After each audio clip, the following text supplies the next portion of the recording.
make sure you put those questions in the chat. I'll be monitoring chat so that as soon as the speaker has finished talking, we'll be able to pose those questions for you.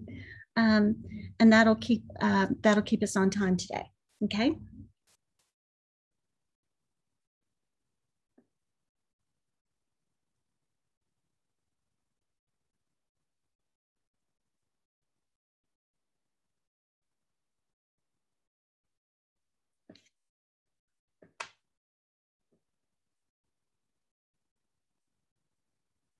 We have just a couple of minutes and then we'll start.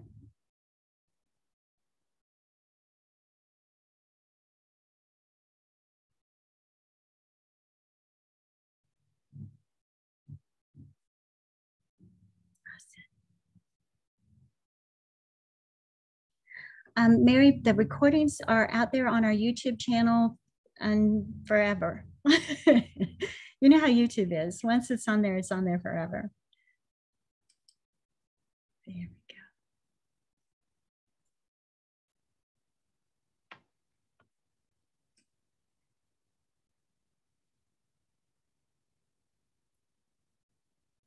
Awesome. Got Ruby. Let's see. Oh, nice.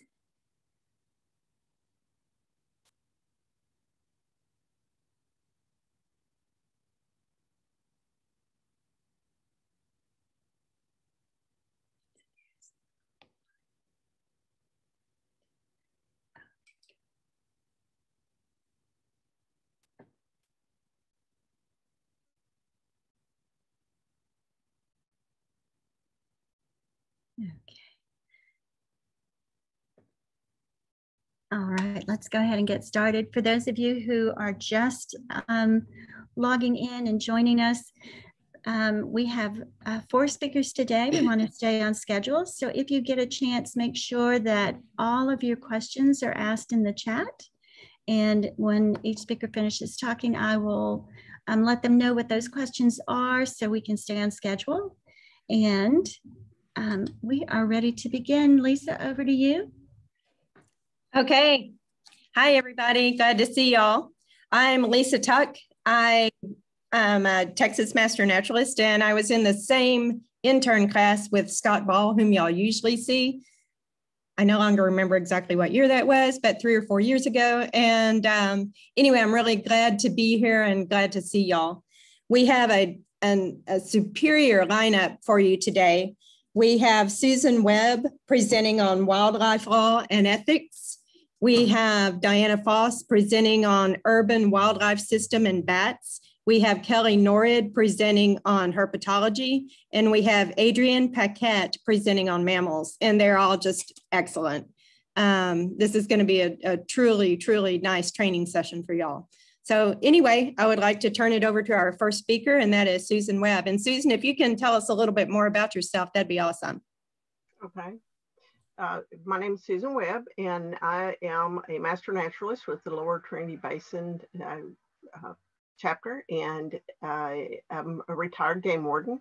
I was a game warden for 22 years in Harris County. So it's I've been retired for 8 years now, and it's a wonderful life. But I will give my disclaimer that any questions of current law may be a little out of date on. So I'm not afraid to let you know that I don't know the answer to that, or to please check with your appropriate resources after that. So with that being said, I will start my PowerPoint, and thank y'all for being here today.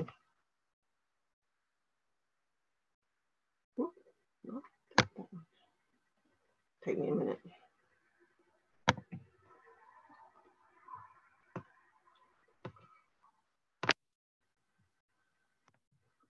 Okay, so this is, I should have had this on when I was introducing myself, but this was one of the, I think the last year I was working. So we do a lot of, used to do a lot of alligator calls in Harris County. And so this is one of the guys that I moved. So let's see. Oh, here we go. All right. So we are. Let's see if I can do that. Okay. All right. So we're going to talk about the laws and regulations and ethics today. And so what I hope to do is present a brief history and the variety of laws that really affect us as the natural resources, and things that we need to be aware of as master naturalists, because we are called to provide education, and we want to do that in a way that is true and correct. So that's something that we'll focus on. And we're also going to review some topics about who owns the wildlife, how do we get the wildlife laws, where does it come from, who pays for all this, what about the ethics in in the laws, and also what our role is.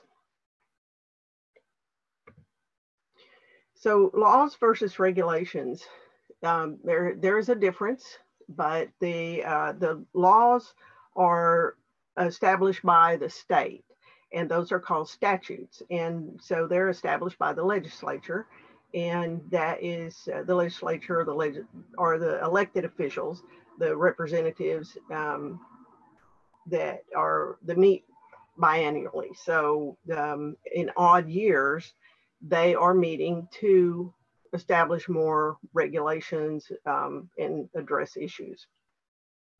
So there are 31 senators and 150 representatives, I'm sure y'all know, and they add laws every year. Like last year, or in 2019 anyway, they added over 800 laws, and in 2017, they added over 1,200 laws. So more laws are added all the time. They're changed all the time. That's why when I tell you to be sure you check, don't just look something up on the internet. Be sure you check with the state official documents and with current law enforcement, because laws change all the time. And so the next one is regulations, and those are declarations that are made by authorities that are established by state agencies. So, for example, in Parks and Wildlife, the Parks and Wildlife Commission is responsible for setting regulations. And those, the commissioners are appointed by the governor. There's 9 commissioners for Parks and Wildlife Department, and they're appointed by the governor with the advice and consent of 2/3 of the members of the Senate that are present and voting. So they're the ones that adopt the policies and rules that carry out all the programs of Texas Parks and Wildlife Department. And they also conduct public hearings. So anytime there is going to be a change, they have a public hearing on that, and they have input from the public. Usually it's not a very well-attended event, but that's something that as master naturalists, we can't represent ourselves as master naturalists there, but as the public, as a citizen of the state, you can.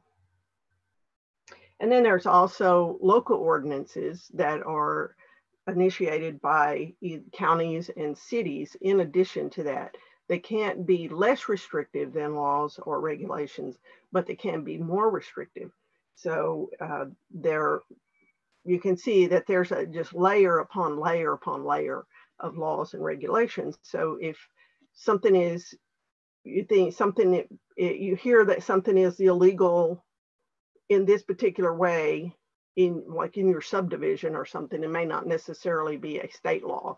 So, you need to check those things carefully.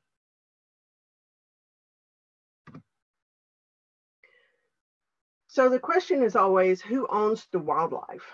And this is where, I do some interaction here. What do y'all think? Who owns it? How did you come to that conclusion? That kind of thing. But basically, what the law says is that wildlife is the property of the state. So what does that mean?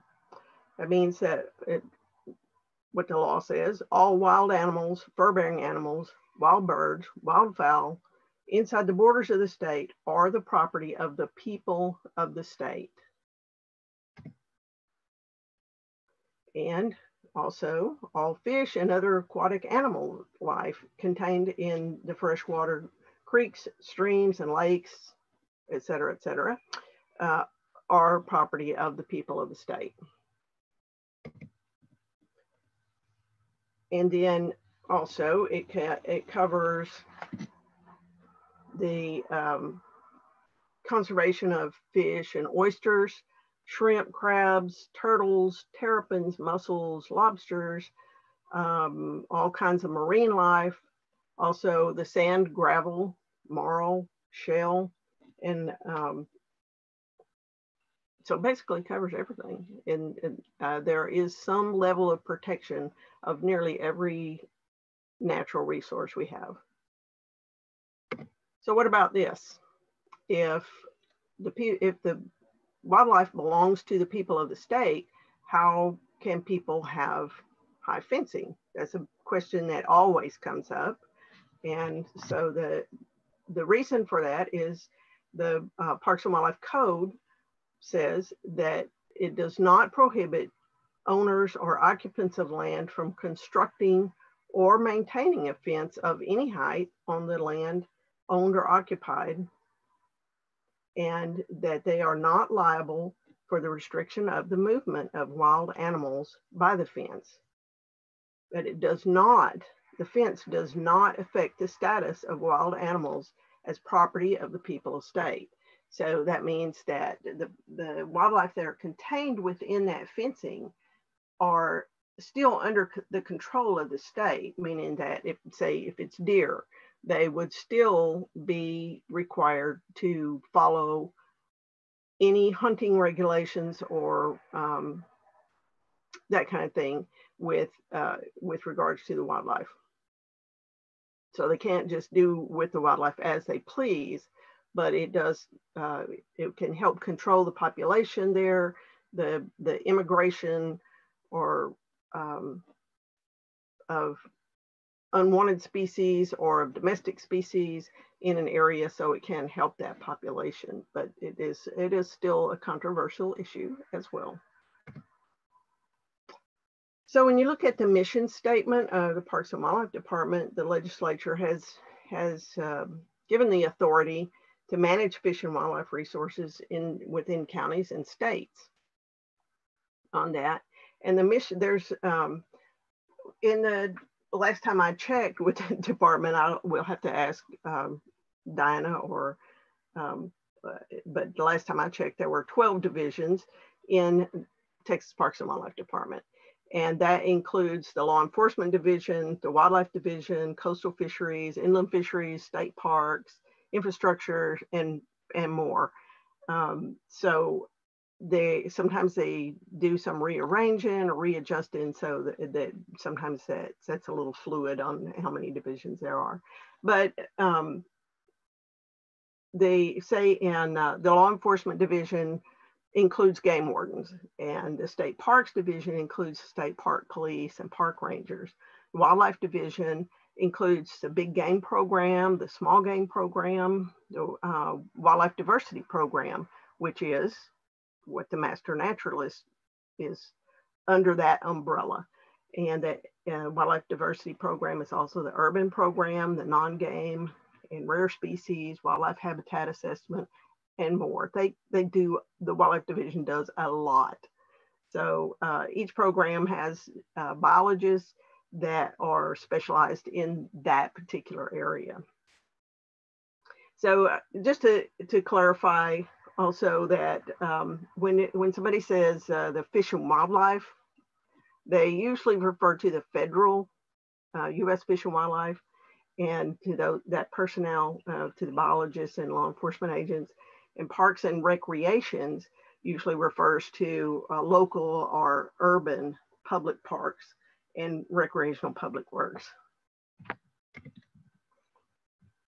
So funding, why do we always have to talk about the money? Well, if you want to do research, management, education, enforcement, all of that is requires funding to maintain and sustain natural resources. So it takes a lot to work that. So how does that happen? We start off with some of the major acts that have been enacted to fund these issues. And so I'm just going to go through some of the more important ones, that the biggest ones to date that I'm aware of. The Federal Aid and Wildlife Restoration Act, or the Pittman-Robertson Act, which provides technical guidance to private landowners. And private landowners control about 94 or 90+% of the wildlife habitat in Texas. But this money is collected from federal taxes or excise taxes by manufacturers. And that's an 11% tax on sporting rifles, shotguns, ammo, archery equipment. And on handguns, it's a 10% tax. So those funds are distributed by state to states based on the number of licensed hunters in the land area of the state. So Texas receives a maximum allowable amount, and that's about $9 million annually. There is a clause in that act's language that prevents the states from diverting license fees paid by the hunters, so that, you know, you can't rob Peter to pay Paul. This is set specifically for the conservation of wildlife. Another one is the Federal Aid and Sport Fish Restoration Act, the Dingell-Johnson Act. And this one is specifically for sport fishing management. It also includes fish hatchery operations, fishing and boating access, habitat protection, outreach programs, and sport fishing research. Texas receives $19 million annually for that. And that comes from a 10% excise tax on fishing equipment and 3% tax on electric trolling motors and fish finders and motorboat fuel. Again, these funds are distributed according to the number of licensed anglers, and also on the total land and water area for that state. So between, and just so you know, a little bit of how much this affects our particular state, between 1983 and 2011, the figures I have for a 28-year period, the coastal hatcheries released 624 million red drum and 65 million spotted sea trout fingerlings. So you can see that makes a big impact on the fisheries and the opportunities for that. I think this is everybody's favorite, is the Migratory Bird Hunting and Conservation Stamp, known as the duck stamp. It was passed in 1934, and it's in 84 years. This particular stamp has raised over $1 billion to conserve nearly 6 million acres. And it's the purchase of this stamp, hunters spend about $11 million a year for conservation. Duck stamps are really a conservation revenue stamp, since it helps to provide funding for clean water, aid flood control, reduce soil erosion, enhances outdoor recreation opportunities, And so 98% of the purchase price goes directly to help acquire and protect wetlands. And so if you're buying a duck stamp, I mean, everybody, all of us should be buying duck stamps, because that is the easiest way to support bird habitat conservation in this country. And so it's vital for the protection of these, for the habitat. So they go on sale in June. So everybody gear up for next month. And so if you're hunting migratory birds, you are, every hunter over 16 is required to have one. You can buy them at some post offices. You can buy them at retail outlets and the refuges. I think you can get them online as well, and through the state. So y'all check that out, please. And then we have the Lacey Act of 1900. This was the first federal law that protected wildlife. Now, why do I have all these ladies in hats to represent the Lacey Act? This really kind of came about by because of the plume hunting that was, because the millinery trade was very popular at that time. And so plume hunting began in about the 1870s, early 1870s. And by 1886, 5 million plus birds were killed every year. And that pretty much decimated all the Florida shorebirds. About 95% of Florida shorebirds were eliminated at that time. So in 1915, plumes, like in these ladies' hats here, sold for the same price as gold. And millinery industry was a $17 million per year industry in 1915. But this act, the Lacey Act, bans trafficking in illegal wildlife, and specifically the trade in wildlife, fish, and plants now that are illegally taken, possessed, transported, or sold. And under the Lacey Act, what it did was it made it unlawful to import or export. Okay, there's a whole list here. Import, export, sell, acquire, purchase to fish, wildlife, or plants that are taken, possessed, transported, or sold in violation of U.S. law or interstate or foreign commerce. So this was key in eliminating the trafficking through the states also. And part of that was it also covers the egg collecting was very popular. So this caused some problems as well. This is from 1922. You can see this was a price list where if you wanted to buy eggs, egg collecting was huge. This little book, if you look through it, there are ways they're showing you how to collect them, how to best display them, those kind of things. And so you can look here at the prices of the different eggs that you wanted to buy.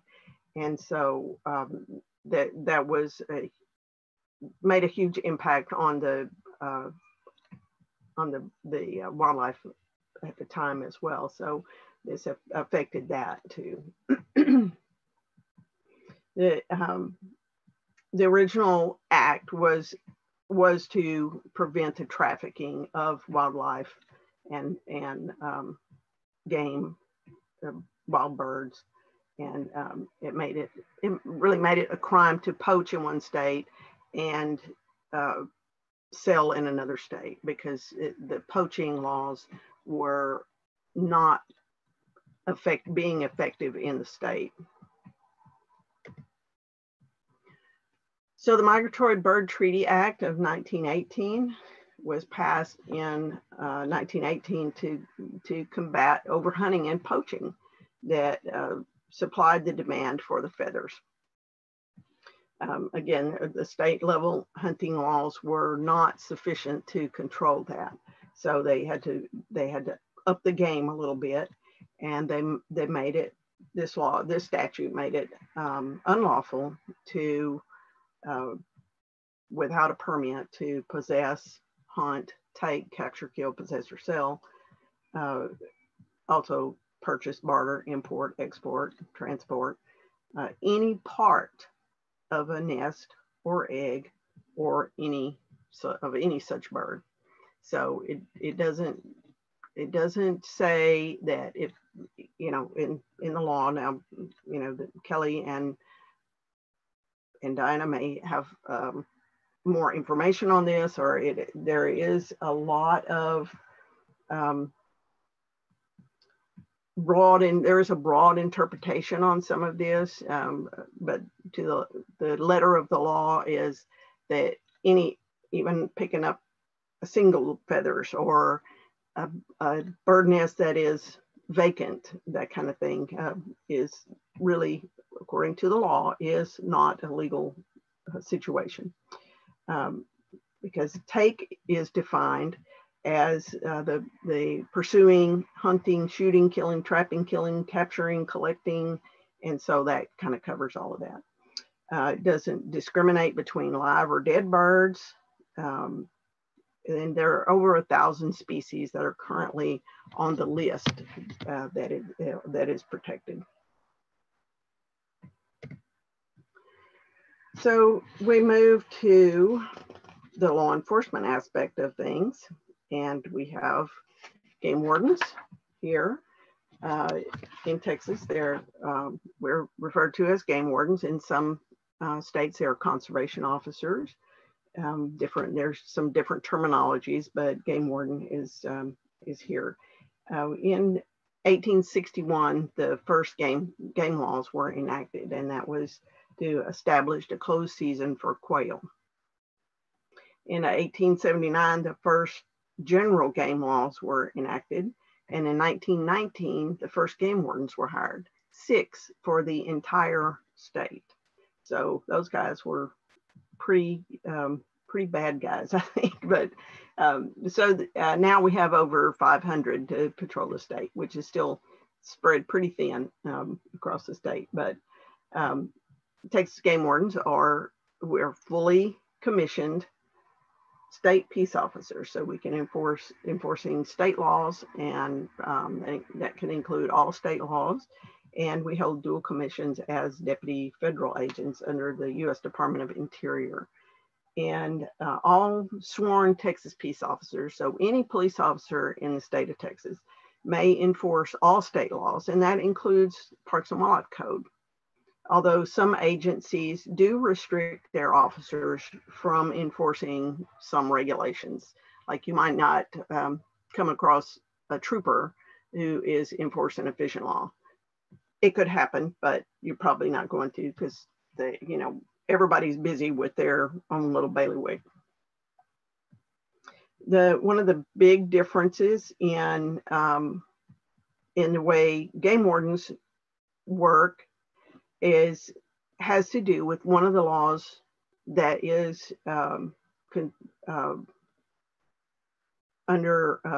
it's called entering land. And the law reads that to enforce game and fish laws of the state, a game warden may enter any land or water where wild game or fish are known to roam or stray. So that's pretty much anywhere. We, as game wardens, are the only ones who are given that authority to enter onto any land or water where game are known to roam. So that gives us a little broader scope than some. Now, the big fallacy is we can come in your house anytime and check your freezer. We are not the freezer burn police, so we do not do that. Now we can enter a home if we are in, say, fresh pursuit. Say I'm following somebody who I know just shot a deer. he gets out of his truck, there's a blood trail going into his house, then that would give me probable cause to enter that. But the circumstances would still warrant now that I would contact the courts and I would get a search warrant and then proceed from there. So it's not, there are only a few cases where we would just enter a home to search for something. Yeah, that's just one of those urban legends. So there's also with kind of similar looking patches in some cases, you have the state park police who are within the state parks division, park rangers who are also in the parks division, and then the one with the butterfly I just thought was just a pretty cool picture. So so their range of duty state park police are also fully commissioned state peace officers. They operate primarily within their park district, but I don't want to speak for them. They are highly trained and they are good at what they do. So park rangers are not law enforcement officers, but they do a lot of, within the parks, they do a lot of the same duties. So there are a number of different permits that you can get to for wildlife and wildlife parks for the purpose of education. And so some of them are represented here. There are a lot of restrictions with those. There's in order to get some of these permits, you have to have a letter from someone who is already a permit holder or who is has an official capacity with the department, or has someone who has some educational display with the department as well. So you have falconry, the falconry permit, with you have an educational display permit, a rehab permit, for rehabilitation of wildlife, and a scientific permit for research, for collection. All of those have very specific regulations or reasonings that you may or may not have them. So those that's something that you have to check with the department on. But in order to do any of these things, you must have a permit from the department. And Kelly was kind enough to let me show his as an example on that. All right, one big question that comes up a lot is about trespassing, criminal trespass. This is something that really comes into play a lot with master naturalists because we are out looking at stuff all the time. We're collecting, we're following birds, we're looking at different things, and a lot of times we're not paying attention. But it's important, as again, we're going to represent the Master Naturalist Program. We're representing the department, Parks and Wildlife Department. We're representing the state of Texas. So it's important for us to know what we're doing. And criminal trespass is sometimes pretty easy to do without realizing. In this picture, of course, that's not the case. So this guy was going, and I've come across this a lot. Like this guy going across this property here said he didn't think that was an official sign because the letters weren't big enough. I've had him tell me that, well, that sign hasn't been up there long enough to be in effect because I was here last week and the sign wasn't there, and now it's here, so it's not in effect. So it's just a variety of things. But what the penal code says is that a person is criminally trespassing if they are on property that belongs to somebody else without that person's consent. And that if somebody tells you to get off their property, then obviously you have to get off their property. But if they've given notice, which like this particular instance, there's a private property, no trespassing sign. That's notice. You are given notice by that sign. There's also so if you ignore that, then you are criminally trespassing. And so like I said, notice is somebody can tell you, or they can have written notification, or there's also the purple paint law. Some of y'all may have heard of that already, but if you see purple paint on fence posts or some people painted on their trees around their property, the purple paint law was passed in 97, I think. And so so if you see purple paint, that's notice that that property is posted for no trespassing. So we have this is usually some interaction. Would this be private property? And the answer is yes, because if you don't own it, if you're not paying taxes on it, then it's private property. So just keep that in consideration. If you know that it's not a public lands, federal or state, then it's probably private property, because nearly all property in Texas is owned by somebody. So we can see this is posted. So even though there's no fencing there or anything, we know that that's private property. There's some purple paint.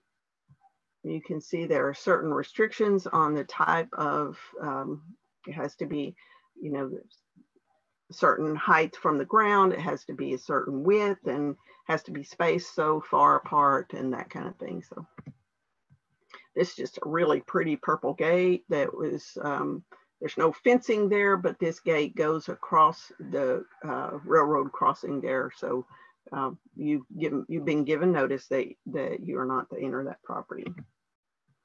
And so public roadway, we do a lot of stuff from the public roadway. And so, it's good to know what's public roadway and what's not. The paved area on the right of the solid white line is considered shoulder, and it's an improved shoulder. And this one, there's not much improved shoulder there, but the area that's adjacent to that is considered the shoulder, and it's not. So if you're going to be there are certain restrictions, like if you're going to stop on the public roadway, then you can't be on the roadway or on the improved shoulder, that kind of thing. So it is distinguished by a different type of construction and design and that kind of thing. It's not intended for normal traffic by vehicles. And so the key factor to remember is that the public roadway that's not what you see there paved, is not the whole part of the public roadway. Public roadway is considered from property line to property line. So all of this open area that you see here is considered part of that public roadway, because it goes from property line to property line. So if you're looking here, and the question would be, is the truck on the right, are they on the public roadway or are they on private property? If it goes from property line to property line, I would, just looking at this, I would say that where the hedge row is, where he's parked next to, he is probably parked on what would be considered the public roadway. And so if he's maybe there's a little creek running through there, or maybe it's fishing down there, or it could be hunting down there. If he's hunting, then he's hunting from the public roadway. So that could be an issue.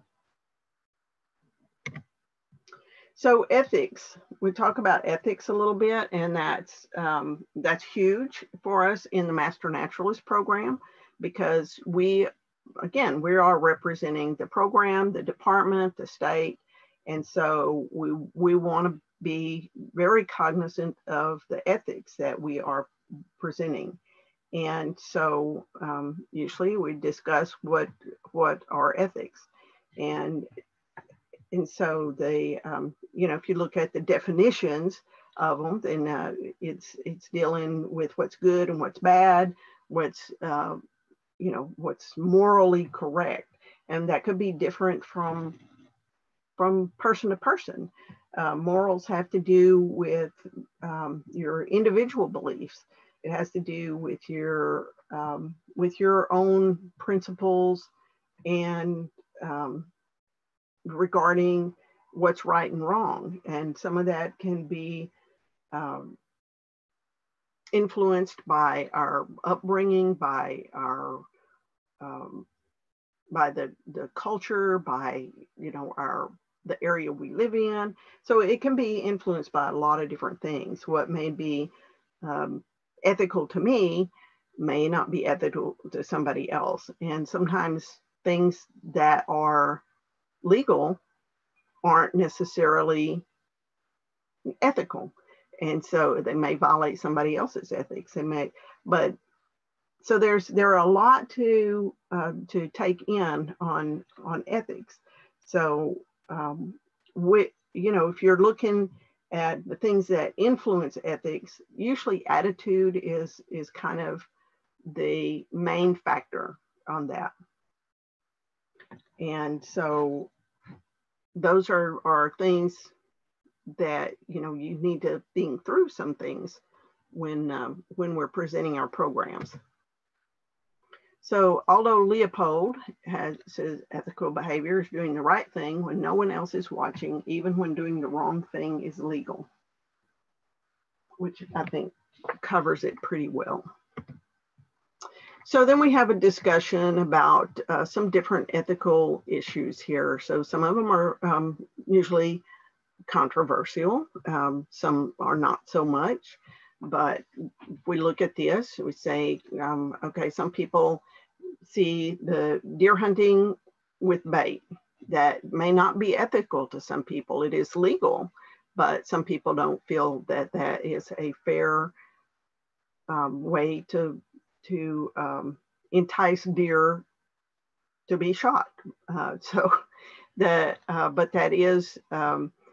But then again, what's the picture here? What's the whole picture? Is this feeder there for deer hunting, or is it there to entice the hogs up so you can control the hog population, which is decimating our ecosystems? So then again, some people are opposed to killing wild hogs. So there's just a lot of area to cover in this. And then we have, if it's not legal to bait for deer, and because it causes issues with you're not feeding nutritionally correct, or you're congregating populations in an area, then we have bird feeding. How is that different? Is that the same? Is that different? You're congregating species in an area. It may be causing some issues. You've got squirrels, you've got birds of all different varieties. So it kind of gives a false carrying capacity, and it could result in increased diseases, etc. So some people are opposed to that. So what are the ethics that are involved in that?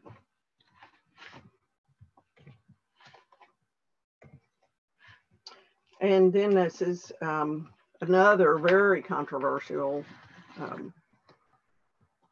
What do we see here? We see a beautiful, there's two schools of thought when you look at this.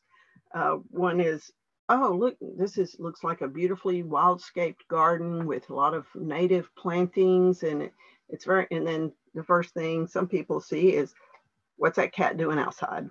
The wild and feral cats or outdoor cats, that's a huge issue.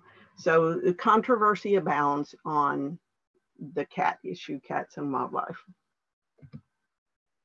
And then we have other issues like, would you pick this up if you were walking through the trails and you saw this? Would you pick that up? Is that okay? It's you want to a couple of things you might want to think about on that. Whose property are you on? If it's public or private, do you have permission to collect if you're on private property, or is it okay on public property? What should you? Is this something that you want to, if we're preaching the leave only footprints and take only photographs, except for something like this, would we take that? Are there ecological benefits to leaving that there? Would other people coming by there rather see it there, or would they rather have in a collection somewhere and see it there? So just, different things to think about on when you're out in the woods and looking around. This is one of my favorites here. Is this okay? We have somebody who is snuggling, looks to be like a nearly fully grown raccoon. A lot of people have like to keep them for pets because there's nothing cuter than a baby raccoon, but that is illegal for one thing. If you are a wildlife rehabilitator, this is not necessarily according to your permitting. So some issues with that are, this is a protected species. It's a fur-bearing animal. If you're handling it in this way, there's a couple of things. Number one, it's a species in a high risk vector for rabies. So that sends the wrong message if you're handling them this way. They also are high risk for distemper and parvovirus that would affect your domestic animals. If you have it out in public, this is, there's no, under rehabilitation, there's no public display allowed unless it's an educational animal. And then if it's an educational animal, then what message are you sending?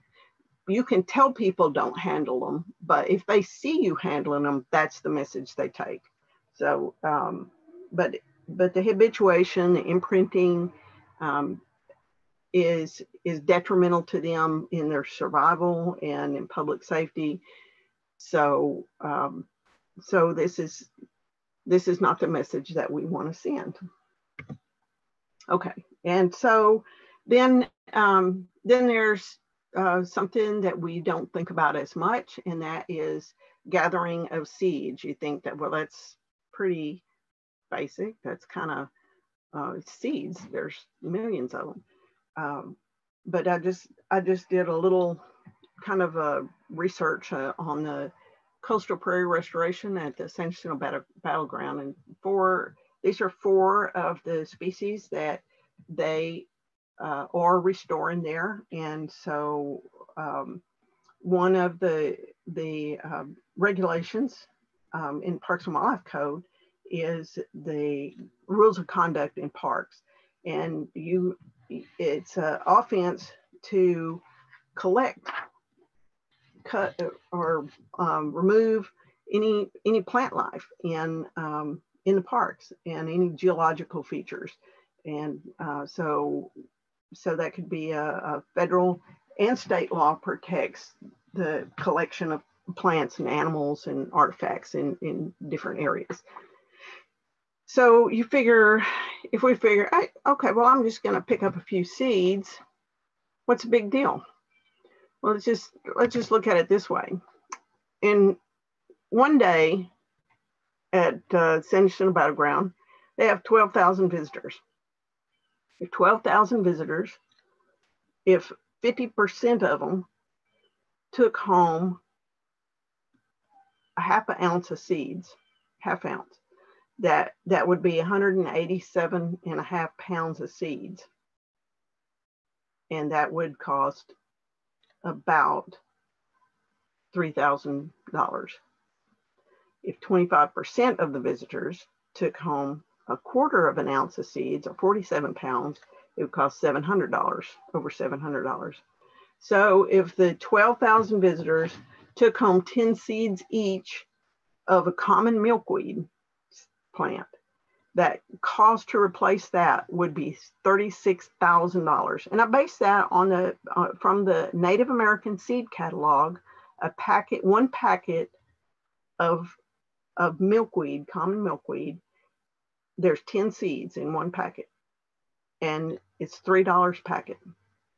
So that's what that, taking, you think, well, I'm just taking one or two seeds. If everybody there took one or two seeds, and that's what you would be looking at. So there is an ethical practice to even collecting seeds. First of all, you have to have permission from the landowner. So if you're in a state park, you have to have permission from the landowner, the state, to collect those seeds. And then you would collect no more than 10% of the available seeds. And if that area has already been collected from, then you would not collect more from there. And you would never collect rare seeds or plants without the required permit. Okay, and I'm sorry, I didn't check this. So I think nearly everybody, this is Chambers and Liberty County, so that's not y'all. But so I hope that this has been informative for you. And I'm trying to get out of this, I'm sorry.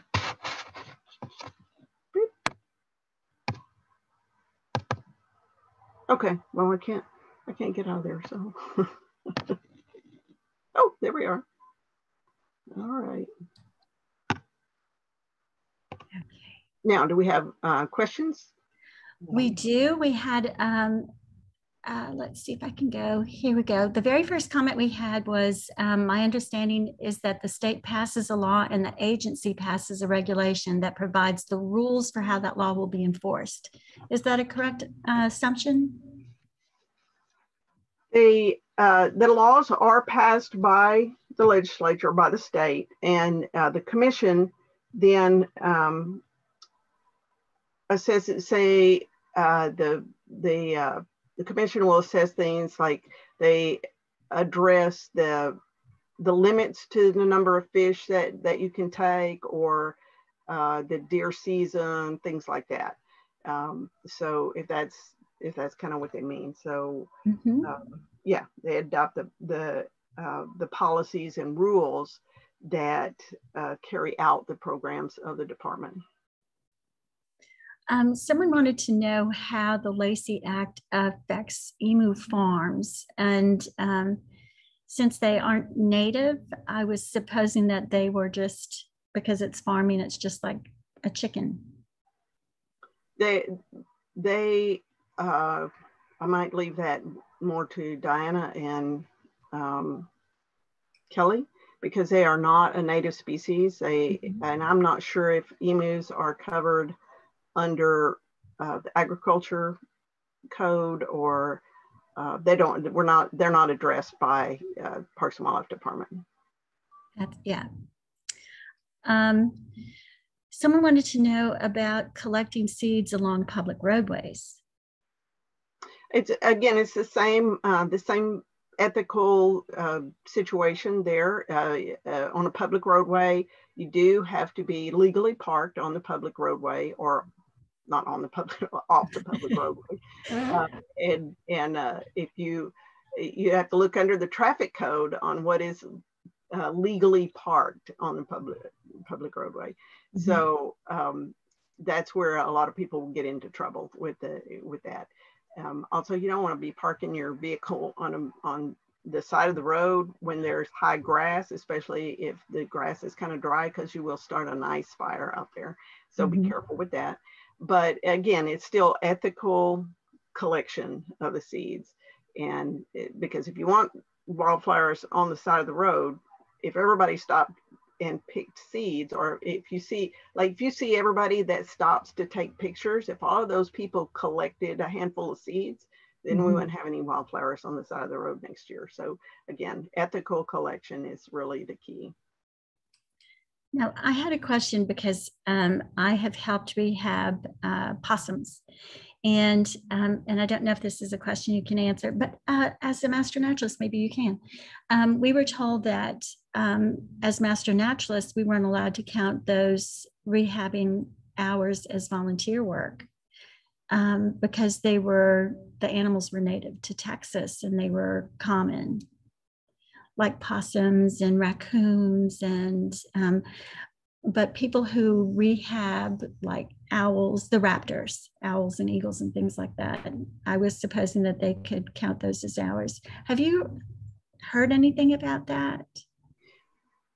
That may be something that is decided per chapter. Okay. I have done rehab work, and it did count once I volunteered. I mean, once I retired. Once I have done rehab work, and it counted as volunteer hours. Okay.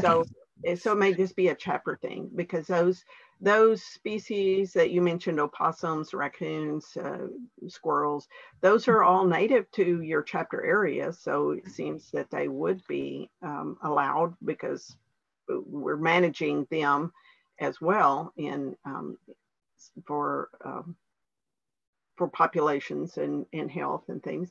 And then of course the migratory birds. So yeah, you might address that with your chapter and see if that's just with y'all, or Kelly and again, as advisors, Kelly and Diana might have a little more understanding, or have spoke with them about where that falls. Oh, good. Someone just asked, is killing of native snakes illegal? The snake just attacked me in my yard, the usual thing, or that's one of those controversial things. Snake people are, I'm a snake person, so I don't think it's ethical to kill any snakes, because they all have a purpose, and so I'm not a big fan of killing snakes. Unnecessary carnage, as far as I'm concerned. So Me too.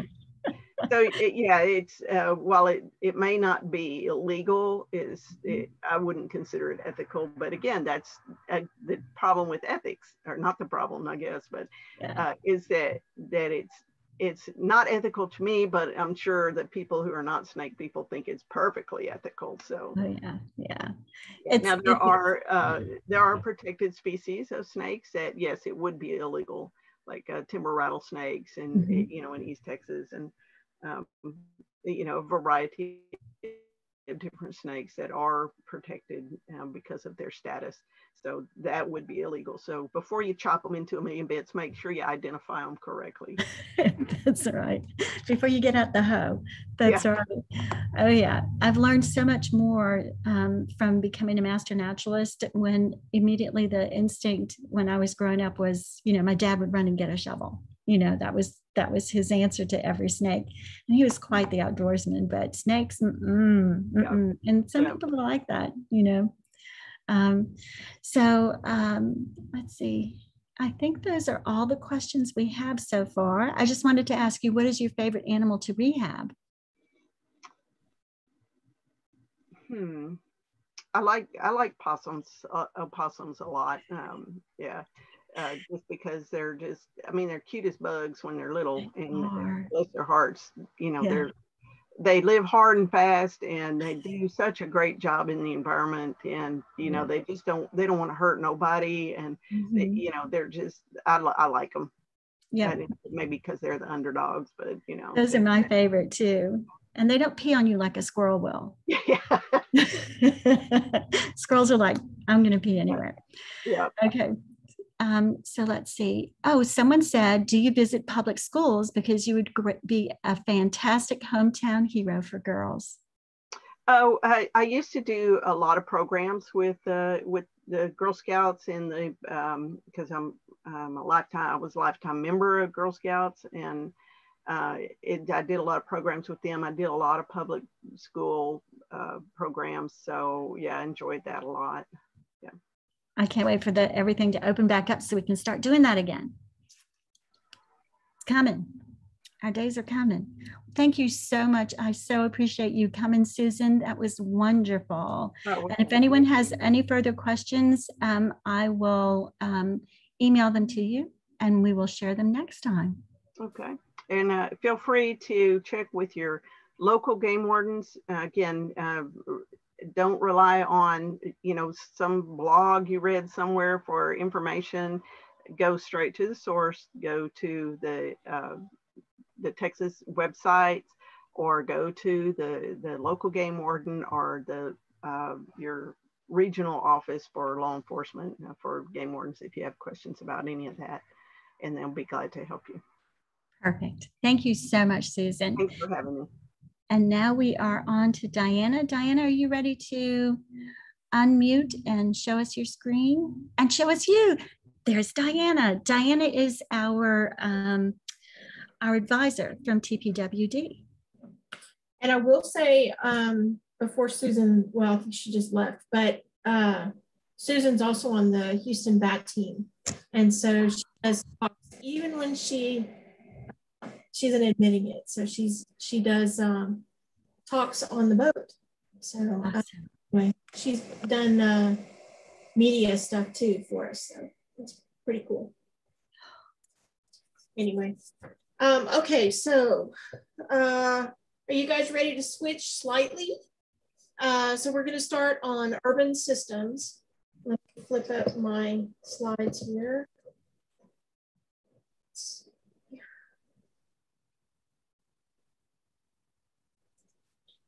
Hit the right button.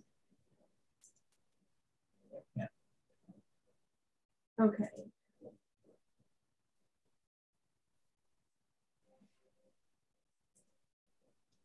I guess I have to share my screen first and then. Yes. Okay.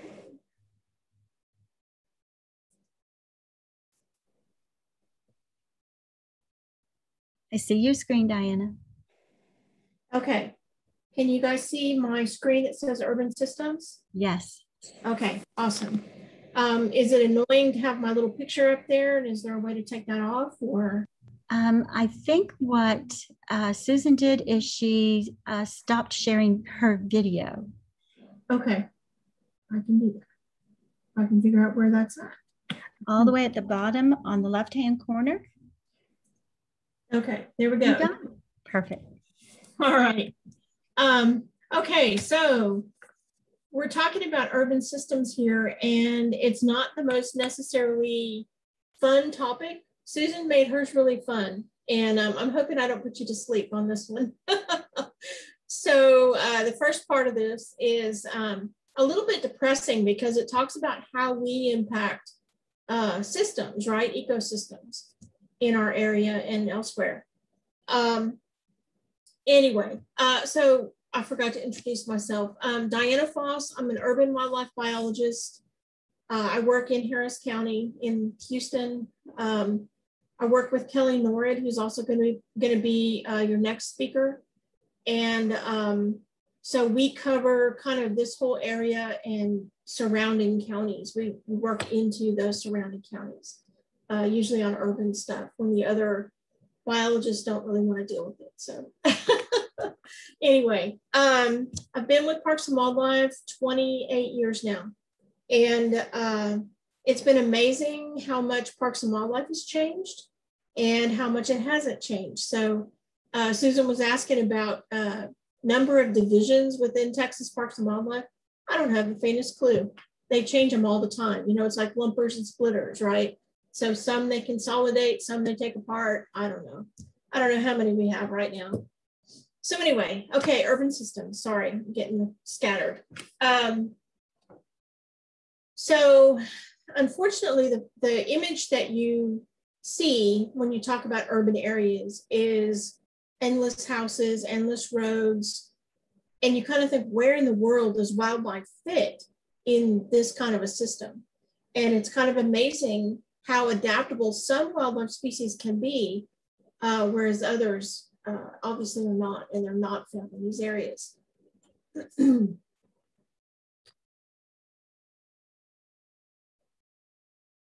Figure out how to switch my slides here.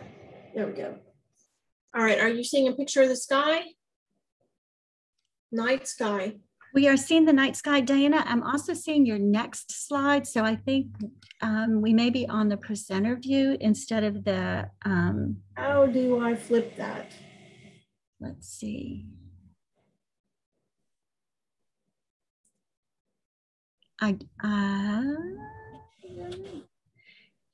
Interesting. Okay.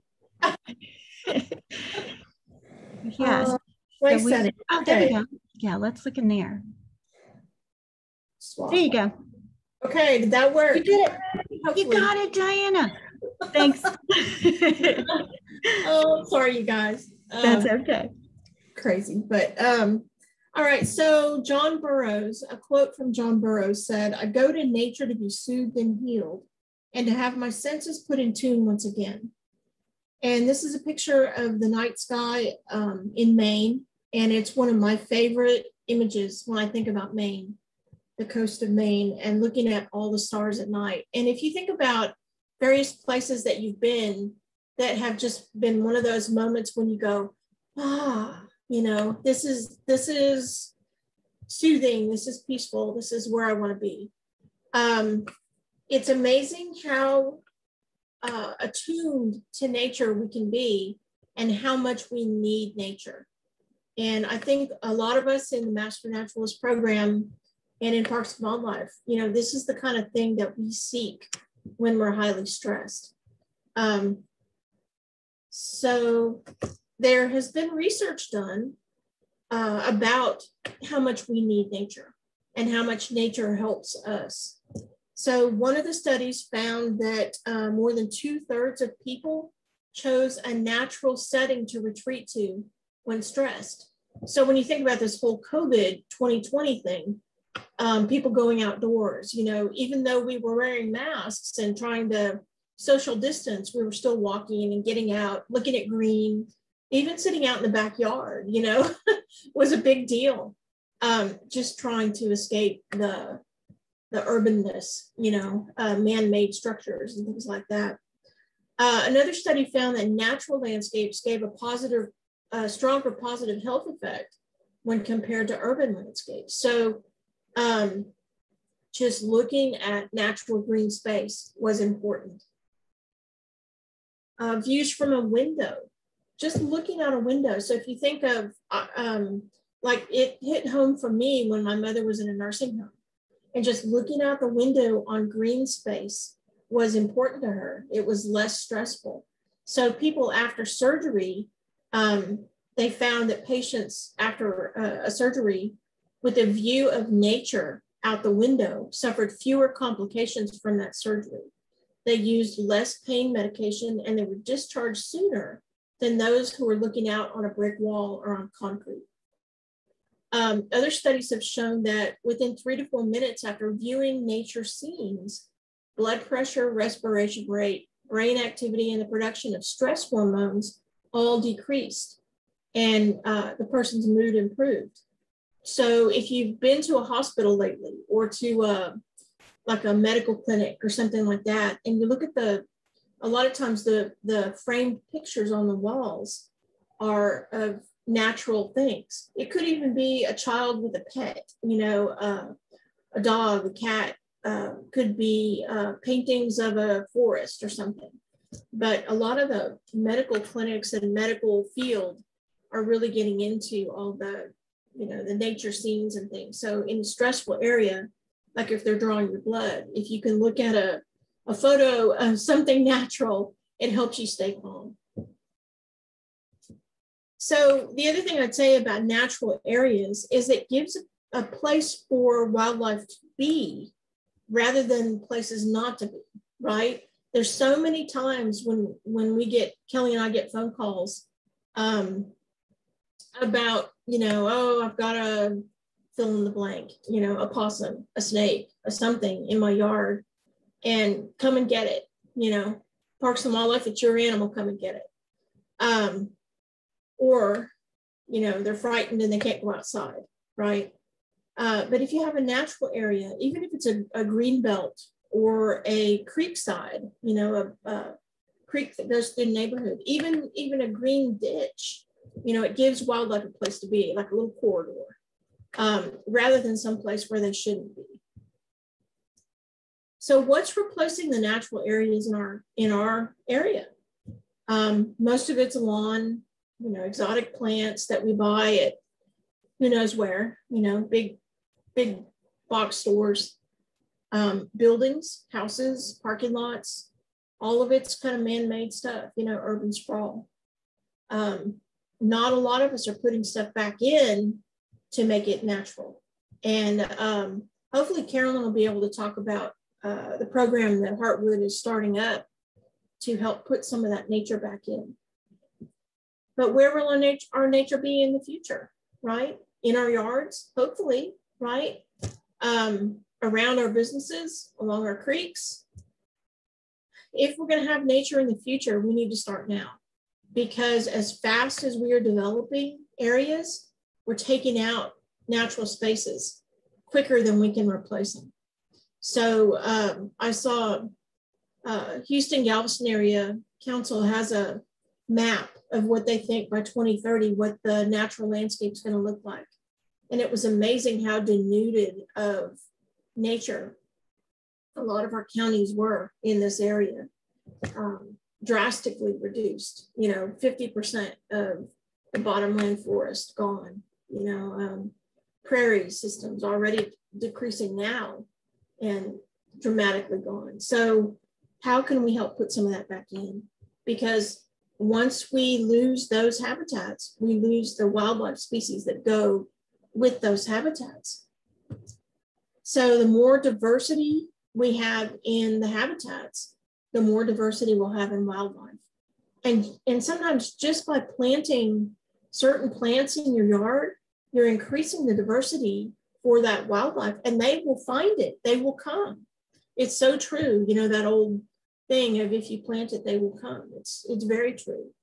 But every day in urban areas, we lose that diversity. So I kind of hope that it's up to the master naturalist and the enlightened people to put some of that diversity back in.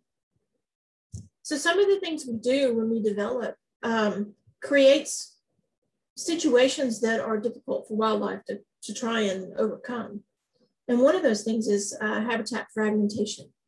So when we build, a lot of times our developers are not really looking at, you know, they're not considering the overall picture of what the land, you know, kind of an aerial view of what the developments are doing. And sometimes you get these pockets of habitat. Now it might actually be a park, right? But it's an isolated fragment of land that is sometimes difficult for wildlife to maneuver. So, and it isolates wildlife species. So let's say you had deer on this property. They're going to find a way to maneuver and get, you know, move around and get off this property. So if they're trying to find mates and things like that, they may cross roads. They take a chance on, you know, getting hit by cars and vehicles, but maybe they move at night, or maybe they go along a ditch line or something and get to a new piece of property. But if you're a frog, it's going to take you a lot longer to try and get off this piece of property. And you may never, you know, in your entire lifetime, you may never leave this piece of property. And so the genetics is going to be an issue, because you may not be able to find mates, or you may not be able to find somebody that's outside of your genetics. So inbreeding and things like that can be an issue in fragments like this if you can't move. Excuse me. The other thing that happens is alteration and destruction of habitat. So altering habitat so that wildlife can't really use it, or downright destruction where there's no way they can use it, right? Putting a house on a piece of property, what can use that property then? So you might have fire ants, you might have cockroaches, I don't know, whatever is able to maneuver around that property, but it won't be the bird species that they had when it was forest, right?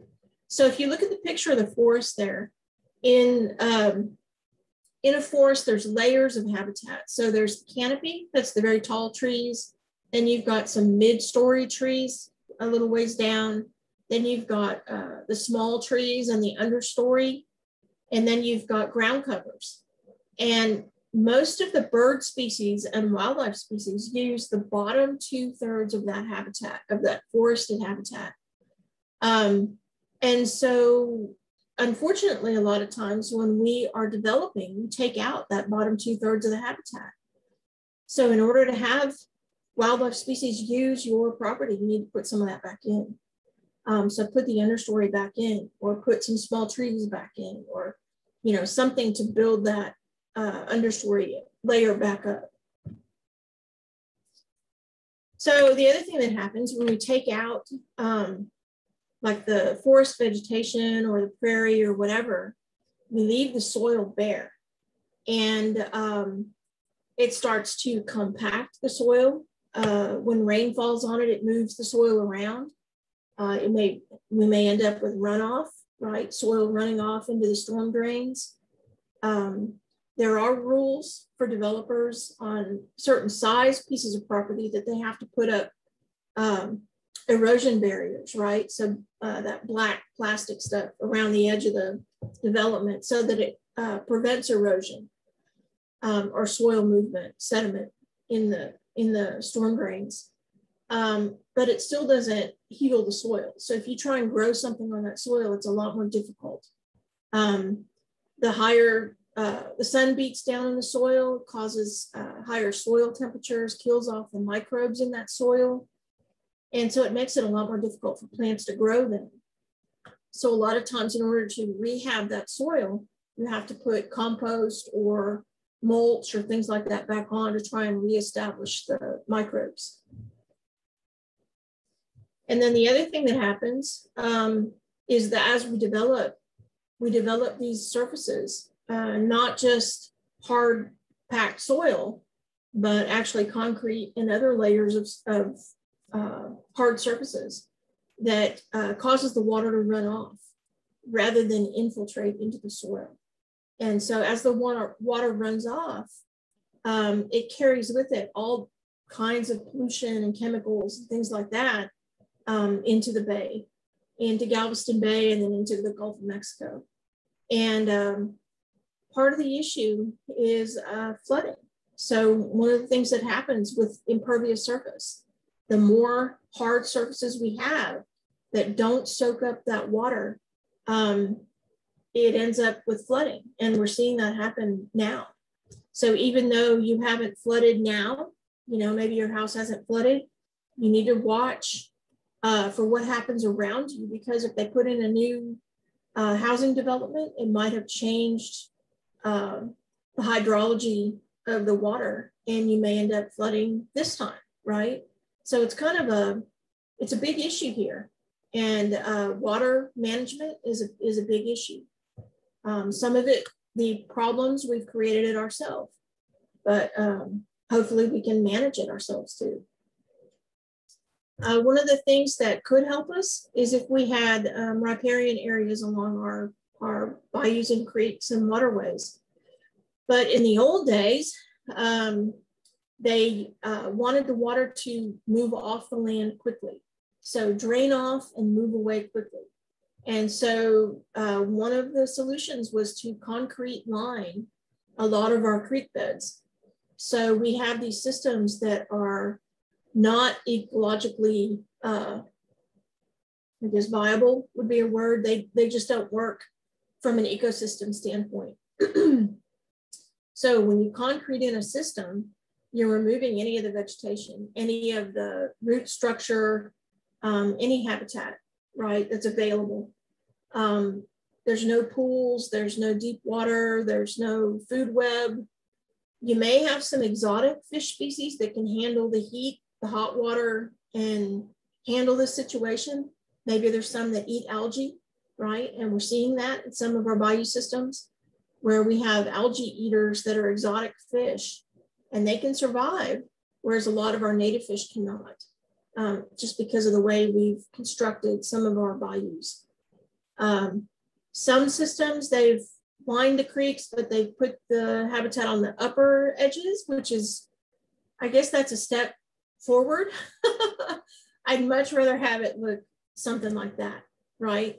And so on a lot of our creek sides and riparian areas, we're going back and planting trees and planting vegetation because it's much more beneficial to all of us to have that green space. So not only wildlife, but also it's helping us with oxygen, right? Producing oxygen, all these trees. And it's trapping sediment. The roots of those trees are trapping the sediment and holding it and not letting it go downstream. So the tree roots are pulling the nitrogen out of the water and helping hold that nitrogen in place rather than creating algae blooms downstream. So when the rain falls in our area, if you look in the upper left with all the trees, right, in a natural system, maybe a park, maybe a natural system, most of that water is going into the ground, right? So the roots are helping pull that water into the ground. Some of it evaporates through the leaves and through the, just the grass, blades and everything else. And very little of it runs off. So only about 10% of it, the water runs off. And that's usually when the soil gets full, right? And then if you start developing, if you develop it a little bit, so go to the next to the right, little drawing, a little bit more runs off, a little bit less goes into the ground. And then you go to the bottom left. And as we develop it more, even less goes into the ground, more runs off, so 30% runs off. And finally, when you get to a situation like downtown Houston or something where it's highly developed, there's no trees or very few trees, most of that water, over 50% of the water that hits the ground is going to run off. So it shouldn't be a surprise to us that we flood, right? Because we're not holding the water in place. There are some rules about if you have new the new developments, you have to have some retention basins or detention basins to hold the water temporarily, let it out slowly. But in some areas, like downtown, they just don't have that. So thinking about what helps us absorb that water and hold that water underground and produce plants and things that really help us out. We're looking at plant roots, right? So grasses, tree roots, everything. A lot of our native grasses have really deep root systems and they absorb that water and help it sink into the ground and stay, hold in the ground. But we're ripping those grasses up as fast as we can, right?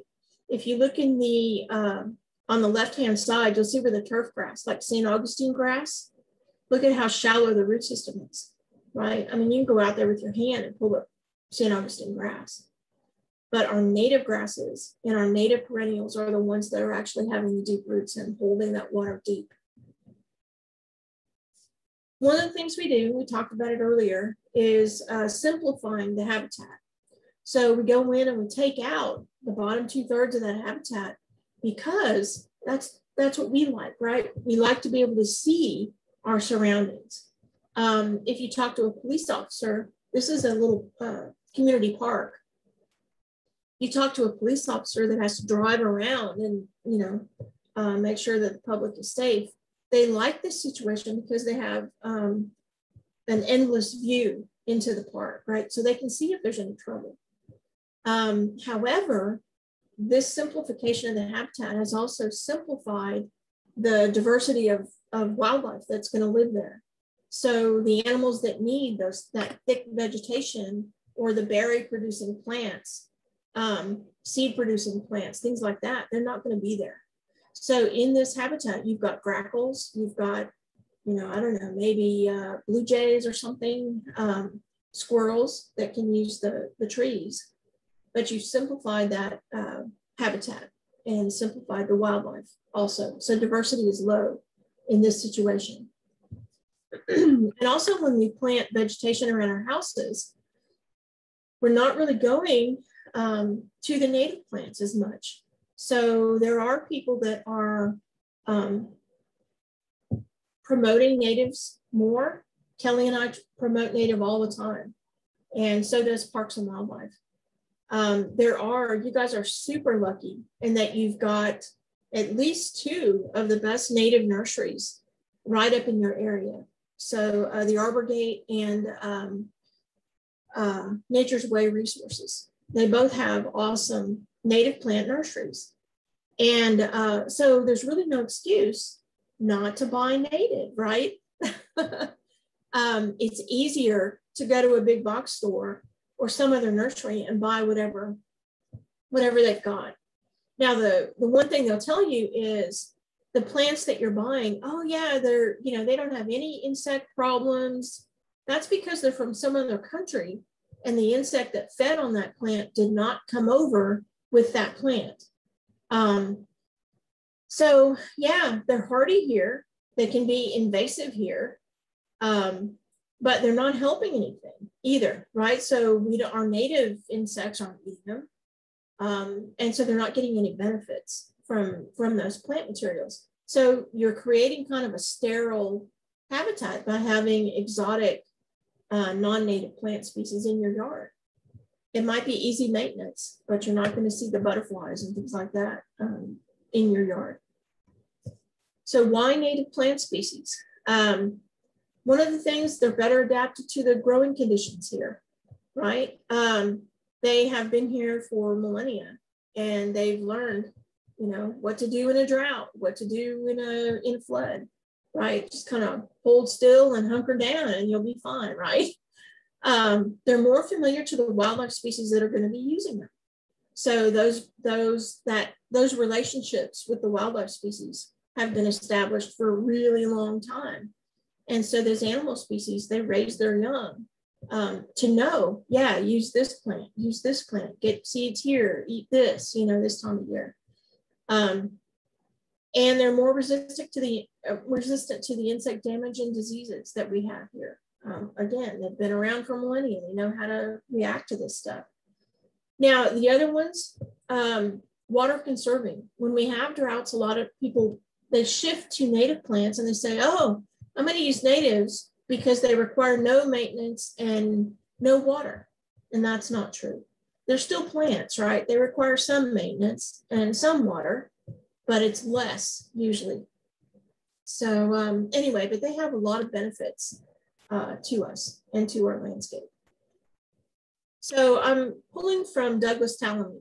If you haven't ever seen one of his lectures, please look online. There's some that are recorded that you can watch. He's got several books out. He's an amazing speaker, amazing photographer, and he's just, he's a great person to, especially a presenter, really good presenter.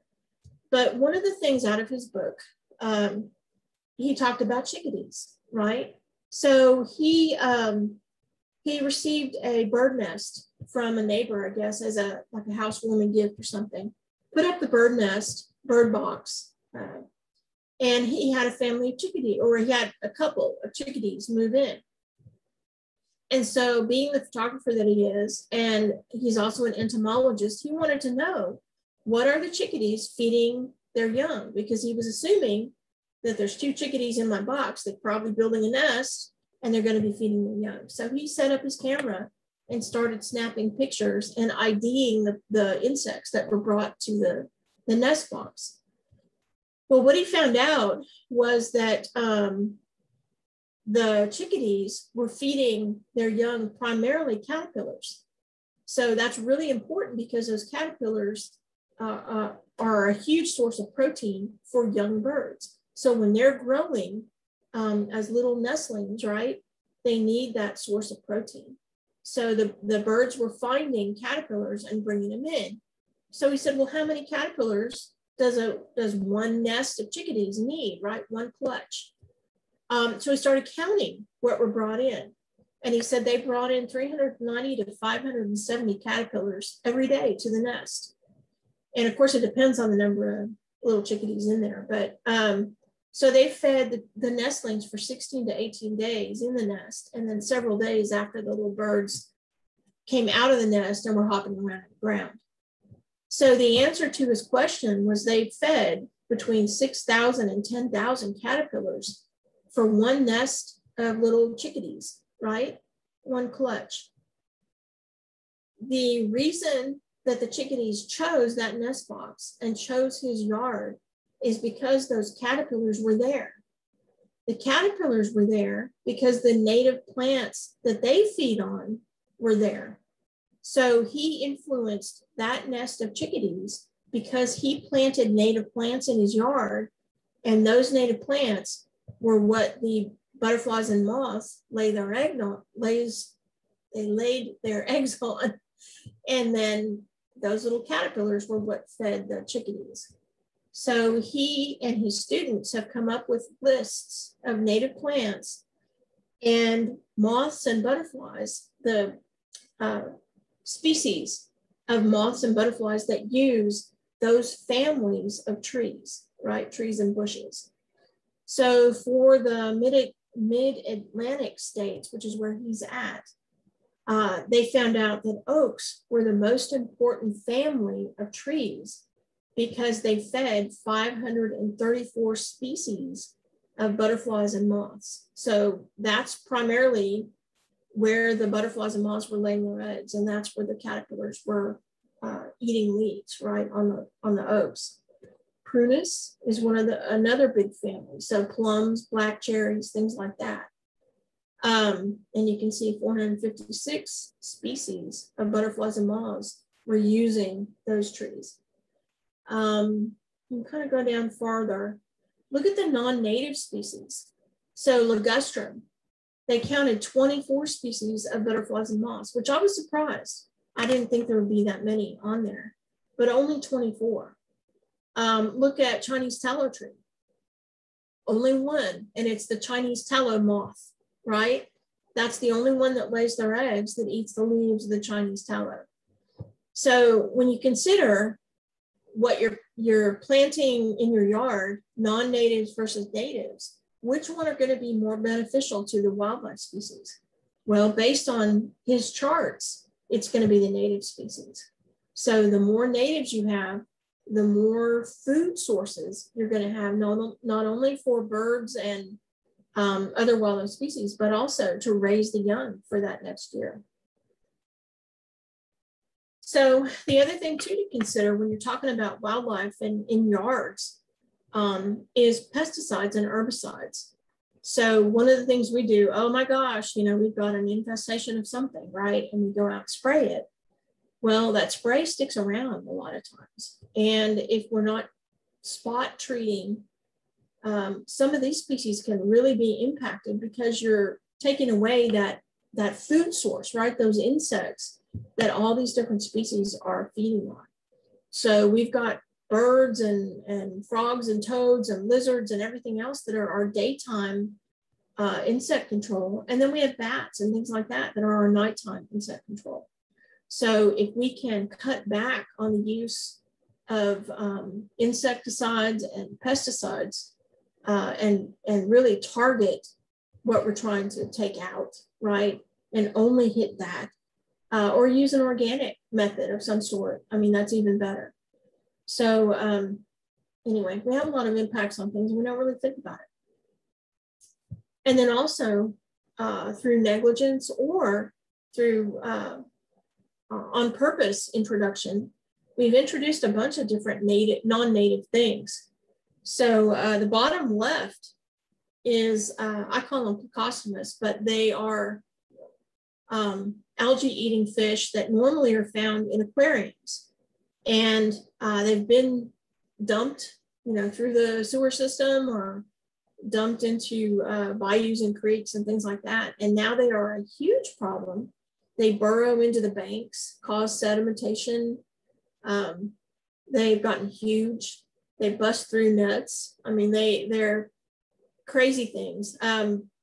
Upper left, at one time, that was the Lake Woodlands record for pacu, which is not a native fish.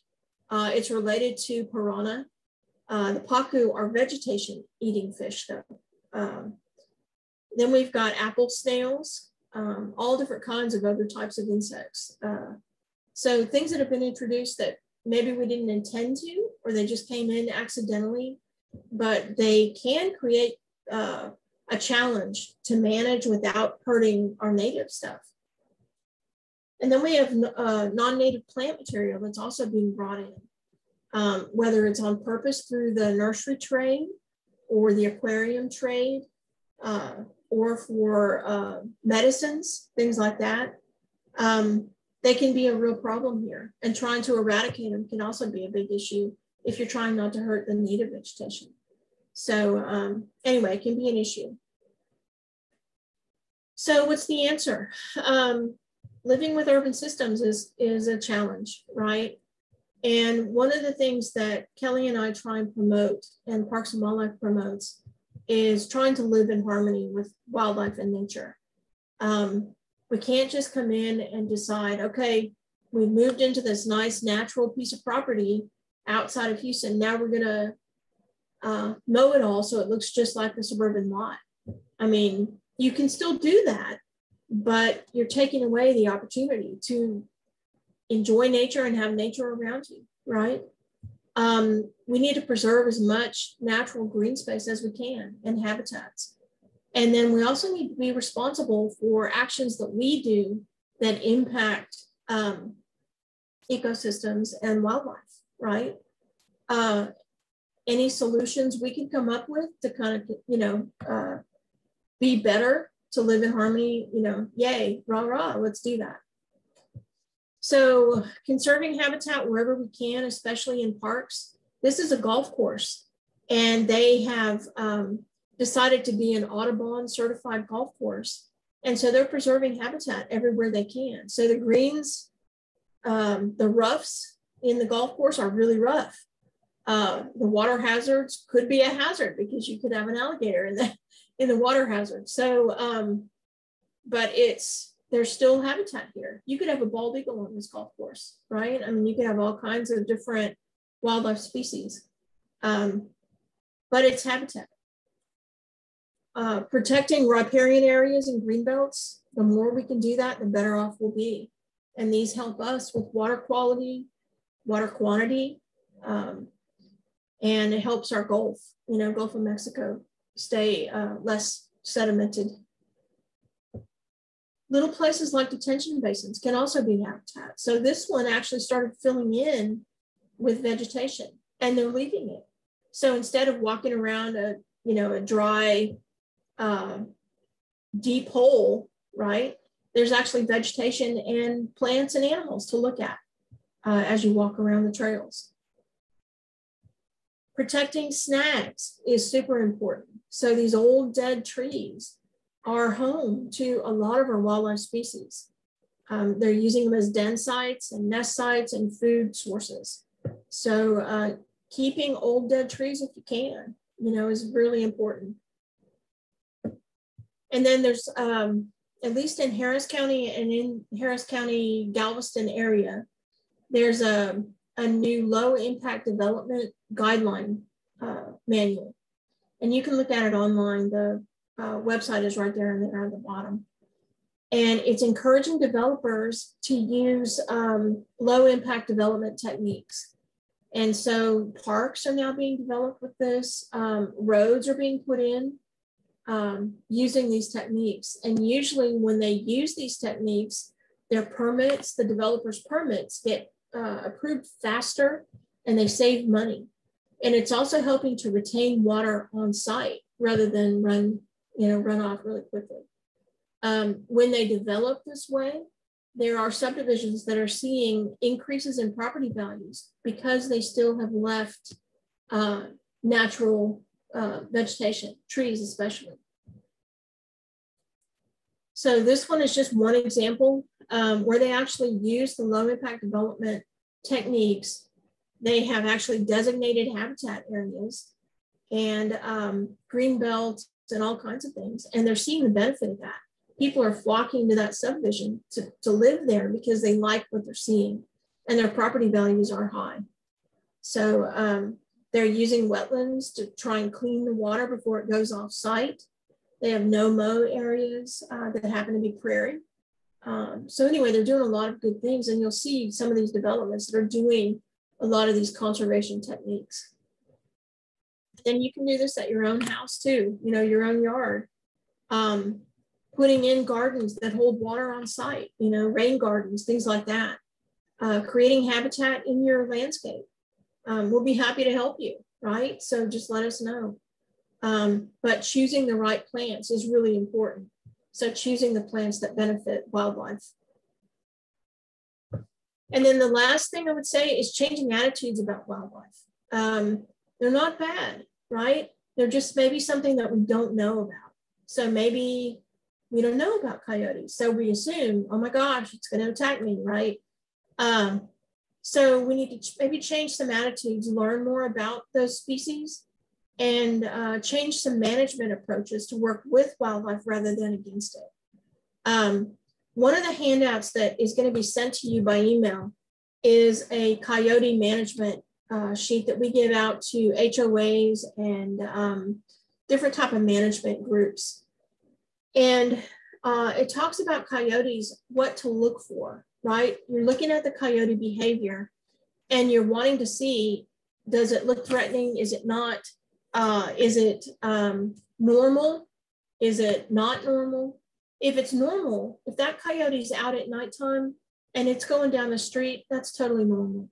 I realize you think, oh my gosh, but it's, it's here. We have coyotes everywhere. Coyotes are one of our top predators, right? They replace the wolf. So when we had wolf bounties and we killed off all of our wolves, coyotes took that spot, right? That niche. And so they're one of the top predators around here. They primarily eat mice, rats, birds, small mammals, right? They don't necessarily go after your cat, right? We're doing a diet study here, and hopefully, if you're interested, you can contact us to help with the diet study, but we're collecting coyote scat all around the Houston area, and we're cleaning it, drying it, and picking it apart and seeing what coyotes eat. And for the most part, they're eating what normal coyotes are supposed to be eating, right? But the only time that you have to be a little worried is if a coyote is not acting normally and it doesn't run from people. So if it's been fed, if somebody's feeding them repeatedly, they lose their fear of people. And so they might come toward people expecting a handout, right? Expecting someone to feed them. If you're not the person feeding them, that might be a surprise to you. And it might also be an issue that needs to be taken care of. Once that coyote loses the fear of humans, you either have to reinstill that fear or you have to take that coyote out of the population because they will teach that behavior to their young. So anyway, that's the stage where you have to intervene and say, okay, we got to do something different. Now, a lot of the parks in our areas don't allow wildlife feeding. So you're not allowed to feed coyotes, right? You don't want to, or alligators, right? That's against state law. But wildlife feeding, you don't want to do that. Bird feeding, maybe a little differently, right? If you're putting up a bird feeder in your backyard, but understand that other wildlife species will come to that bird seed. So you may have bird seed that falls to the ground and attracts rats, and then you get coyotes coming to eat the rats. So there can be some consequences to feeding wildlife. So one of the species that's pretty misunderstood, and Scott asked me to talk about it a little bit, is bats. So our bat species. And it's my favorite wildlife species to talk about. And they're just so interesting, right? They're one of the most interesting mammals, I think. They're in their own order. They're not a rat. They're not a rodent. They're in the order Chiroptera, which means hand wing. And you can see why. They have an arm just like us, but the bones in that wing are their finger bones. They're just elongated and have been kind of adapted to be a wing, right? With stretchy skin material and tendons and ligaments in that wing to help them be able to do powered flight through the air. So they're not like flying squirrels that just glide through the air. They actually flap their wings and move themselves through the air. Bats are pretty interesting because they hit the news this year with the big freeze, right? The big deep freeze we all experienced. Bats don't like cold. They don't like cold temperatures. And so some of our bat species migrate. So they'll migrate south to go to warmer temperatures in the winter to get away from the cold. Some bats hibernate. So they'll go into a controlled like cave, a cave that has controlled temperatures, right? And then they just drop their body temperature and hibernate through the winter and then wake up again in the spring when they're ready to start flying out. What some of our bats do, the huge majority that stay through the wintertime, they go into what's called torpor. And so they will drop their, about 50 degrees or colder, they will go to their roost and they just hang out and they go into like a deep sleep, right? So they drop their body temperature, they slow their metabolism down, and they just sleep and they live off body fat. And so as they sleep, once the temperature starts rising again, then they shiver, warm their body back up, and then they can go out and fly, right? So they do that during the day also. So when they're sleeping in a cave or in a crevice of a bridge or something like that, if you touched them, don't do that. But if you touched them, they'd feel cold because they've dropped their body temperature and they're in that torpor while they sleep. So it just saves them energy. And then right around 4 or 5 o'clock, they start shivering, warm their body back up, and then they're ready to go out and fly and find insects at night. All of our 42 species in Texas eat insects except for 2. And those 2 species live along the Rio Grande Valley, the river, Rio Grande, and they eat nectar. So they're nectar feeding bats. But all the rest of our species eat insects. We have 11 species of bats in the Houston area, greater Houston area. They all eat insects, and they're pretty interesting. Biologists are not known for their inventive naming of bats. So you can see that there's a lot of colors related to bat names. And I'll show you some pictures of them so you can kind of get a feel for what they look like. This is Raffinus big-eared bat, and I think you can understand how it got the name. It's named after Mr. Raffinus, and the bat has huge ears.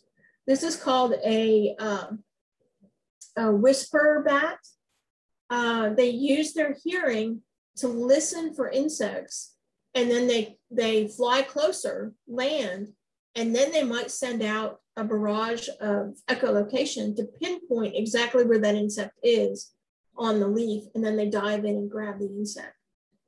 This bat eats bigger insects, and it even eats those big palmetto bugs, right? So they will hang around the vegetation and dive in and grab insects. But their hearing is pretty important.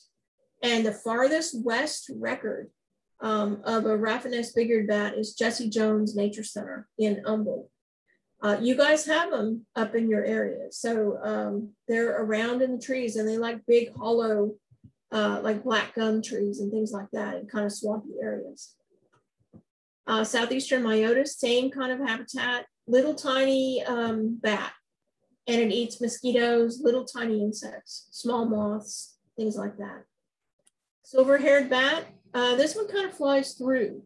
So it goes through Texas. It is found here, but it goes through Texas, and it likes to roost at higher elevations. So kind of mountainous areas, rocky areas, things like that. But it'll use old woodpecker holes and rock crevices and things like that.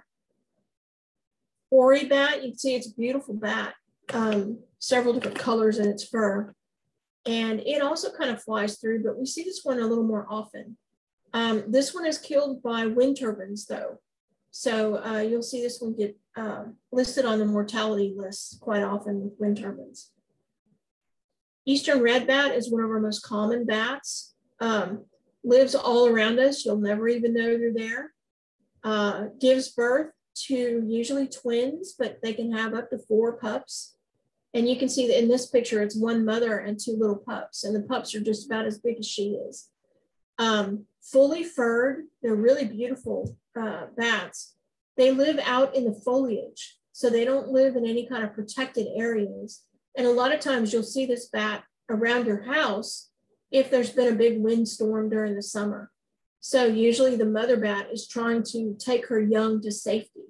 So they'll fly closer to human habitation or a building or something to get protection from a storm or protection from the wind. Northern yellow bat, you can see how it gets its name also. Yellow fur, kind of mustard color. And this one usually roosts in Spanish moss covered trees, but with the moss dying off, they're now switching to those palm trees in the dead palm fronds. So they'll be tucked up in there and give birth up in there.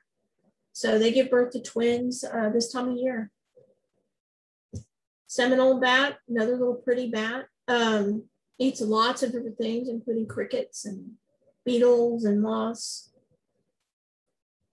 Tricolored bat, this is one we're really worried about with the white nose syndrome, the fungus that we now have in Texas. This one is a true hibernator, and it hibernates in caves and other places here in Texas. And it can be affected by that white nose fungus pretty badly. So we're hoping it'll still survive. Formerly known as the Eastern pipistrelle. This is the bat that you see right at sunset that starts flying around. And they do eat small insects and mosquitoes. Big brown bat, this is kind of a bulldog of a bat, right? I think of it, because its face, they eat beetles, a lot of beetles. So June bugs, things like that. And they've got big jaws, strong jaws for being able to chew those beetles and bugs. And so their face kind of, to me, looks a little bit like a bulldog, but super cool bat. Evening bat looks like a big brown bat, except it's smaller, and it has a more delicate face. So it's eating flies and stink bugs and moths, and it's really common in our area too.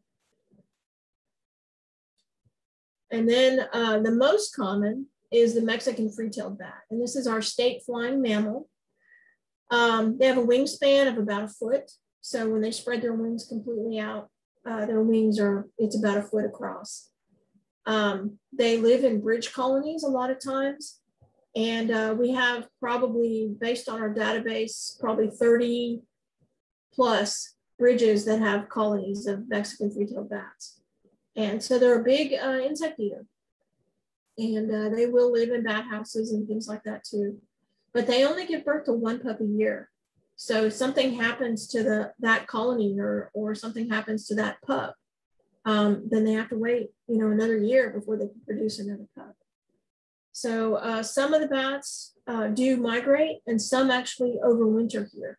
So this is the population that was hit during the big freeze, right? They were in the bridge crevices and started falling out of the crevices, dying, because they had run out of body fat to live off of, and the temperatures got so cold they couldn't withstand the temperature. So we lost a percentage, probably about 5% of the populations in the different bridge colonies. So that leaves 95% that were still doing fine. So what can we do to help bats? Be observant, appreciate them when you see them. And you will see them at sunset and at night. Don't be afraid. They're out there, you know, catching all the insects you don't want to have around. Share the facts with others, right? Bats are not blind. Bats don't get tangled in your hair, you know, all those myths. Share the factual information. Protect habitat for bats, including dead trees. Provide open water. Put up bat houses and support the corporations that, sorry, had a timer. Support the organizations that are helping bats, especially the rehabbers. Oh my gosh, the rehabbers got overrun this year in the freeze. So you can build bat houses. Some of the information that is going to be sent to you via handouts, emailed, is bat house information. So if you have any questions after you read that stuff, just let me know. Just give me an email. You can have open water tanks like cattle tanks and things. But if you have that, put something on the edge like mesh or even a board or something in the water tank so that if a bat falls in, it's flying overhead and maybe it catches a wave or something in the water and ends up in the drink, have it so that it can crawl back out, you know, get out of that steep-sided tank. And then also, Susan and I are members of the Houston area bat team, and we've kind of been sidelined a bit with the COVID stuff, haven't been able to give talks and things. But if any of you guys are interested, there's quite a few people in the Heartwood chapter that are members of the bat team. They help out by checking bat roosts, seeing how the different colonies are doing. They do bat chats for the public, things like that. So if any of you guys are interested, just send me an email. Last thing I'll say is there's a new bill out that could impact wildlife species in Texas very positively and habitats. So especially rare species or species that are becoming rare and the habitats that they're associated with, for example, prairie systems. This bill has the potential to bring $50 million a year to Texas to help with those species. So if you want more information, go to the Texas Wildlife Alliance website, and they have all kinds of information for you. But it's called Recovering America's Wildlife Act. And we've been talking about it for years now. I think this year it has the potential to actually get passed. So we'll see how it goes. All right, so hopefully I didn't bore you too much. Hopefully you're not asleep. Let me get my video back up. Any questions? One of the first ones we got was, is there an advocacy entity within TXMN that will go to our local precinct permits office to educate our leaders and commissioners? Developers are getting the permits to build and clear cut from these offices. So maybe we need to show up and tell them, you know, what we know. As far as I know, there's not anything like that. We have to kind of be careful how we do it. But there's no reason why we couldn't talk to or do talks for developers, things like that. I mean, Kelly and I have tried to figure out ways to reach developers. Sometimes it's a challenge, and sometimes it's not necessarily the developer that's clearing the habitat. It might be the real estate company that's clearing it, or the landowner, to make it look enticing for a developer to come in. So yeah, lots of different options and things definitely would be good to explore. Yeah, let's talk. There's we are admonished, is that the word for it? We are not allowed to take political sides as master naturalist. So as a personal citizen, you definitely are. You can, you know, do whatever you want, but you can't say, I know this because I'm a master naturalist, and so, you know, you have to listen to me because, you know, so that's one of the things, is that it's a fine line. But for things like supporting the the act that Diana was just talking about, and things like that, that I think should be part of what we do. Yeah, you can do it as a private citizen. You can't as a chapter. You can't promote it as a chapter. I mean, you can talk about the facts. You can talk about the act, you know, facts about information about the act, but you can't promote it as a chapter, I guess I should say. Does that? It's a tough thing because, you know, I want to be out banging the drum, right? I want people to know. Okay, one of the things too I wanted to talk about is that Doug Tallamy is his TMN Tuesday talk for us was in February, and if you haven't had a chance to watch that yet, you can still go online and see his talk and count that as advanced training. So please, if you haven't had a chance to, oh, hang on, I accidentally started the recording. So if you haven't had a chance to see him on his February talk, please do. And remember, you can count that as AT, even though you are watching it recorded. He's amazing. He's well worth it. He is so good. He's so good. His talk is so good. And like Diana said, we are starting a program here with our members to be landscape advisors, where we would go into we're learning enough about native plants to go to someone's yard and landscaping and say, these are the non-natives, these are the invasives. These are plants you can put in their place that will support diversity. So we're still in the nascent stages of this and just getting it off the ground, but we're very excited about the process and teaching more people about what it takes to create diversity in their yards. Another question for you, Diana, is can you talk about bat feces and their associated diseases? Bat species and what? Say it again. Bat feces, poop, the bat poop. And what kind of diseases? Poop and associated diseases in bat poop. Mm-hmm. There's not much to worry about with bat feces, right? With guano, it's an easier way to say it. Yes. So you can use bat guano in like compost. I mean, you can put it in your plants, things like that. We have people come down all the time to the different ridges and scoop it up. You don't want to breathe in bat guano. You don't want to be around enclosed spaces that have bat or bird guano, just because there can be funguses that grow on bat guano that you can inhale. So it's called histoplasmosis. But for the most part, if you find guano, out in the open where there's plenty of air circulation and everything, it's fine. I think you can even eat it, but I don't want to say that, right? Don't do that. Why are some bat species more likely to be hit by wind turbines than others? Yeah, it's a good question, and they're doing a lot of research on that. So there are some cases where the turbine is placed, it creates an opening in a forest, maybe, and the bats are coming to that opening because there's insects around. Why the bat can't sense that turbine blade?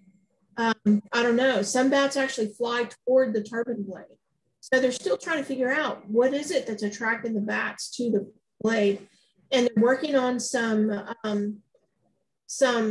like sirens they can blast out, some sounds that are bat alarm calls, so send that sound out and maybe deter bats from coming there. But they're testing them to try and figure out, are they species specific, right? If you blast that call, does another species recognize that call? So they're doing a bunch of research on it. Yeah, it's a huge topic. You can Google it. There's a lot to talk about it. That's really cool, the research that they're doing on that. So the information that you're going to send out will talk about the best places to put the bat houses and how to build them. Okay, good. And we won't cover that. Let's see.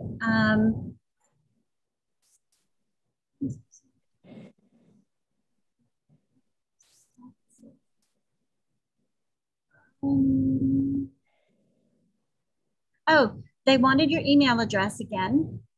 Okay. Let's see. Can I share again? Share Or do you want me to just type it in the chat? here. Is it Diana.Foss or just Diana Foss? Yeah, can you see that now? Yes, there. Diana.Foss at tpwd.texas.gov. Perfect. Okay, let's see. What else do we have?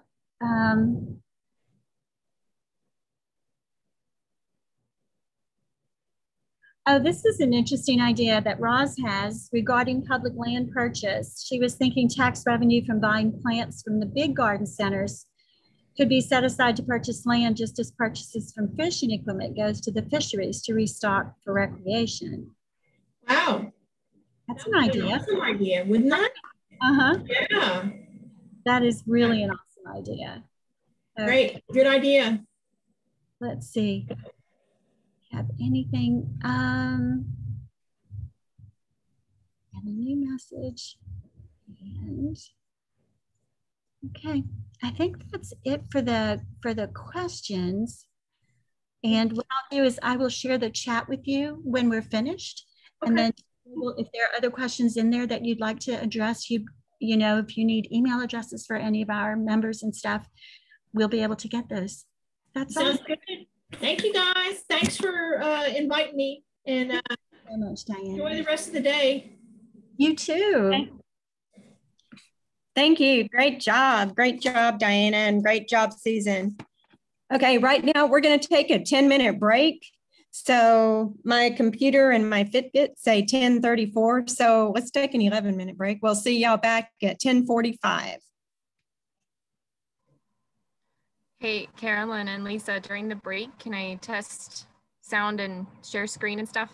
Looks like I'm going to need to be co-host. Oh, okay. Yeah, we have Kelly up next, and yes, we can literally do that. I got mixed up on the schedule. All right. Sounds well, good. That's the list that I have. Most people don't really want to have that conversation, but yeah. Pets love talking about poop. I know, right? They are all over that stuff. Okay. Yeah, we got time to do it. Let's do it. Time to do it. So, Kelly, Norrid, you ready to go? Yes, ma'am. Can you hear me all right? I can. Excellent. All right. Let me. Carolyn, if I need technical support, feel free to hop in. Let me see where Kelly is. Kelly is. Let's see. Okay. All right. Make host. I need to make him a host, right? No. I think I did earlier. You did earlier. Okay, perfect. Oh, it's up, Kelly. Got it. Thank you. All right. Hold on. You are seeing the wrong screen now.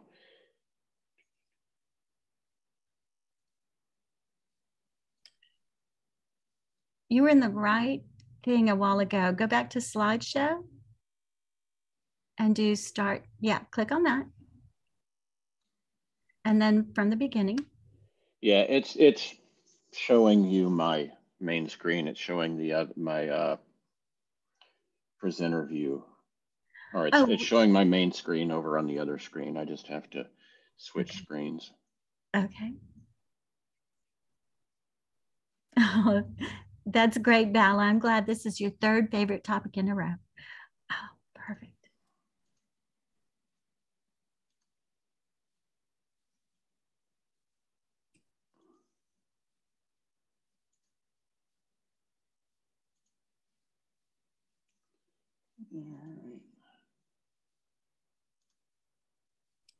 All right. Can you see it now?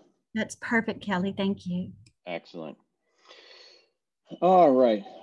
Quickly introduce myself. My name is Kelly Norrid.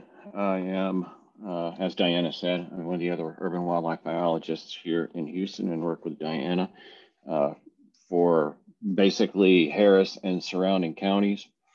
I want to get through this somewhat pretty quick. I got a lot of information to go over in a little amount of time, so let's get started with it. All right. So herpetology, what exactly is herpetology? Herpetology is the branch of zoology that deals with reptiles and amphibians. Well, let's look at, we really want to look at Texas, focus in on Texas.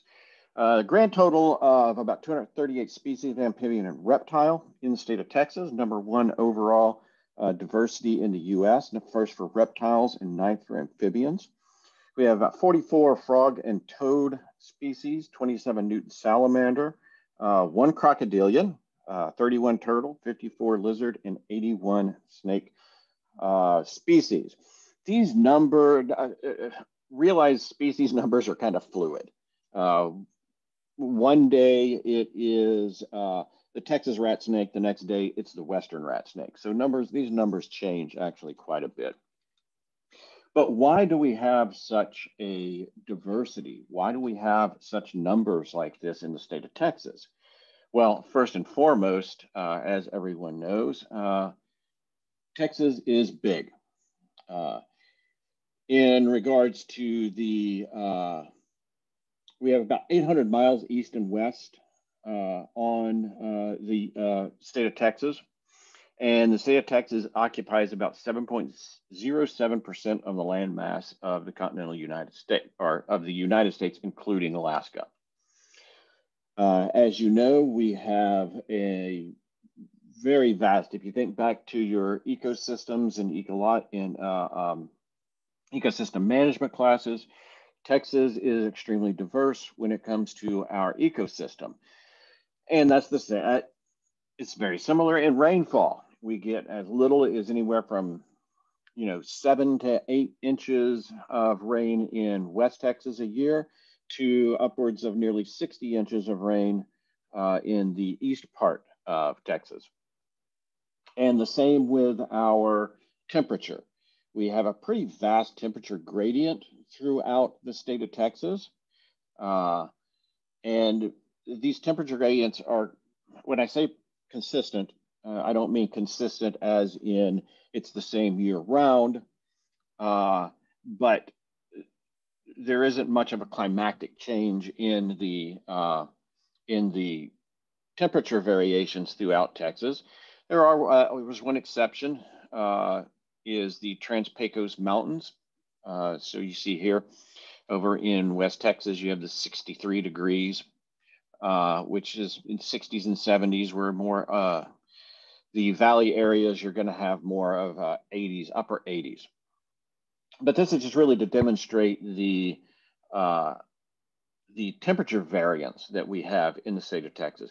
And if you'll notice with the temperature variance here, you have a north-south gradient, and with your rainfall variance, you have an east-west gradient.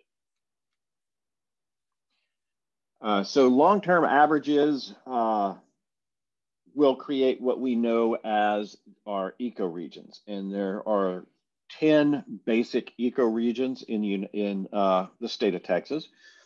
These, depending on the different climates, soils, vegetation regions, etc. These numbers can go up and down, but Gould's 10 is pretty much what we go to as a basis. But within each one of these ecoregions, you can have little different smaller ecosystems, and even if you go into an ecosystem, it goes even smaller into niches, etc. So when it comes to ecological systems within each of our ecoregions, we have about approximately 400 different types, and each of them having really distinct vegetative communities. With that information, I know I'm going over this really kind of fast, but with that information, where would you expect to see the highest amphibian diversity? Just based on what you know of amphibians, where would you expect to find the highest amphibian diversity in the state of Texas? If you said East Texas, you would be correct. Why would you think East Texas is having the most amphibian diversity? in the state because we have moderate temperatures and high humidity and a lot of rainfall. That's why we're going to have more amphibian diversity in the east side of Texas. And if you look at this as the whole United States, amphibian diversity increases the further west, or excuse me, the further east you go in the US, amphibian diversity actually increases. And that's again because of humidity, rainfall, moisture levels, and temperature.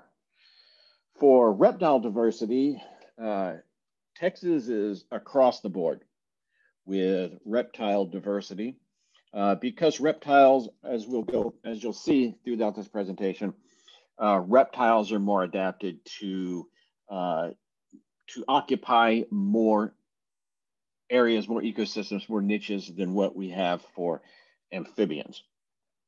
Okay, so let's just go in and start talking about, well, what exactly makes an amphibian an amphibian? They are vertebrates, they are ectothermic, and they are not exothermic.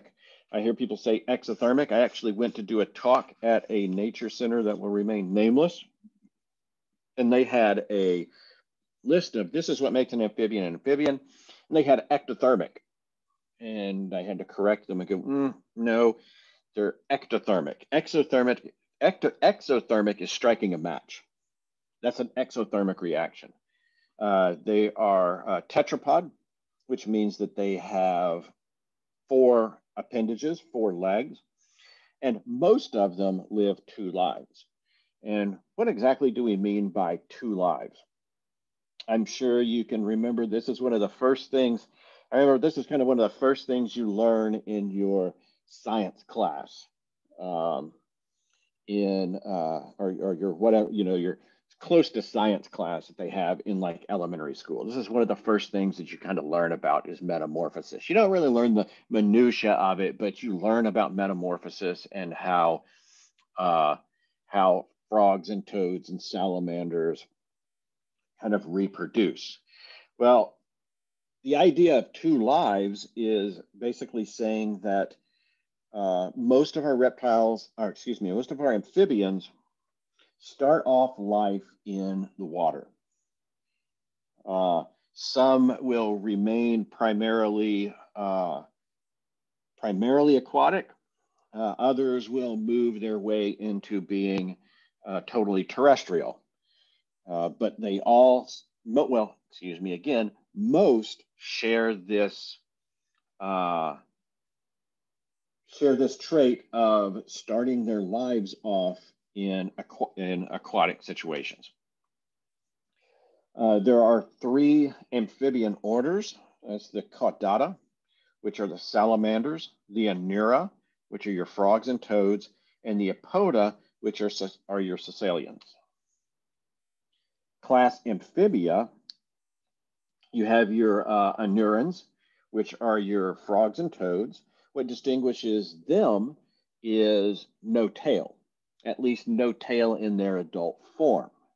Larger rear limbs as opposed to their front limbs. And it's kind of a misnomer to say that their rear limbs are designed or have evolved for hopping, because that's not necessarily true. With tree frogs, they're designed for climbing. If you ever see a tree frog, especially the green tree frog that we have around here that are stuck to your patio door at night, you notice how they crawl up the glass. If you do go up and poke them or prod them, they will hop. But if you look at them, especially with one of their little back legs stretched out, they really don't have much muscle mass as what you would look at as like bullfrogs in muscle mass, which with bullfrogs, their limbs are more designed for hopping and swimming. They have a short start appearance, and they're tadpoles in their larval state. The caudates are your newts and salamanders. They are distinguished because they have, in their adult form, they have a tail present.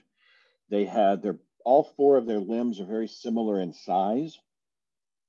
There are exceptions to, of course, there are exceptions to that. Their long and cylindrical appearance, and in their larval stage, which you can see down here, they look very similar to the adults, as opposed to tadpoles, as you see over here, that really don't look much like the adult in their initial larval state.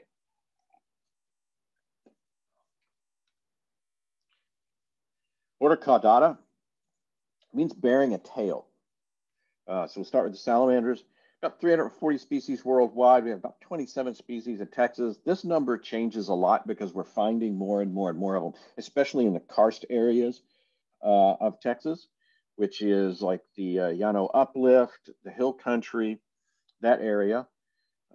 Skin is smooth and glandular with mucus and poison glands, which is similar to frogs. They're found primarily under leaf litter and in soils, or they may be fully aquatic. Not all salamanders are fully aquatic, but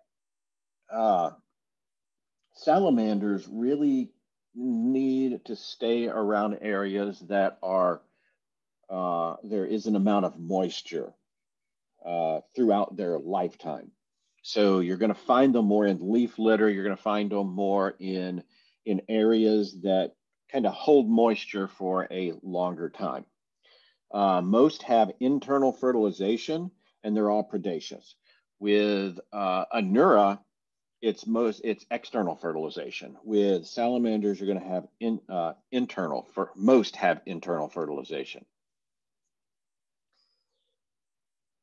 These are the families of the Caudata that we will. Some of these you'll find in Texas. Some of them you want. Mole salamanders, three-toed amphiumae, hellbenders you won't find. Mud puppies you'll find here. Newts, sirens. I believe there's one siren that we have here. Lungless salamanders we don't find here. But here is an example of some of the salamanders that we have in Texas. If you'll notice this one down on the bottom, this is a Texas blind cave salamander. And one of the characteristics of this guy, and this one is aquatic, is going to be completely aquatic. As you see, it still retains the external gill. The gills were during the transition from the larval state to the adult state were not internalized, where they are with most other species, or most other caudates. And here is one of the exceptions of the four-limbed, and that's the three-toed amphiumae. They have vestigial back limbs, but they have a more distinct front limb, but they have not as distinct back limbs. The order Anura, which are your frogs and toads. We went over most of this. One of the most distinguishing characteristics of Anura are vocalizations. And vocalizations are restricted primarily to the male for courtship and establishing territory. And you've seen the pictures, I'm sure, or you maybe even seen in person, when they expand their throat pouch. And it's this expansion of the throat pouch. Think of it like a speaker membrane or a drum membrane. It's expanding that throat pouch that resonates the sound. And it's absolutely amazing what that throat pouch can do in projecting sound of something that's so small. I mean, think about it. I know you've probably heard them before. I know you have, most likely. Rio Grande chirping frog, and you hear them around your house. They are an introduced species to our area from the Rio Grande Valley through the plant trade, and they're about the size or smaller actually than my thumbnail in their adult size, but you can hear them outside. And I get asked a lot of times by people, I hear it, what sounds like birds chirping around my house at night. And it's like, well, most likely those aren't birds. Most likely those are Rio Grande chirping frogs. And I had sounds on here, but I removed them because they take way too much time. But I can kind of demonstrate to you the sound of a Rio Grande chirping frog. When you hear them, it goes.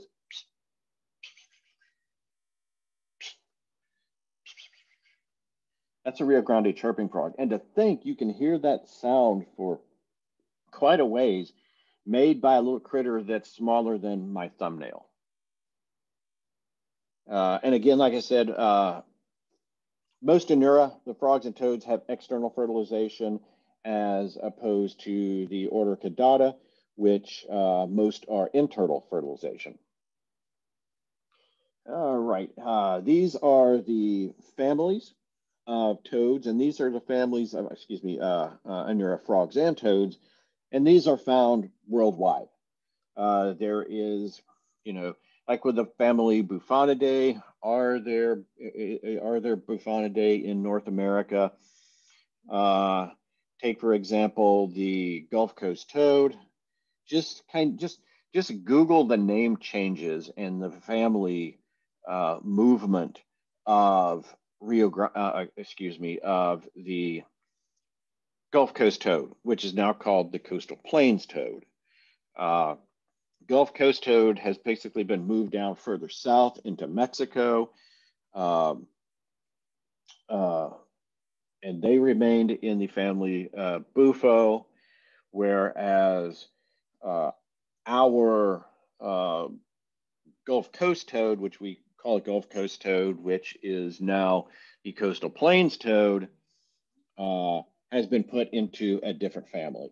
So, it's people's obsession with placing everything into a category. The critters themselves don't really care what category they're in. So, but we have this thing about moving everything around into different categories. The majority of the ones that you're going to find in Texas are going to be under the families Ranidae, Hylidae, possibly Bufonidae. Those are most of them are going to be found in those families. All right, I'm sure if you've been out anywhere, you've likely seen egg masses before. Here we see 3 different types of egg masses. These are, 2 of these are Anura and 1 is Caudata. General rule of identification of egg masses. And again, this is just kind of a general rule of egg mass identification. If you can distinguish the individual kind of shape and roundness of each egg, that's frog. Like I said, these are general. If you see them laid in strings like this, that's typically toad.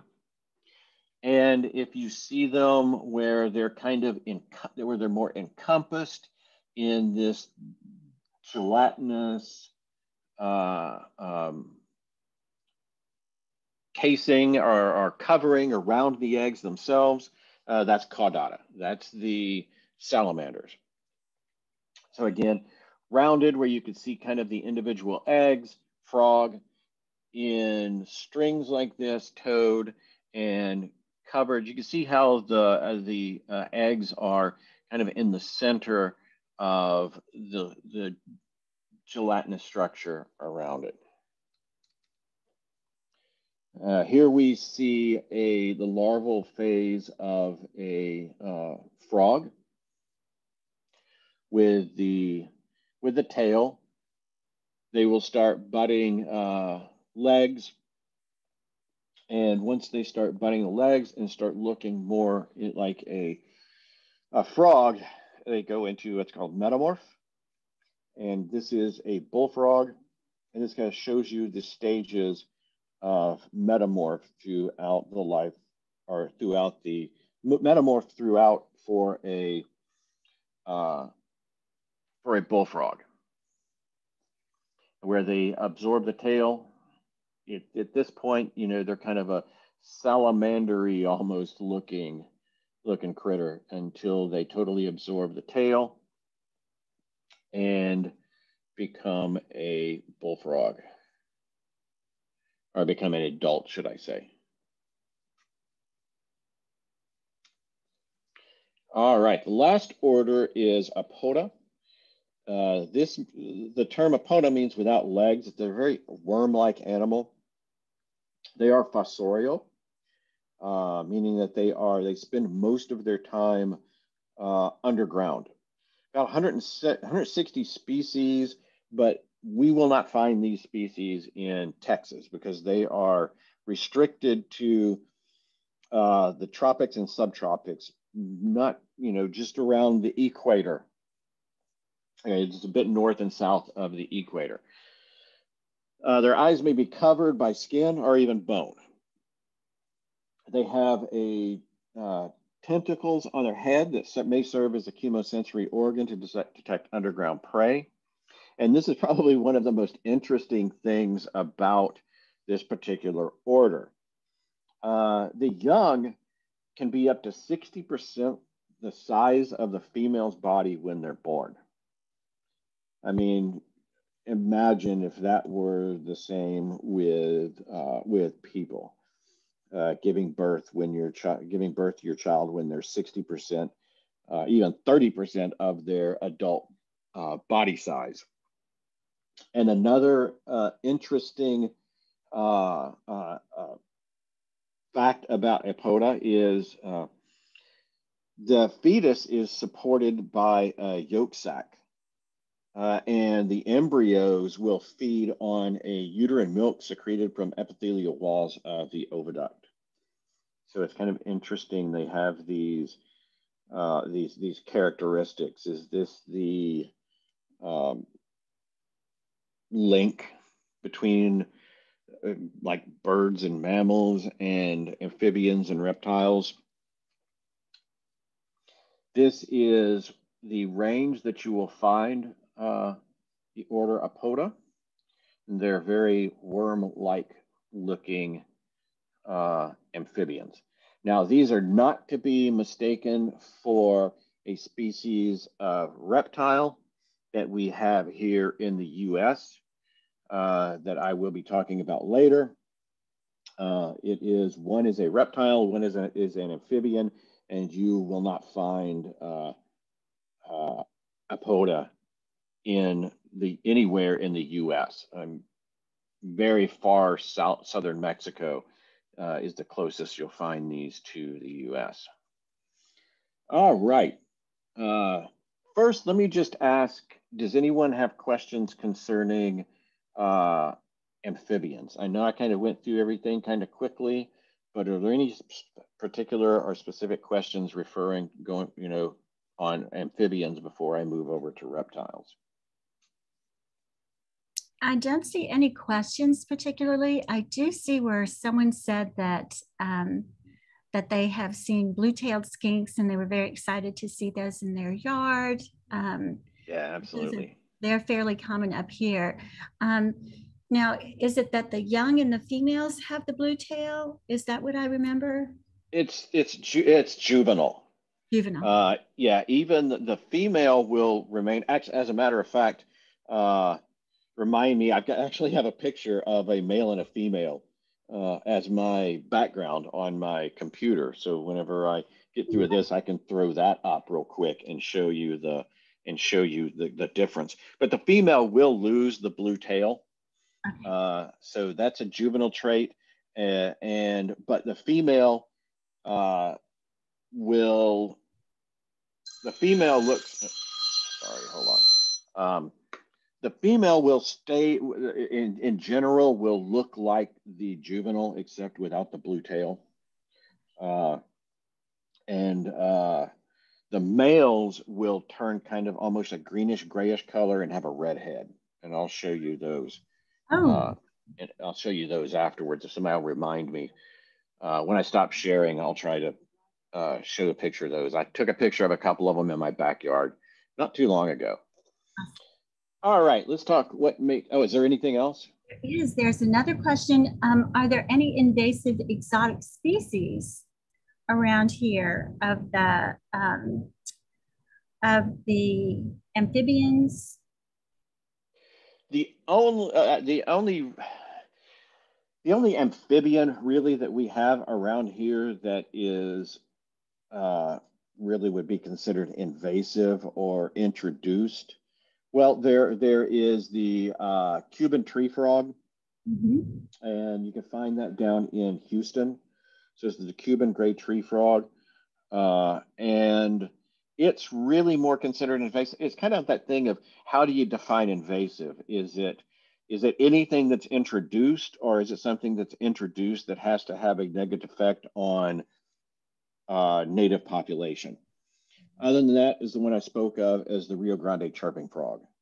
And they don't really, from my understanding, they don't really pose a huge threat to native species here. I mean, like I said, they're tiny little frogs. They're not even the size of my thumbnail. But the Cuban gray tree frog, that's a different story. And we're finding them more and more in Houston. So yeah, we do have a couple. Do bullfrogs live in the ground or on water? Bullfrogs primarily live in the water. That's what I thought. Yeah, they can come out on land. All frogs can come out on land. But if like bullfrogs or leopard frogs, tree frogs, anything like that, they need to be around water or very moist areas. They can dry out, but they can dry out for a very limited period of time. There are other frog species that ones that hibernate or go into have more of a hibernation. I know hibernation is of a mammal, but a mammal thing, but that will go into longer dormancy periods. Will actually create with excrement from their bodies. They'll create these little capsules that they will live in very dry, desert-like regions that maybe have ephemeral pools, and they'll create this little, almost, concrete hard capsule that they will survive in until the next rain. And then when the rain comes down, it will dissolve their little enclosure, and then they'll come out and breed. And they do everything as quickly as possible. So when the water's gone, they create their little cocoon again underground and wait till the next rain event. Awesome. Those are all the questions we have, Callie. All right, cool. All right, let's move on to reptiles. So what makes a reptile a reptile? Like amphibians, they are vertebrates. They are ectothermic, but the difference is they are covered with scales or scutes, and they have lungs for breathing. When I say they have lungs for breathing, they have fully formed, developed lungs, diaphragm, etc. As I showed you in the other, your amphibians, some of your amphibians can still have gills and external gills. With frogs and toads, they have a rudimentary lung. It's not a true lung that like we think of where you have negative pressure breathing where your diaphragm pulls down and pulls air into your lungs. Frogs and toads don't have that type of lung. So that was a major kind of the two things, the scutes or scales and the lungs is definitely more an advancement toward terrestrial, for terrestrial living. These are the orders of reptile that have existed, that we know of, that have existed throughout time. And there's three orders that are still in existence today. That's order Testudinata, order Squamata, and order Crocodilia. Those are the three that we have here in the orders that we have here in the U.S. There is another order. The fourth order is, and I always screw up trying to pronounce this, so I'm not going to try it this time, but it is a type of lizard-like critter that you will find in, I believe, Australia. Of course, everything odd is going to live in Australia. But the three orders that we have here are Testudinata, Squamata, and Crocodilia. Let's start with the order Testudinata. We have about 300 species worldwide. We have 16 in our area. I keep kind of saying about because I've kind of made this presentation kind of to encompass everywhere from basically from Galveston to LaGrange to Livingston. So these are, if further west you go, it's going to be different. The further north you go, there may be more. Further south you go, there may be more or less. So I'd say there's about 16 in the area. So for Montgomery County, there's going to be about 16. You could find maybe 16 different species in Montgomery County. This is the order of reptiles where the body is enclosed in these keratinaceous plates. And it's basically what we call the shell. And these little, I don't need to explain to y'all about scutes on a turtle. But one of the biggest questions I get is, what is the difference between a turtle, tortoise, and a terrapin? And I usually open it up to discussion at this point. But to answer the question, there really isn't. There is no difference between turtle, tortoise, and terrapin. The only one of the it's much more of a regional thing on what they call this order, but the only one of those that really kind of has a set definition to it is tortoises, and tortoises are exclusively land-dwelling, typically desert or scrub dwelling in the order Testudinata. Terrapins, I've mostly heard terrapins used in reference to box turtles. And turtles, I hear people say, well, turtles are aquatic. Well, box turtle, please don't throw box turtles into the water because they will just sink to the bottom and drown. So there's really no true definition. The only one that really has kind of a definition to it is tortoises. But otherwise, turtles, tortoises, and terrapins are really, it's just colloquialism. With the scutes, they have specific names to the different scutes. So if you're learning how to identify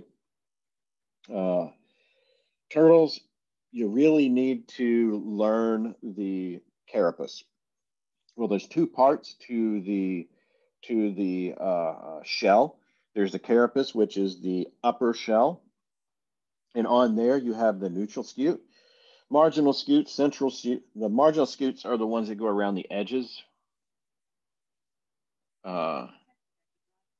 Here you have supracaudal, which is the two scutes near the cloaca, and the natral scute, which is the one right above the head, and then the marginal scutes are the ones along the edge.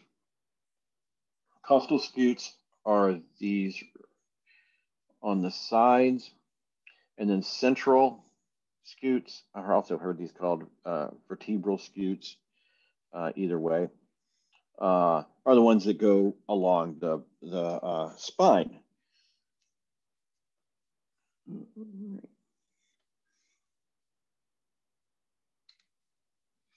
The bottom shell is known as the plastron. And this is especially looking at certain species of turtle. The plastron is a better way in some instances of distinguishing between certain types of turtle, especially like what's called the gular scutes, or these two in the front. When you're looking at, in particular, there are red-legged and yellow-legged tortoises, which are in the pet trade, which in juvenile form look remarkably like our Texas tortoise, because the carapace looks very similar. And, you know, just kind of a first glance, if you're not familiar with Texas tortoises, you might look at it and go, oh, well, that looks like a Texas tortoise. Well, you flip it over and look at the gular scutes. On Texas tortoise, they are very elongated. So you see my cursor, they come up and then kind of like have a divot and come back down like this, which you don't see in the red-legged or the yellow-legged tortoise. Again, with the scutes on the bottom, they all have specific names to them. And then you have the bridge, which is part of the plastron. And the bridge are the scutes on the sides, but under the plastron. Under the carapace. This is the carapace. This is where your marginal scutes would be. Supracaudal scutes would be here. Atrial scute would be here. Marginal scutes would be here. Bridge scutes, which they're good for if you're looking at identifying turtles from a distance. Learn the bridge scutes, especially with like chicken turtle. It's a good way to identify chicken turtle. Also, another good way to, if you want to identify turtles, is learn head markings. I had in here slides on head markings, but look up head markings and leg markings. That's another good way to identify. For example, red-eared slider. How do you identify a red-eared slider? They have the little red spot on their head right above their ear. So head markings and bridge markings are probably the two most the two best ways of identifying turtles from a distance. Look at some of the turtles that we have around our area. First and foremost, we have our snapping turtles. We have both the common and the alligator snapping turtle. Both of these are found in Montgomery County. One of the most distinguishing characteristics, I have a alligator snapping turtle hotline, and I get called all the time on people saying they found an alligator snapping turtle and it ends up being a common snapping turtle.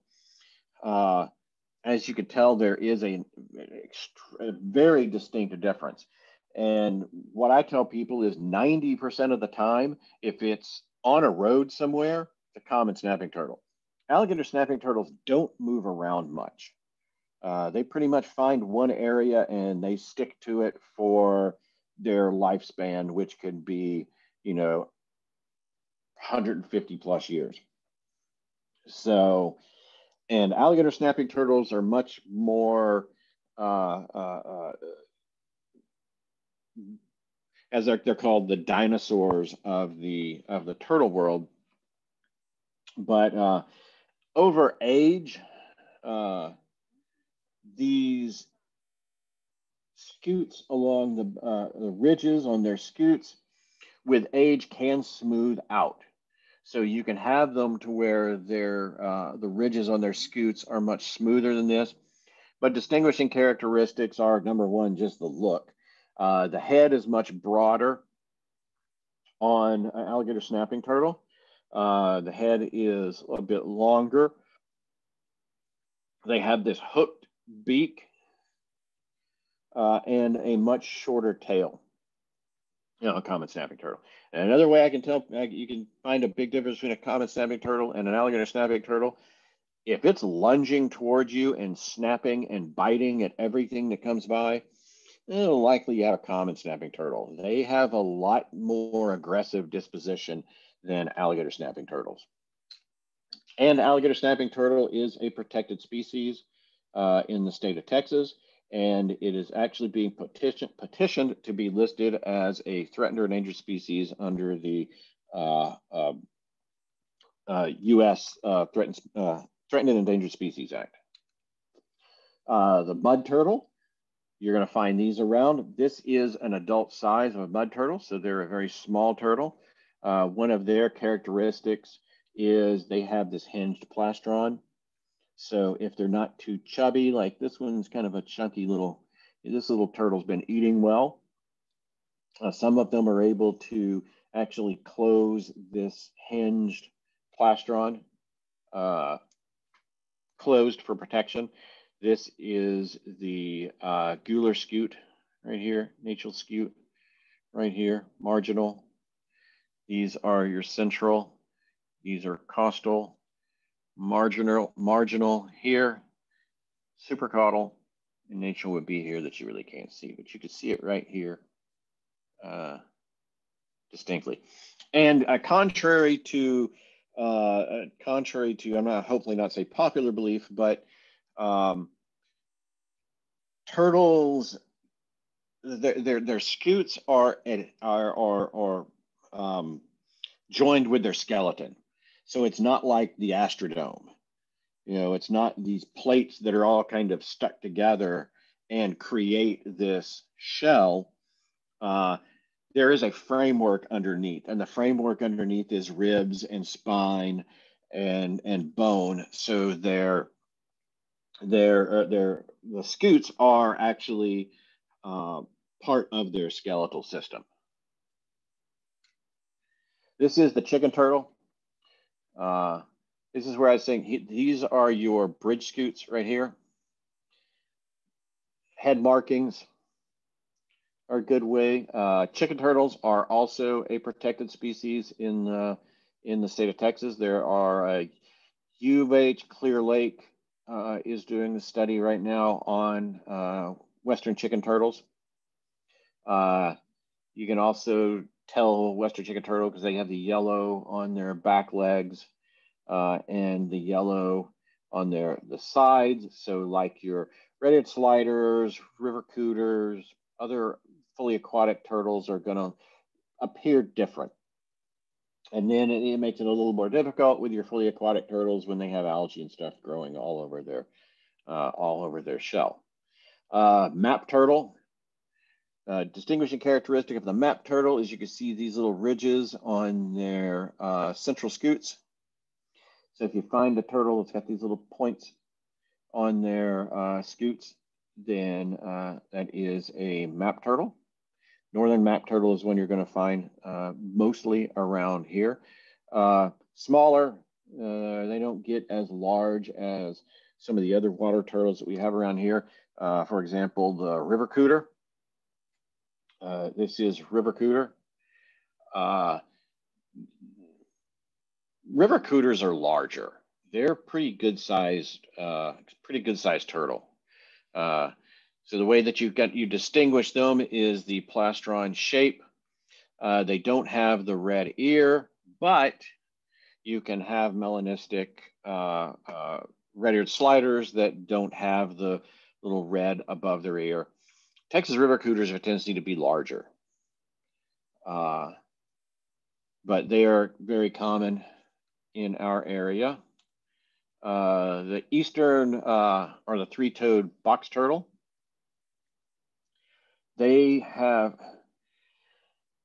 you'll find both the eastern box and to an extent the ornate box turtle in the area. Eastern box turtle I've found has a tendency to be more of a woodland turtle, whereas the ornate box turtle, more of an open kind of prairie type turtle. But the ornate box turtle, you're going to find less in the area than what you're going to find the three-toed. Most likely, you're going to find the three-toed box turtle in the area.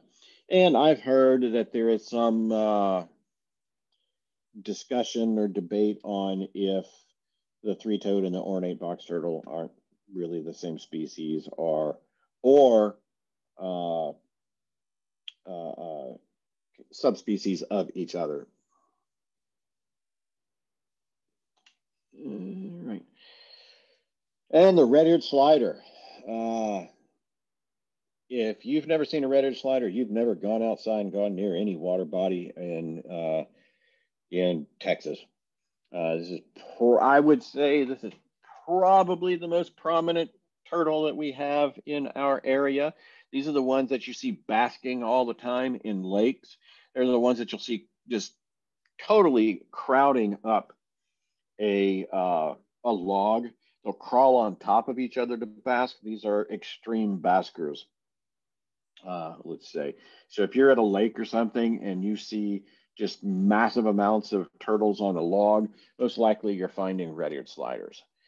We have two types of soft shell. First is the smooth soft shell. It's smaller than the other soft shell that you'll find in the area. And I've heard these called a pancake turtle before because they're rounder, they're kind of smaller, maybe about a 8 to 12 inch carapace. And they kind of have that, like when you make a pancake and you flip it over, how it kind of has that lighter colored ring around the edges and then the darker. So I've heard these called pancake turtles before. But that's the smooth soft shell, smaller. And then we have the spiny soft shell, which is much larger. And they don't have the kind of pancakey appearance to their carapace. And yes, soft shells have scutes. The scutes are just enclosed in this fleshy material, kind of intradermal scute. And with the spiny soft shell, you can kind of see where the scutes are by what these little bumps on the back. These are much larger. So most, these you're going to find are going to be well, a foot and a half carapace length from here to here. So you're easily looking at a foot and a half or more for the spiny soft shell. And you will find these around everywhere, anywhere where there's fresh water around here. Order Squamata. These are the scaled reptiles. So we're talking about snakes and lizards. One of their distinguishing characteristics from other reptiles is what's called a quadrate bone. There's about 9,000 species worldwide. Of snakes, we have about 36 potential that we can find in Harris and Montgomery County, and lizards, 14 potential that we have in Harris and surrounding counties. First, I'm going to highlight a couple of lizards that we have that you may see around here. First off is the Mediterranean house gecko. I'm sure you've seen these around your porch light at night. They are nocturnal. They were first reported in Key West, Florida around 1915. And one of the most interesting things about them, if you look at distribution maps of the Mediterranean house gecko, you'll find them in Houston. Then you'll find them in San Antonio, and you'll find them in Austin, and you'll find them in Dallas, and you'll find them in Brownsville, and you'll find them, you know, in Conroe, or you'll find them in the Woodlands. But you don't like find them in between. So how are they getting from one place to another? Most likely they're being moved by people. I know I get a lot of people saying, oh, I just moved and I was emptying some old boxes, or I had a box of rags in my garage and I found these little eggshells. What are they? That's Mediterranean house gecko. So they have been moved around by people. They don't distribute themselves around. They get moved around by people.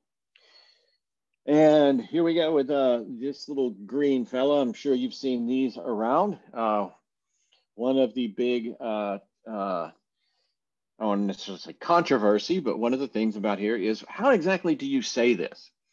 Is it green anole? Is it green anole? How do you pronounce it? I've even heard some people say green anal. And it's like, oh God, come on, people. Let's not call him a butthole lizard, but green anal, come on. Technically, this is a French Carib word, and it is 3-syllable, and it is pronounced anole. But I guarantee you 99.9% of herpetologists call it anole or anole. And I guarantee you they will continue to call it anole or anole and not call it anole. But, you know, what's in a name? As long as you know what we're talking about, but technically it is anole. They're about 5 to 8 inches long. A male has a red dewlap for courtship and territorial display. They primarily eat insects and spiders, and they are a pursuit predator. Have you ever seen one of them take down? You know, they'll run after something. So they are a pursuit predator. They eat insects and spiders primarily. They are visual hunters, and they do a couple of different displays. One display that they'll do is like a head bob, and that is for courtship. And then they'll also do a type of head bobbing, but it's much more pronounced, and it's more like a push-up, where they're pushing themselves up with their front legs, and they'll even push themselves up with their back legs. And that's a territorial display. They will use the dewlap for display, but if you see them kind of doing what looks more like push-ups, that's a territorial display. We have another type of anole here in Southeast Texas, and that's the Cuban brown. And they were introduced into Florida around the late 1800s, late 1880s. And it's believed they made their debut in Texas around the mid 80s in League City. And it's believed, I don't know if this is how true this is or not, but the rumor I've always heard is that they got their foothold in Ma's Nursery, which is in League City. I don't know if that's true or not, but it is known that they did make their way into Florida and into Texas through the tropical plant trade. They are a species of anole. They are much more aggressive than the green anole. And it's believed that they are not necessarily diminishing the number of green anole, but they are actually forcing them into their more ancestral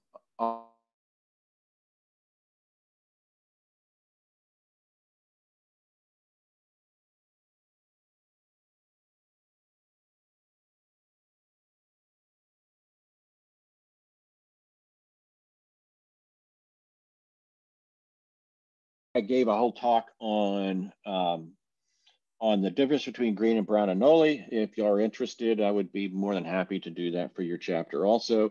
But I go really in depth in both the green and the brown anole. Texas horned lizard. They used to be found totally around the state of Texas, except for very, very, very, very far East Texas. Now,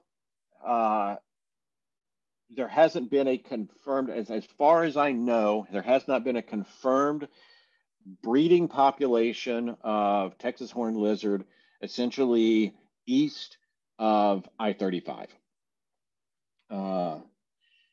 So a lot of that has to do with they are a very niche species, and being that as adults, about 70% of their diet is made up of red harvester ants.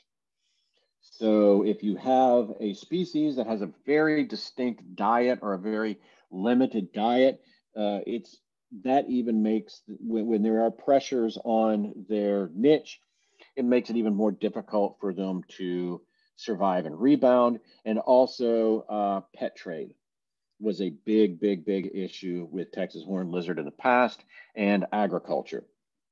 The Texas horned lizard is also a protected species in the state of Texas. They seem to be doing well elsewhere. It's just in Texas, they don't seem to be doing that well. Snakes. All right. Distinguishing characteristics of snakes: legless, they lack eyelids, and the specialized elongated quadrate bone. I've heard so many times that snakes unhinge their jaws. Actually, snakes don't unhinge their jaw. They have what's called a quadrate bone that attaches their upper jaw and lower jaw. So when they, and on top of that, where we have a fused lower jaw, they have a lower jaw that has a tendon, an elastic tendon that can allow them to open their mouth much wider and eat prey. We have about 15 recognized families and 4 in the Houston area. Poisonous versus venomous. If you want to, really peeve off a herpetologist, say, is that snake poisonous? This is a very easy way to distinguish the difference. If you bite it and die, it's poisonous. If it bites you and you die, it's venomous. No, not necessarily die, but what exactly is venom? Venom isn't made to bite you while you're to keep you from weeding your garden.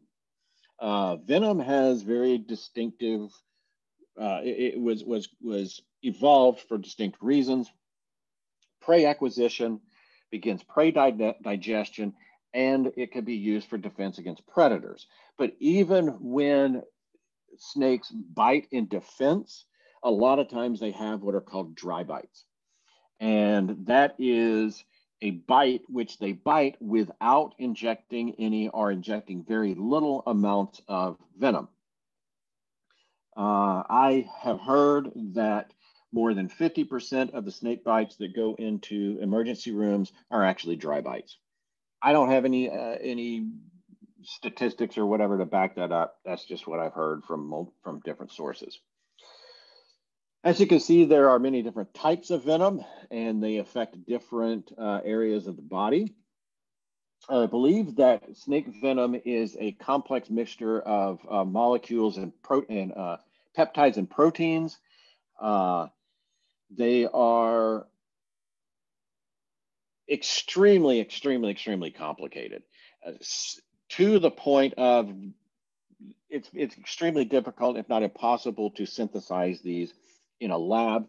And the idea is that venom may have evolved as through essentially saliva or salivary glands. So even with what we call non-venomous snakes, they do have a venom, and that's for the Duvernois gland. And there are 2 different ideas on what the Duvernois gland does or its purpose. One school of thought is it's a separate and distinct digestive aid, that it's a toxin, not a venom. And the other hypothesis is it's a primitive venom gland. That this is what gave rise to what we now see in the vipers as venom. What purpose do snakes serve? Well, biggest thing, biggest purpose, and biggest benefit of having snakes is their ability to control rodents. Here is a list of diseases that can be transmitted. That could be transmitted from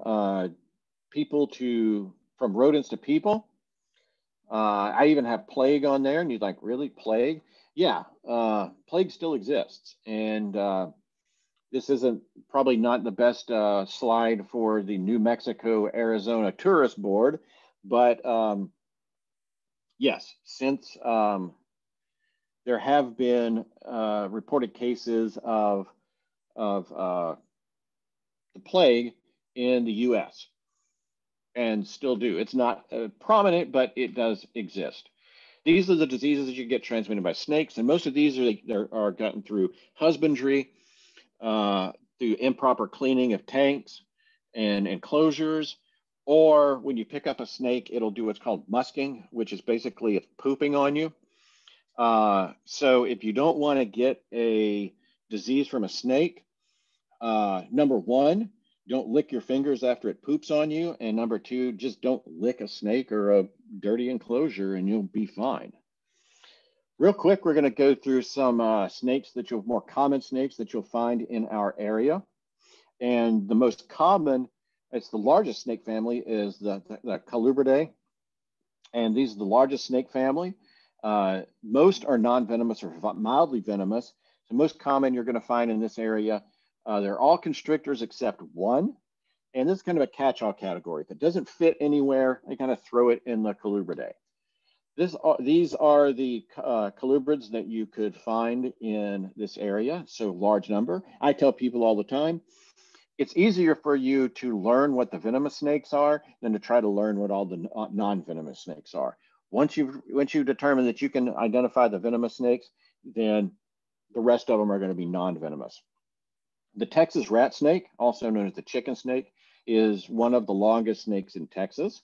Sorry, I'm going to have to go through this really quick. I've ran out of time. The eastern hognose snake, this is one of the ones that I was talking about that even though they are categorized as non-venomous, they do have a mild venom and they are rear-fanged. But one of the most interesting things about these guys is that they strike at you, they won't open their mouth. So they just kind of hit you with their nose. They are the divas of the snake world. I don't know if you've ever seen their display, but they put on this Academy Award winning death act, even to the point of where they'll roll over on their back and open their mouth and stick their tongue out and poop on themselves and roll around and writhe like, oh my God, it's the worst. You know, I mean, it's award winning, Oscar winning death scene. Speckled king snake. I grew up actually in Montgomery County. I'm from a little town called Cut and Shoot on the east side of the county. And we used to have these guys all over the property. I don't see as many of them as I used to, which is kind of sad. Gulf Coast ribbon snake. This is another that is mildly venomous. The only reason this should concern you is if you are allergic to the venom itself. Neurodia. The family Neurodia are the water snakes. We have 5 different water snakes in the upper Gulf Coast area. One of the most common you're going to find is the broad-banded. You can also have the plain-bellied diamondback and green and salt marsh. Salt marsh, of course, you're going to find on the coast. Eastern coachwhip. This is our fastest snake that we have in North America. This is the only one that doesn't constrict. What it does is it will capture its prey, bite it, and then just kind of beat it on the ground until it dies. But this is our fastest snake, and they go a whopping 4 miles an hour. It seems like it's a lot faster whenever you see them going across the yard or something. But yeah, 4 miles an hour. Viperidae. This is the vipers. Their distinguishing characteristic on the snakes is they have a relatively long hinged fangs. Some have hinged fangs, some are fixed.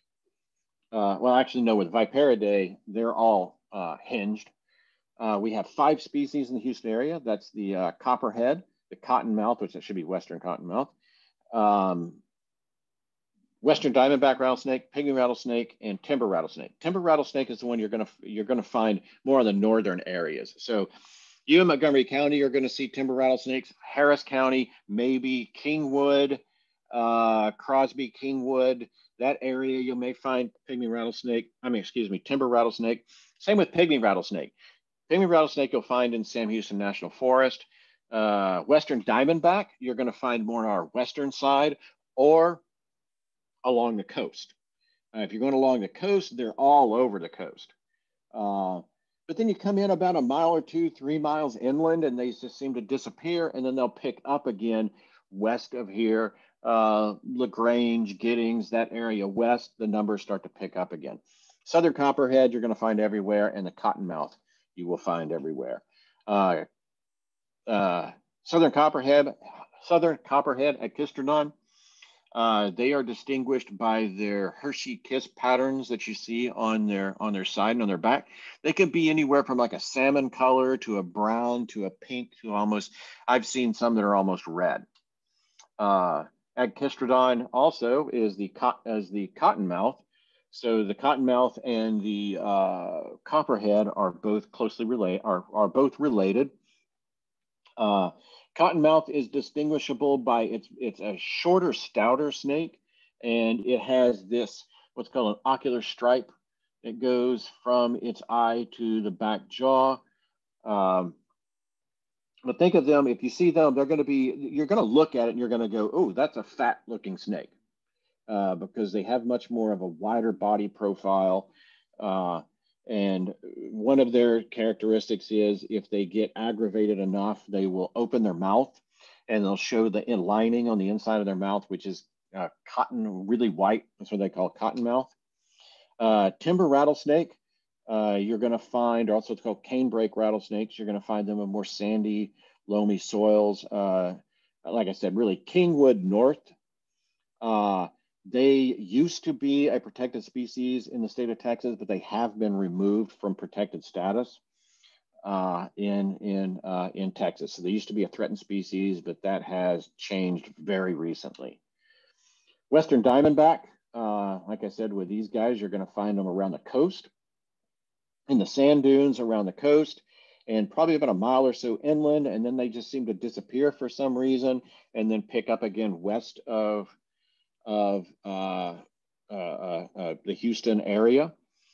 The family Elapidae, it's currently there's 61 genera and 325 species in the world, and there's one in the Houston area. And this family contains the cobras and sea snakes. This is one that I was talking about, that they have a pair of fangs that are fixed. So they have fixed fangs. They don't have their fangs don't fold up. They're not like with Viperidae. The cobras and sea snakes have fixed fangs, and many are very similar looking to the colubrids.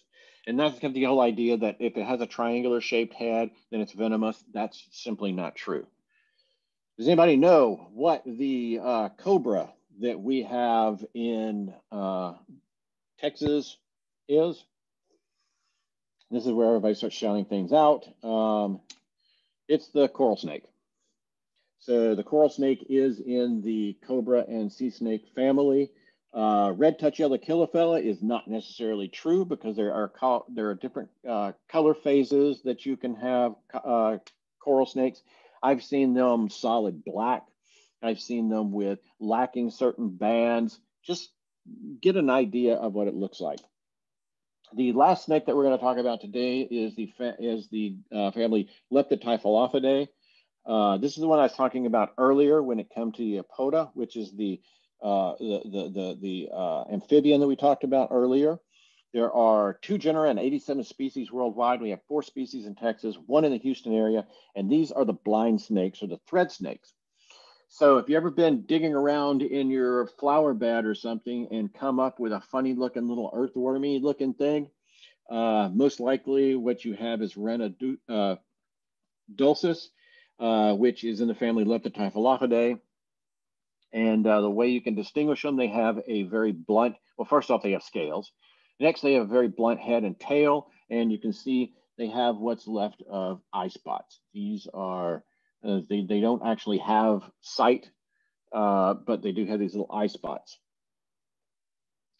All right, real quick, if it's in water, it's a cottonmouth. False. These are all the different types of water snakes that I had talked about earlier that you could find in this area. If it has a triangular head, it's venomous. Well, I gave that one away. That's false.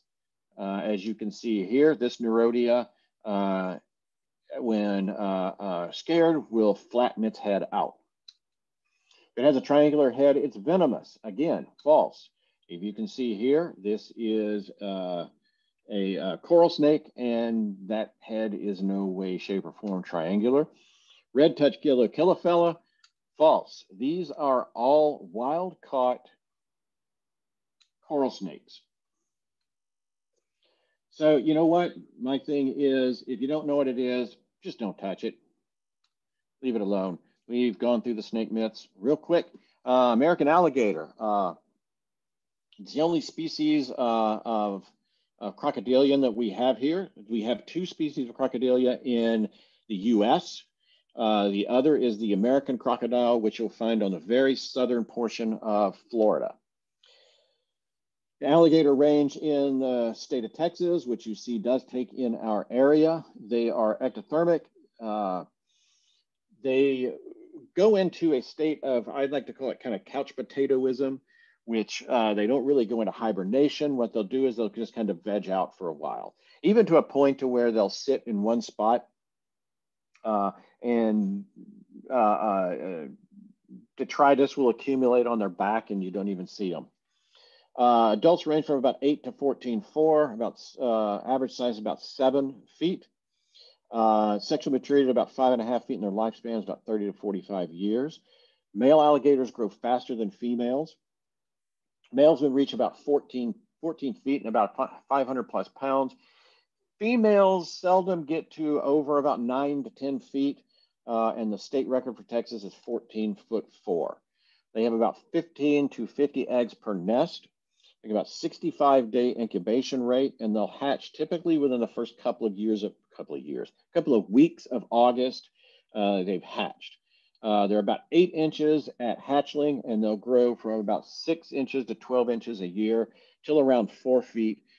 Their growth slows down at about 4 feet, but they do continue to grow throughout their lifespan. And that does it for me. Whew. All right, do I have time for any questions? Or if anybody has,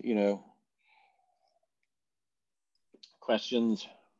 We do have questions, Kelly, but what we're going to do is we are saving the chat, and we will send you the chat in an email for you to answer, and then we'll share that with everyone who's been on the call today. All right, and just oh, beautiful. Yeah, this is the female. This is the female, and as you can see, she has lost the blue on her tail. You can see a couple of little scales down here that still have the blue, but this is the female and this is the male. Gorgeous. Gorgeous picture, Kelly. Thank you so much. Not a problem. And yeah, if people have questions, please feel free to give me an email, and I'll be more than happy to answer any questions that you may have. Perfect. I'll be sending you that chat as soon as we're off today. Excellent. Thanks a lot. Thanks for having me. Thanks. Over to you, Lisa. Okay, awesome. Kelly, thank you so much. That was fabulous. Next up, we've got Adrienne Paquette, and you can see her there, and that's actually her yard. So we can all be envious. And anyway, Adrienne is going to talk about mammals. Thanks, Adrienne. Okay, so I just had to go put my rubber boots on and grab a trash can and a broom because a few minutes ago there was a coral snake in my yard. So I put my dog inside and then I came back out and I have no idea where this coral snake went. So now there's a rough earth snake that I'm staring at. So this was a very timely presentation from Kelly. So thank you. All right, well, let's see. I'm going to, yeah, thanks. It's right behind me. I feel like I'm gonna, if I suddenly stand up and leave, you know what happened. And I'm gonna go grab a broom and a bin and put it in there and relocate it somewhere else. But it was interesting. It was very, the scales were very dull. So I think it was about to molt. From what I understand, they live under a leaf litter. If Kelly's still with us, you can totally correct me. So I think it may have just dug itself underneath the ground. And I don't know if I'm going to see it again. We'll see. Yeah, coral snakes are leaf litter snakes. Yeah, which I have a lot of because I am not a raker or a leaf blower. I don't blow anything away. Everything just kind of stays on the ground. So anyway, let's see if I can focus on this. We're gonna move back to mammals. So I know Diana was talking about mammals earlier and wildlife ethics. You guys talked about all that earlier. First of all, let me introduce myself. My name is Adrienne Paquette, and I work for the Texas Wildlife Association as an educator. Most of my job is teaching kids in classrooms about native Texas wildlife, but I'm also on the board for Heartwood. I'm the secretary, and I'm helping to pilot our first junior master naturalist program here in the fall.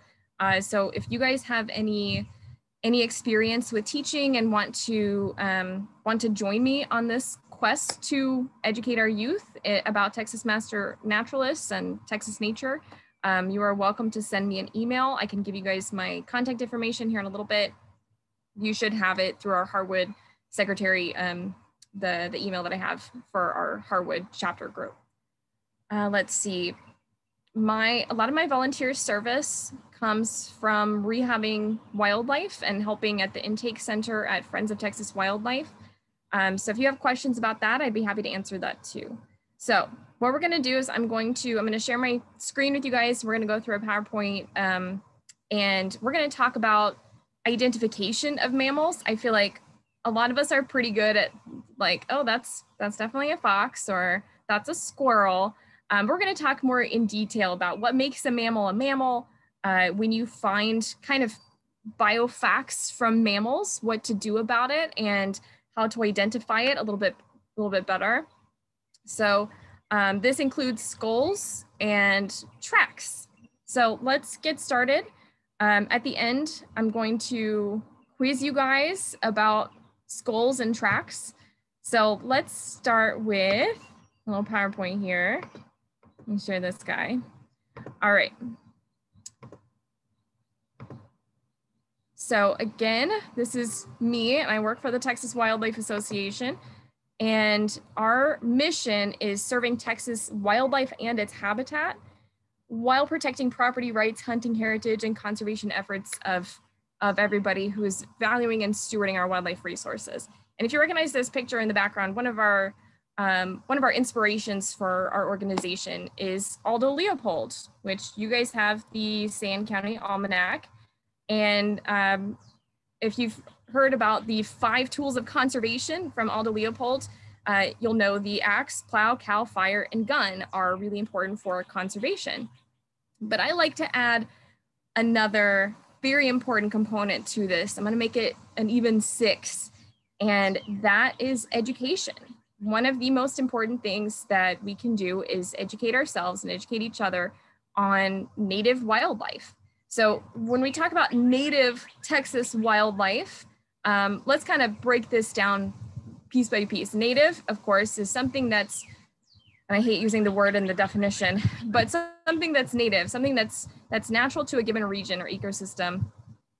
And here's kind of an important distinction with something that's introduced, for example, is that there's no human intervention.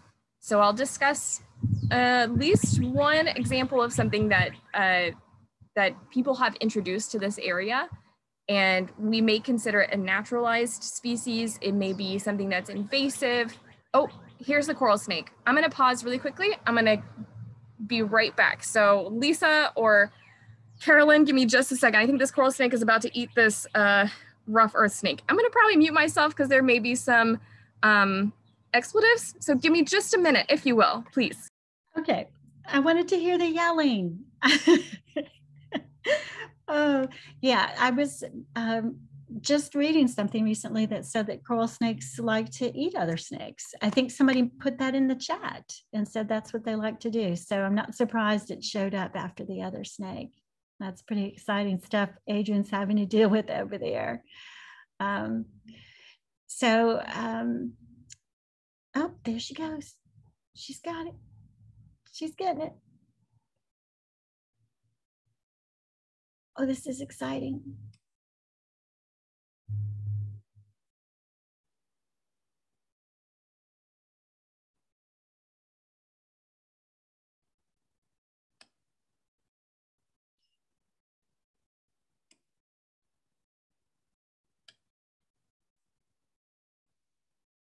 So when we're finished with this today, if y'all have a moment to hang in with me, I'll take about 15 minutes and introduce about 5 more people from our class so you can get to know each other, if you don't mind. Uh-oh, did she lose it? Yeah, buddy.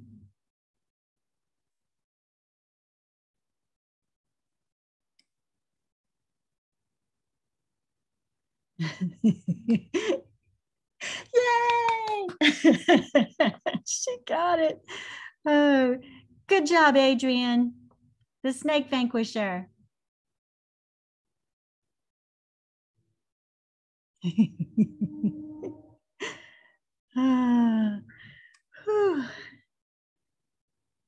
Your heart's pounding, huh, girl? It was exciting. I couldn't let it get away. Yeah. Oh, for anybody interested, if you find a venomous snake in a place where it maybe is not a good idea to have it, like I walk around barefoot all the time outside, there's a Facebook group called Snake Relocators, and they are super helpful for finding people in your area that are more than happy to relocate a snake. Some friendly herpetologists. Okay, so it was kind of funny. I jumped up this, and I was exactly right. This coral snake was going toward the rough earth snake. But the first thing I do is I took a picture for iNaturalist, and then I went and grabbed the broom. And anyway, it was a lot of fun. So thank you for joining me with this exciting adventure. I'm going to make sure that coral snake gets to a place where it's not going to be stepped on by either me or my dog or my horse. But it's very interesting. So anyway, let's cut back to this. A snake wrangler to pick up snakes in your yard.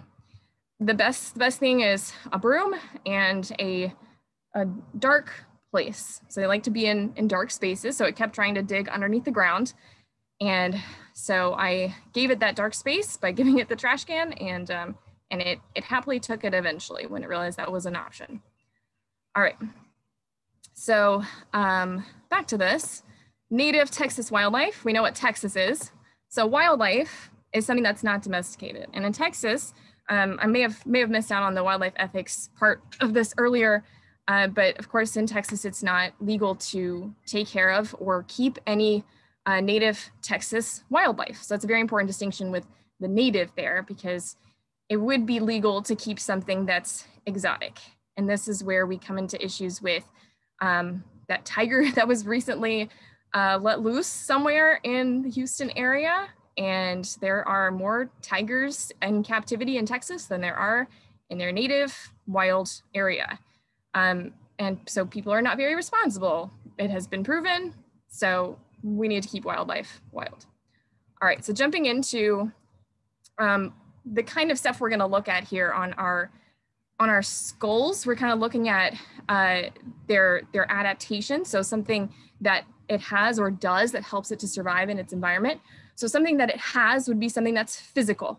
So for example, I see a picture of a gray fox and I can see that it has a tail, it has ears, it has eyes, it has 4 legs. And then a behavior, of course, would be something I would have to watch it do. So just looking at this picture, I wouldn't know that gray foxes can climb trees, right? I don't know that maybe this fox bounces around on his tail like Tigger. So that would be a behavior to actually have to watch them doing.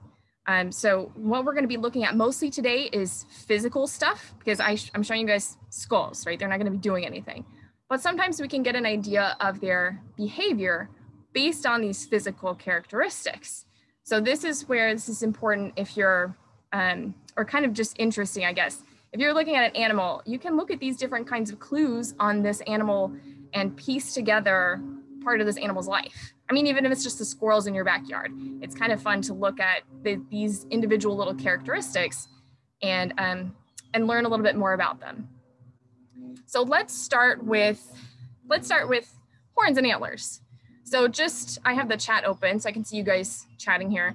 Which ones are horns and which ones are antlers in these two pictures? On the left and right. Which ones are horns and which ones are antlers? So we got right is horns, left are antlers. Yeah, that's right. Those are two different things. A lot of times people say that all antlers are horns and all horns are not antlers, but that's not true. Horns are horns, antlers are antlers. Horns are made out of bone encased in a keratin sheath, so like your fingernails, whereas antlers are made out of solid bone. So the healthier that animal is, the healthier those bones will grow on their head, whether it's horns or antlers. And so we can determine the health of an animal based on their horns and antlers. Now, what's interesting about antlers is almost every species of animal that grows antlers, those antlers will fall off every year and they regrow the next year, the next mating season. And so their antler health will look different depending on the year, right? And so what's kind of interesting is if they have an injury on their right back leg, for example, their left antler will show signs of poor health. But then the next year they may be totally fine. So this is an advantage for our deer because the males will use them to kind of fight with each other. And they do that to prove that they're the stronger and healthier deer, right? Whereas horns are often used as a defense. They're like antelope. There are some antelope that have kind of backward facing horns, and they use those to defend themselves against like lions. They can pierce a lion with those horns, and the males and females will both grow horns in most species of animals with horns. In antlers, most animals with antlers, only the males will grow antlers. Now, what's kind of interesting though is one of the exceptions is reindeer, and the females will grow antlers in reindeer. And both of the male and female, they'll shed their antlers. The males will shed their antlers late fall, like November. And the females don't shed their antlers until like January. So all these pictures you see of Rudolph and the reindeer that pull Santa's sleigh, therefore must be female deer. All right, so, oh, yep, I forgot about this. So the pictures that I'm showing you guys, if you guys go to a pet store, you may find some horns or some antlers to give to your dogs. And you can actually kind of see the difference in the hollow versus the solid structures. All right, so moving on to eyes. Now this is a deer skull in this picture here. This is a female, doesn't have any antlers or any buds there. But the first thing I wanted to point out on the eyes is the size of them. So this is somewhat subjective. There's no real good eye size comparison necessarily, but overall, when you look at this skull, this is a pretty big eye, okay? And when we see big eyes like this, it's a pretty good indication that this animal is more likely to be active when it's dark outside. Okay, so this is not a trick question. What do you call an animal that's active at night?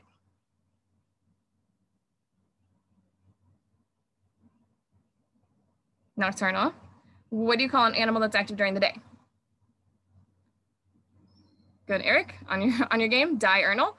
And what do you call an animal like deer that's active at dawn and dusk?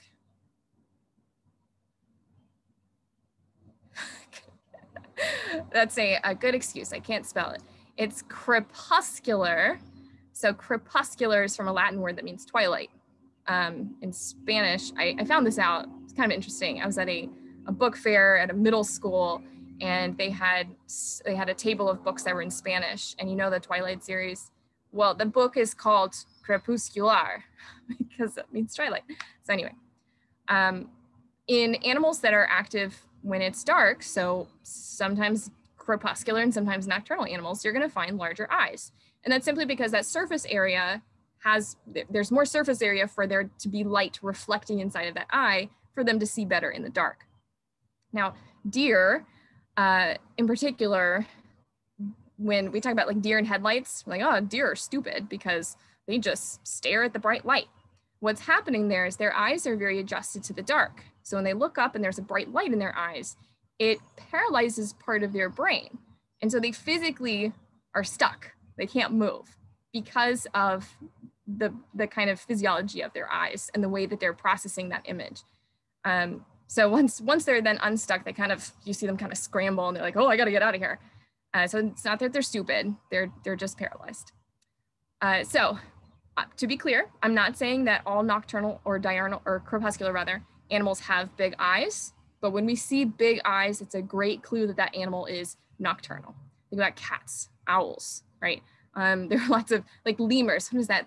The slow loris, so they have those really big eyes. That's a great indication of nocturnal or maybe crepuscular. And then we also need to look at how the eyes are placed on their head. So if you find a skull, this is a great way to figure out if an animal is a predator or prey.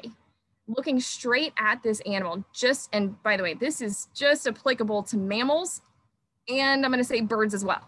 But when we're looking straight on here at the deer versus the coyote skull, we can see that the eye shape is a little bit different because they're situated differently. The rhyme that goes with this, I'm going to share with you guys, goes, eyes to the side need to hide, eyes to the front need to hunt. And the reason those eyes placed on different sides of their skull is beneficial. For our prey animals, for example, their eyes pointing to the side gives them something called monocular vision. So you think about mono means one, right? So basically saying they're processing those images from both eyes separately, but it creates one big picture inside of their brain. And the advantage here is it gives them a very wide field of vision. They can see almost 360, just by turning their head a little bit. Whereas predators, with our binocular vision, we have a much narrower field of vision, but we do have better depth perception, which is an advantage if you're trying to catch something, right? You got to know how far away it is so you can catch it. So again, eyes to the side need to hide, eyes to the front need to hunt. We'll talk more about predator prey here in a little bit, and we'll come back to why this is an important tool. All right, let's talk about dogs. So our canine family, for the most part, all of these animals' skulls look pretty similar. So there are some features here that are going to be pretty common. And one of those is their really long nose. Think about the behavior of dogs. They use their sense of smell over everything else, right? So that is a really important sense that they have to have. So therefore they have this really long nose, which has a lot more surface area inside of that nose to have different receptors. They have, I forget how many receptors, like billions of little receptors, where we have like a million or something like that. They have way more receptors than we have in our noses. So that allows them to smell a bunch of different stuff that we can't. So we're gonna see, again, that long nose compared to a cat. And we'll talk more about cats here in a second, but all cat skulls look fairly similar. One of the main features of cats, besides their very large eyes, is their short nose. And cats are really adorable, but they don't use their sense of smell quite as much. So they have that short little nose. Now, to compare though, just like when I say canine family, I'm just talking about wild shaped dogs. So like the dogs we might use for police work, for example. We have Doberman Shepherd, German Shepherd here, Labs even, hounds. That shape of skull is going to look fairly similar to their wild ancestors or their wild cousins, versus dogs that we have bred to be totally deformed. And you can see like this, the English Bulldog, the Chihuahua, they have almost no resemblance to dogs. They look like weird aliens to me. So just keep that in mind. If you find a skull and it's one of those things, some people have brought skulls to me or shown me pictures of skulls that look crazy. And the first thing I think is this is not natural. This is something that has been bred to be like this. Their teeth don't fit together right. They have no nasal cavity whatsoever. Their brain cavity looks like it can't hold everything that it needs to. It's just very odd. Cats. What's interesting about cats is that, like our house cats, is they were not really domesticated. Like we did not domesticate cats. Cats domesticated themselves in a way. This means though that cats, outdoor cats, are one of the most invasive species in the whole world in urban areas because they're not a natural predator for that area, but they do act like wild cats. And so, okay, so in these pictures here, for example, just looking at kind of the skull shape, all of these are cats. You can see that there are some differences, but there are lots of things that they have in common. So I'm gonna give you guys just a second. I want you guys to guess which one, I guess I should have them numbered, but I want you to guess which one is a house cat. So on the top, we can just go from left to right. Tops are 1, 2, 3, and then the bottom two pictures are 4 and 5 from left to right. So which one of those is a domestic cat? Just take a guess. Don't worry about being right or wrong, for fun.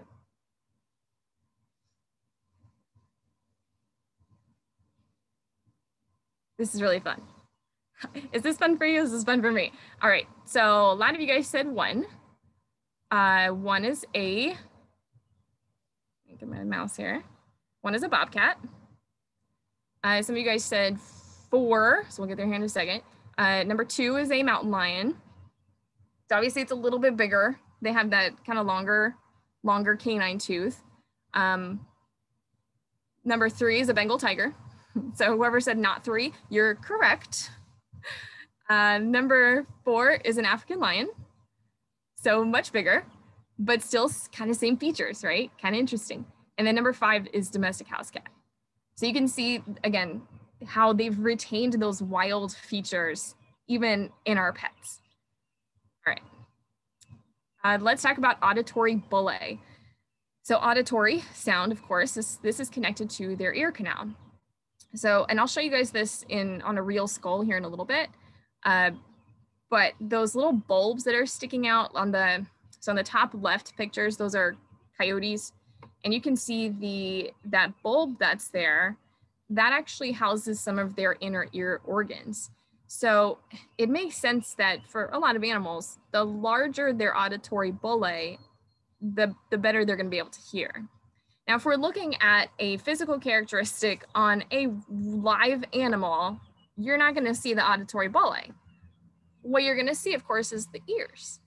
So look at the coyote, and you can see how they have some pretty decent sized ears. And I'm going to venture to say a lot of wild animals are going to have pretty decent sized ears. Like it's a pretty good advantage to have good hearing, right? It's kind of an important characteristic or important adaptation to have. So that kind of translates. If we see large ears, you're probably going to find something with larger auditory bullae. Same thing flipped around. If you find a skull and you look at the auditory bullae, it can give you a hint as to whether that animal is going to have larger ears or smaller ears. So the picture on the right, of course, is a striped skunk. And it may be tough to tell in this picture. I can show you a real one here in a little bit, but their auditory bullae are very, very small, and they're pretty flat as well.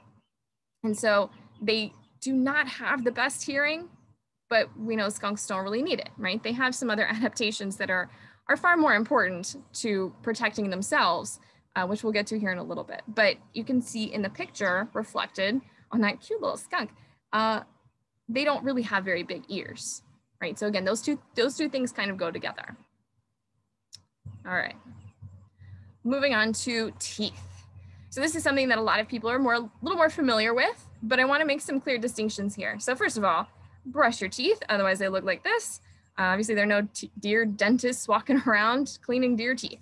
But here are 2 examples of some white-tailed deer teeth from kind of a side and a top view. And a lot of times when we talk about deer or prey animals in general and what they eat, we know they eat plants. And so when we talk about their teeth, their molars in particular, people describe their molars as being flat. To me, that is not a very great description, because a lot of the time, you can see on the top here from the side view, those teeth do not at all look flat. So what I want you to do right now is take your tongue and feel your molars in the back of your mouth. Can you feel the little dip in the middle? The little spot where Cheetos get stuck and you got to dig it out with your tongue. You know what I'm talking about? That's the flat part that we're saying, that we're describing on prey animals' teeth. So this is a form to function, pretty basic transaction here. The structure of the tooth is going to be important for eating specific kind of food. So we know that deer eat plants.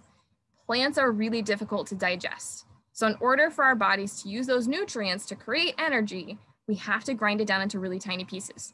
So if you imagine with me a leaf in your hand, and you take the other flat part of your hand and you crush it up like you're trying to warm up your hands when it's really cold outside. That leaf will grind up into really tiny pieces. Versus if you took a leaf in your hand and you took your fingers and poked at it or sawed back and forth, that plant, that leaf is not going to crush up into those really tiny pieces the same way, right? So again, form to function.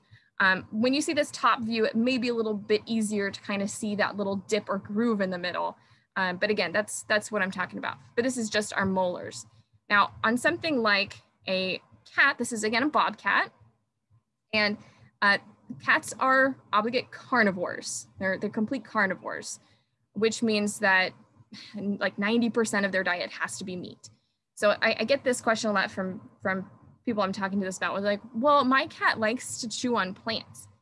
Yes, it is certainly possible that your cat can put plants in its mouth, chew it and swallow it. But they do not have the digestive system built for breaking down that plant material and using those plants as nutrients. So we can see that reflected in their teeth. So I want you to think about teeth as kind of a mirror of their digestive system. So when we look at our carnivore, something like our bobcat, Carolyn, then throw it up on the carpet. Yeah, so they're not digesting that stuff. So when we look at our carnivore, first of all, we notice that their teeth are very, very sharp. I think of them kind of like the shape of a shark's tooth, right? Very sharp, kind of like little mountain peaks. They do not have that dip in the middle. But you'll also notice that they don't have a lot of them. And that's because they don't have to chew that stuff up for a long time. They don't have to grind it down into really tiny pieces in order to digest it. So ruminant animals, or you think about a lot of our wild herbivores, like deer and antelope and wild sheep. Those animals are digesting and chewing on that stuff for a really long time. In fact, for our ruminant animals, they chew it and swallow it, and then they regurgitate it and chew it again. Like that's how much they have to chew it. And so they're going to need all those teeth. Our carnivores don't have to do that quite as much. So they don't need all those teeth. All right, let's talk about incisors. And of course, those are our teeth up front. And on something like this is a coyote again. So our coyote has those kind of small teeth. And I think of them kind of like comb shape because they use them more for grooming, kind of like your dog or your cat at home. They don't use those teeth necessarily, and we don't either. We don't take a bite of something and then chew it with our incisors. That's what our molars are for chewing stuff down. So it may not always give us a great clue as to what kind of food these animals eat, but there are exceptions. And I will tell you this again in a minute. There are exceptions to every rule. So when you see something like this, what kind of animal is this? If you were with us during the last break, you'll know exactly what this is. It's beaver, right? So Teresa has given me a little bit broader information about this animal. Because of these kinds of teeth that they have, you can see that they're actually going really deep into their kind of skull cavity. It's in the rodentia group, right? So they are rodents, and all of our rodents are going to have incisors that are constantly growing. That's one of our characteristics of rodents. And I think something else that's kind of interesting about rodents, one other characteristic when you're like, is it a rodent or is it a lagomorph or something else? Another characteristic of rodents is the sounds that they make. but also their little hands. I think rodents are super cute. Rodents are the largest group of mammals. There are more rodents than there are any other kind of mammal. And so if you think about gophers and prairie dogs and rats and mice, or even like a pet gerbil or hamster, they're all gonna have these really big incisors. Now on the beaver in particular, they're orange on the front. And it's not because they're dirty. That's actually iron growing on the front of their teeth. And that iron, it's not like a metal. I get this from kids all the time. They're like, are they magnetic to things? No. It's the mineral that makes our blood red, right? So it makes their teeth look a little dirty, but it does strengthen their teeth so that they can chop down trees. That's a pretty important function for a beaver. And again, those teeth are constantly growing. So as they file those teeth down, they're just gonna grow right back. So whenever we see big teeth like this, we know it's a kind of rodent, or it at least is narrowed down into our rodentia group. Or, oh, we'll get there here in a second.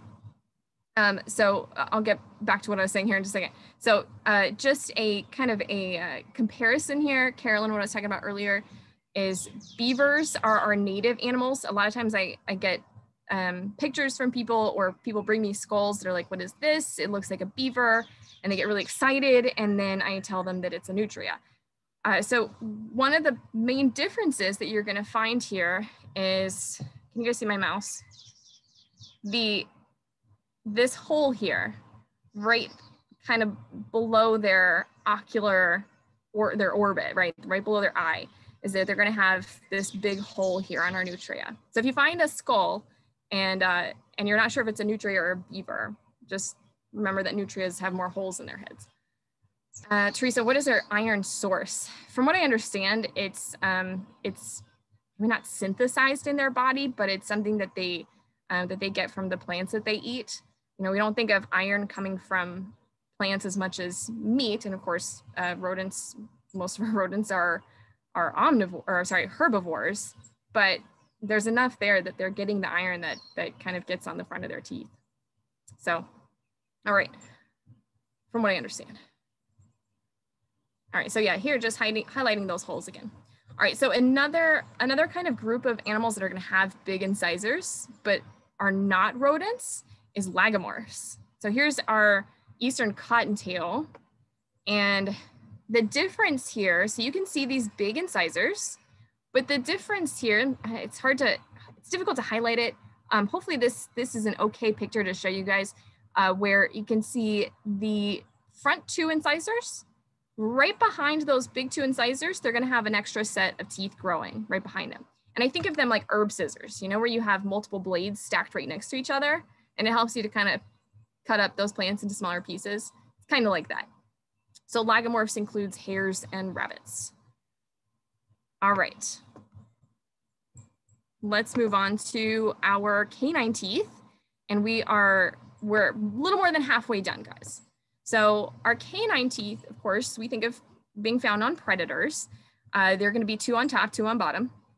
And those are kind of more hook-shaped oftentimes to help them to hook onto their prey and grab whatever prey they're trying to eat. Now, remember I said that there are exceptions to every rule. So you might find canine teeth on animals that are not predators. And for example, elephants have canine teeth, but we call them tusks. They're really big. They obviously don't use them for catching anything. They're way too big to be functional for eating anything. They use them more like the deer and their antlers. Another maybe more relatable one here in Texas is horses.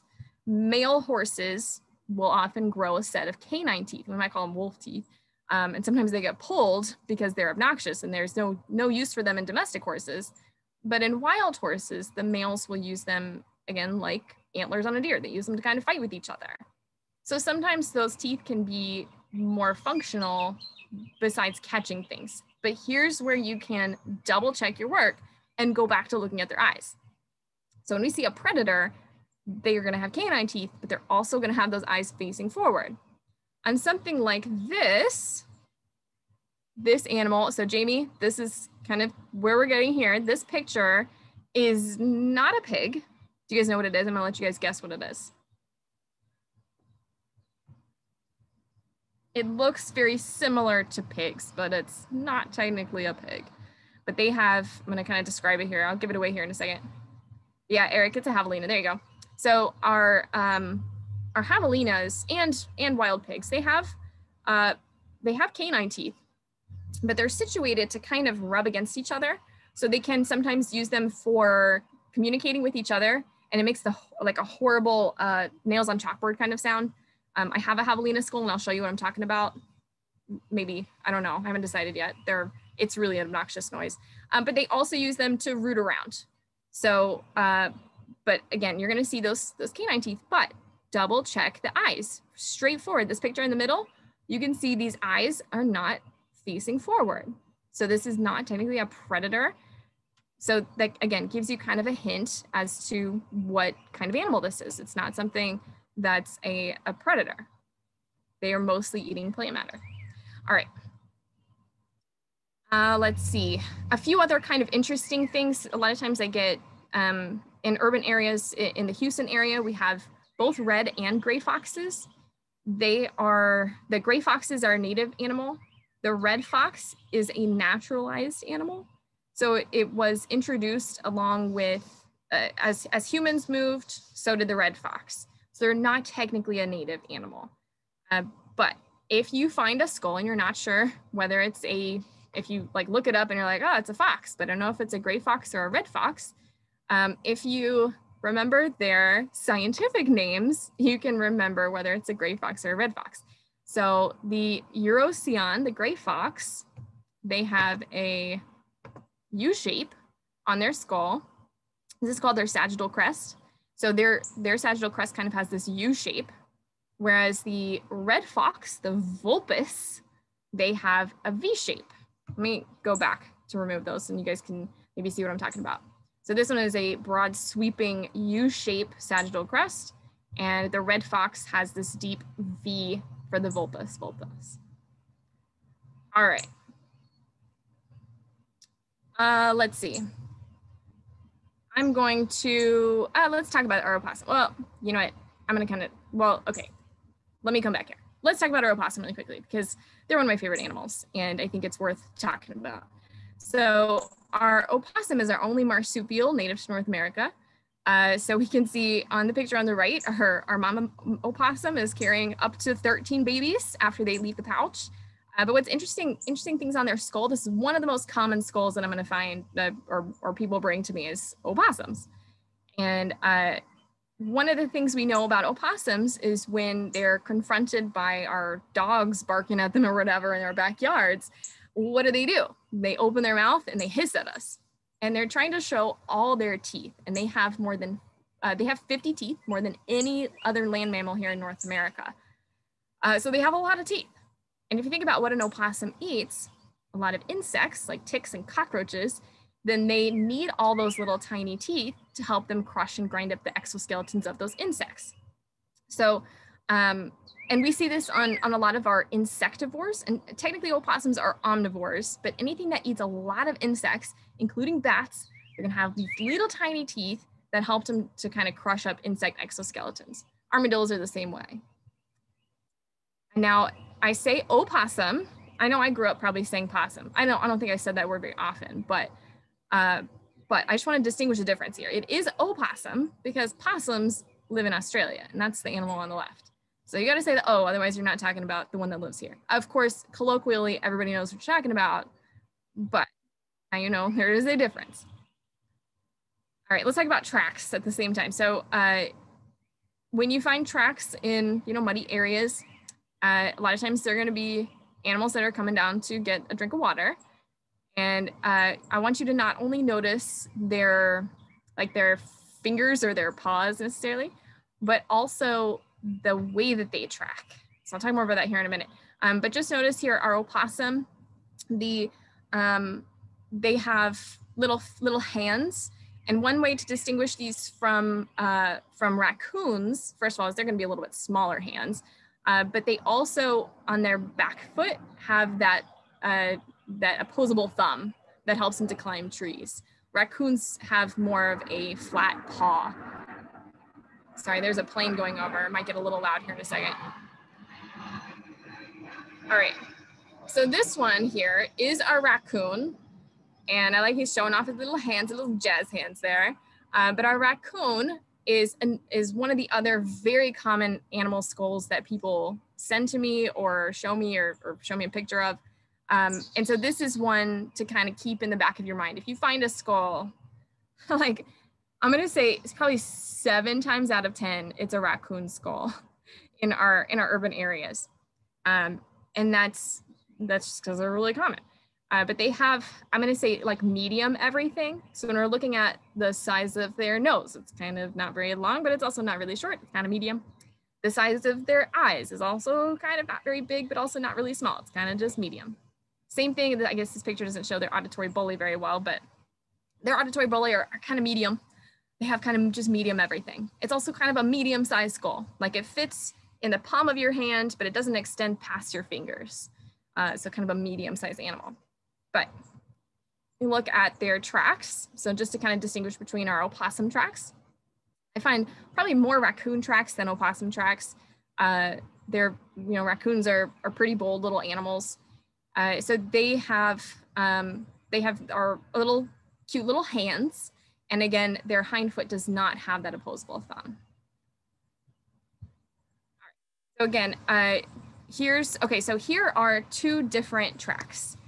And which one, the left or right, which one is a canine? Which one's a canine and which one's the feline? So the left, you guys say, are the canine. So the feline's the one on the right. So what is the distinguishing factor here? What's different between these 2 paws? One of the major things is claws. Very good. So dogs have non-retractable claws. Most dogs, let me rephrase that. I'll talk about that again here in a little bit. Most dogs have non-retractable claws. And so their claws are gonna be out all the time. Cats are little ninjas and they keep their claws sharp and underneath their skin, retracted. There's in the cat family, the feline kind of group, there are lots of different little subgroups, and cheetahs are actually in their own group all to themselves. And they are different in a few ways, but one of those ways is they have semi-retractable claws. So this is kind of interesting. Their claws are not really helpful for climbing quite as much because they get kind of worn down. So not quite as good for climbing as they are for running. So they are really great runners, right? They use them kind of like cleats. On the dog side, one of the only members of the canine family that can climb trees is a gray fox. And that's because they have semi-retractable claws. So this is kind of like an opposite effect here.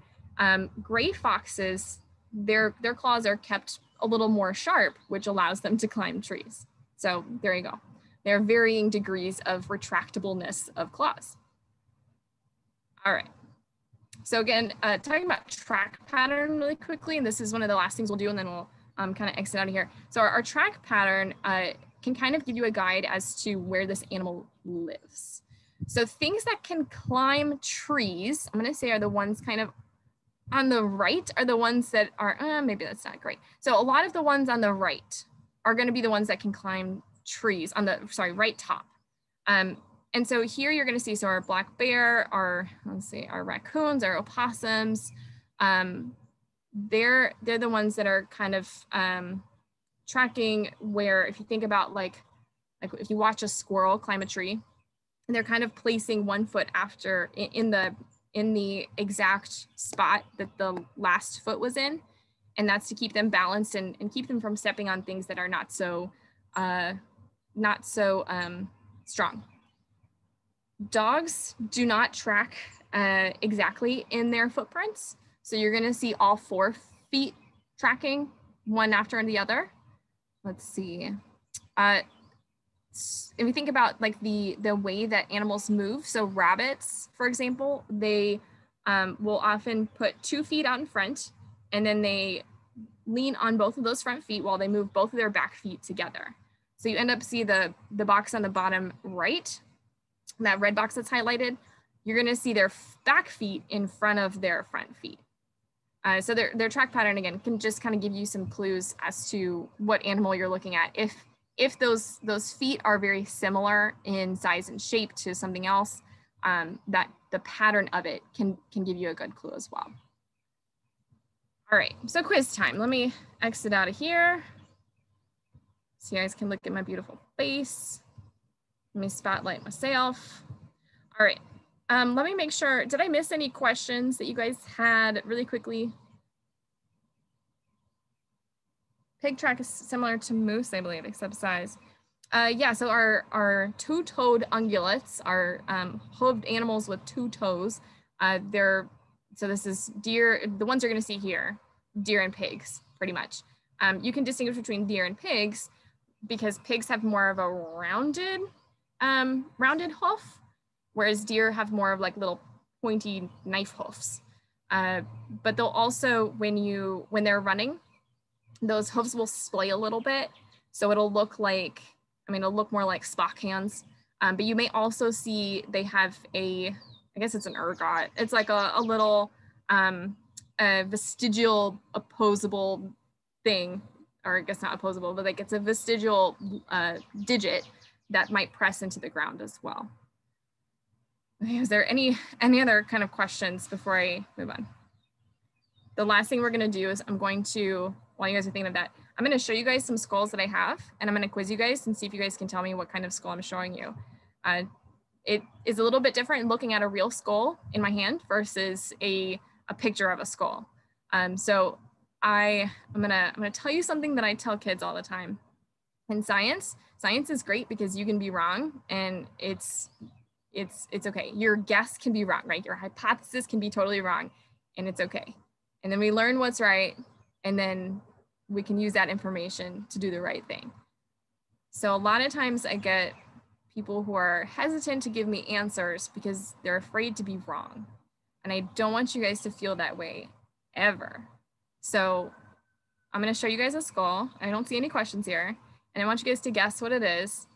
I'm not gonna chastise you for being wrong. If you want to send me a private message, you can probably do that. If you're like, I don't really want everybody else to know that I'm wrong, that's okay. I get the feeling. But let's start with this one. So all of these animals I'm going to show you guys are ones that you've seen pictures of their skulls. So let's walk through this one together. I'm going to analyze kind of the size of it. So it kind of fits in my hand. It does not extend past my fingers. So it's not super big, but it's also not really tiny, kind of like a medium-sized animal. This has a really long nose. This animal has eyes pointing to the front. So it is a predator. And we can see that they have those canine teeth, but they also have the molars in the back with a little dip in the middle for not Cheetos, obviously, but plants. So somebody already got it. Okay, a lot of you guys are saying coyote. So coyotes are going to be a little bit bigger than this, but you're on the right track. Somebody got it a little bit earlier. It is a red fox. So here I'm going to show you guys the top of the skull. And this is what I was talking about with the vulpus vulpus, that V shape, versus a U shape for a gray fox. And unfortunately, I don't have a gray fox to show you guys the difference here, but you can really see that deep V in our red fox. All right, good. And yes, if your only guess is that it's some sort of canine, then you're on the right track, right? You've taken one step toward identifying it a little bit better. Now, talking about their fur, I'm gonna venture to say most wild animals have great camouflage colors. So just to distinguish really quickly, this animal has some great camouflage colors. And by that, I mean, they have a lot of different colors interspersed all together in their fur. Of course, there are plenty of animals that are not camouflaged. There's probably gonna be a good reason for it though. So think about like our quiz. What is our Texas state insect? I want you guys to tell me. Just making sure you're awake. Our Texas state insect. It's not a mosquito. Christy, maybe you're thinking of our Texas Master Naturalist insect mascot, but our Texas state insect, if I say it, I'm gonna be like, oh yeah. It's a type of butterfly.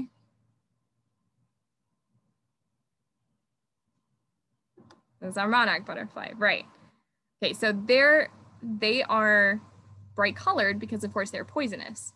So they want to deter predators from eating them because they'll make them sick and they don't want to be eaten. Same thing with like poison dart frogs. But then of course there are animals like birds that have really bright colors to attract a mate. So there may be different reasons why they're different. They're brighter colors, but they've got to have a pretty good reason. It's not going to be like random, you know, spots that we see like on domestic animals, like Dalmatians or Great Danes, where they have those big kind of splotchy looking things. That would not be an advantage in any way other than we breed them for those colors because they look cool. But in the wild, that's not a good advantage. So keep that in mind. Let's take a look at this guy here. So we see, obviously it's a very tiny little animal. Don't worry about guessing just yet. Just kind of take it in a little bit for a second. Let's look at it kind of piece by piece. We have kind of this medium-sized nose. We have eyes that are, oh, that shows up with kind of a bad background here. So their eyes are pointing to the front, but they're not super big, but they're also not really tiny, kind of like medium-sized eyes. So it's not a very helpful clue for whether it is active at day or night necessarily. Maybe there's something else here. All right, they have canine teeth, but they also have the little dip in the middle. So they're an omnivore. But here's what I was talking about, where they have, here's our auditory bully on this little animal. So see how they don't stick up very much, and they're not super round. They're pretty flat little bulbs. So this animal is probably not gonna have some very large ears. So you guys are on the right track. So really quickly, I wanna address some of the common answers I get for this animal is things like squirrels, or squirrels or rats. So first of all, this would be the biggest rat you've ever seen. But remember that our rodents are gonna have those really big incisors. So again, it's got to look at all these pieces put together, right? This is not a type of rodent, so it's not a squirrel, it's not a rat. It is, a lot of you guys got it, it is a skunk. And hopefully those auditory bully were a pretty good clue, as is everything else. So when I see something like this, like a skunk, where they don't have the best sense of smell, they don't have the best sense of sight, they don't have the best sense of hearing, how is this animal staying alive? Well, of course they have warning colors. Oh, that's my bear, hold on. So where's my skunk? So our skunk, our Mephitis, they have these bright stripes so that they can warn predators to stay away, right? They do not want to be caught by a predator. So they have these stripes to warn that they have a defense that can hurt the predator. So of course that stinky spray is a liquid. It's kept in a gland underneath their tail. And a lot of other animals have that same gland. Your house cat has that same gland. Your dog has that same gland. That's what they release at the vet's office every, few years or whatever. As your dog gets older, they release their anal glands. That's the same thing. In the wild, a lot of animals like foxes and coyotes and bobcats use it to mark their territory. And it smells just as bad as skunk spray a lot of times. But for skunks, of course, they use it as a defense. They only have so much of it though. So they don't want to have to use it, because when they use all of it, they have to wait about 10 days for it to refill.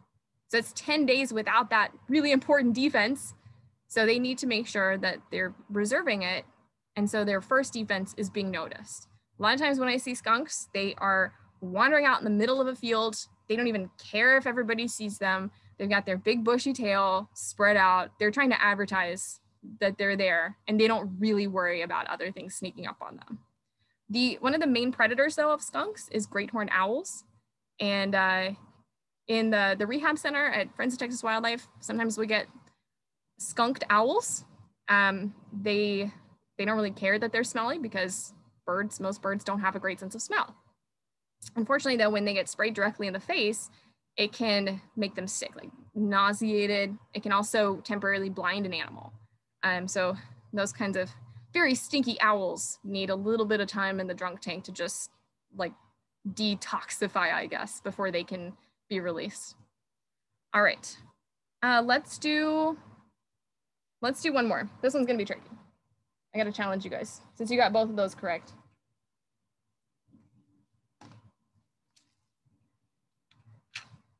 Maybe it's not super challenging, but this is a native Texas animal. This one has eyes pointing to the front. It has its nose is I'm gonna say not necessarily on the longer side, but it's definitely not super flat, right? They do have canine teeth, so it is a predator. And they have lots of dips in the molars for eating plants. These auditory bullae are not super big. They're also not really small. I mean, they're kind of like medium size, I suppose. Somebody got it. Yeah, it's not a wolf. That's a good guess though. It is a black bear. So this would, I got a few guesses for mountain lion too. So let's talk about that. So mountain lions are cats, right? And those cats are carnivores. So hopefully once you saw the teeth, you're like, oh yeah, it can't be a cat, right? Because cats are carnivores. They only have those sharp molars. This guy has 4 molars in the back here with all the dip in the middle. Black bears are native to Montgomery. Of course, I'm not sure, did Diana talk a little bit about bears and their history here? Maybe? So they're, no, not really. So they are native here to this area. It is illegal to hunt them in Texas because we're trying to get them to move back in. We do have some that are apparently being noticed on the border with Louisiana kind of coming in. We think that maybe that they're apparently younger male bears trying to find territory. We of course also have some in like Big Bend country out in West Texas that are kind of migrating in and out depending on the season. So we do have black bears. This particular skull was found in Massachusetts. So let me give you guys kind of a little information about if you're trying to identify a skull and you want to send me a picture, and I can give you guys my phone number, and like I do not do this very often. If you have a skull and you want to know what it is and you send me a picture, I love it. Please do. But you got to send me a sense of scale. So my dad found this on his friend's property up in Massachusetts, and he just sent me this picture of this bear skull on a table with no sense of how big this animal was. And he's like, what is it? Well, it could be a kind of a couple things. I have a couple guesses. How big is it? And he showed me his hand next to it. And I was like, well, it's definitely a black bear. So if you're going to send me pictures of things, you're welcome to it. But please let me know how big it is.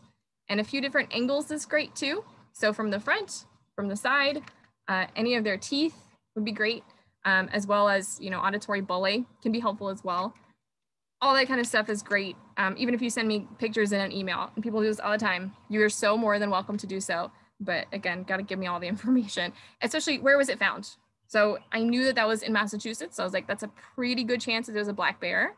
But based on size, if it was smaller, it may have been somebody's domestic dog. It was just tough to tell. But once I saw how big it was like definitely a bear. Okay. Any questions? And Carolyn, did I miss any questions, or was there anything else? I think maybe there was one about the skunk. I'm gonna see. So Eric asked, is it true when you smell skunk, like one walked through the yard, it was more likely a fox instead of a skunk? I don't know about more likely, but like skunks don't walk around being stinky necessarily. A lot of skunks don't smell like anything. They don't walk around smelling like skunk. Foxes do. Foxes are smelly, and they are constantly marking their territory. So yeah, it is likely that when you smell a skunk, you're actually smelling a fox. Absolutely.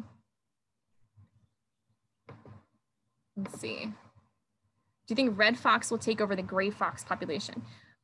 So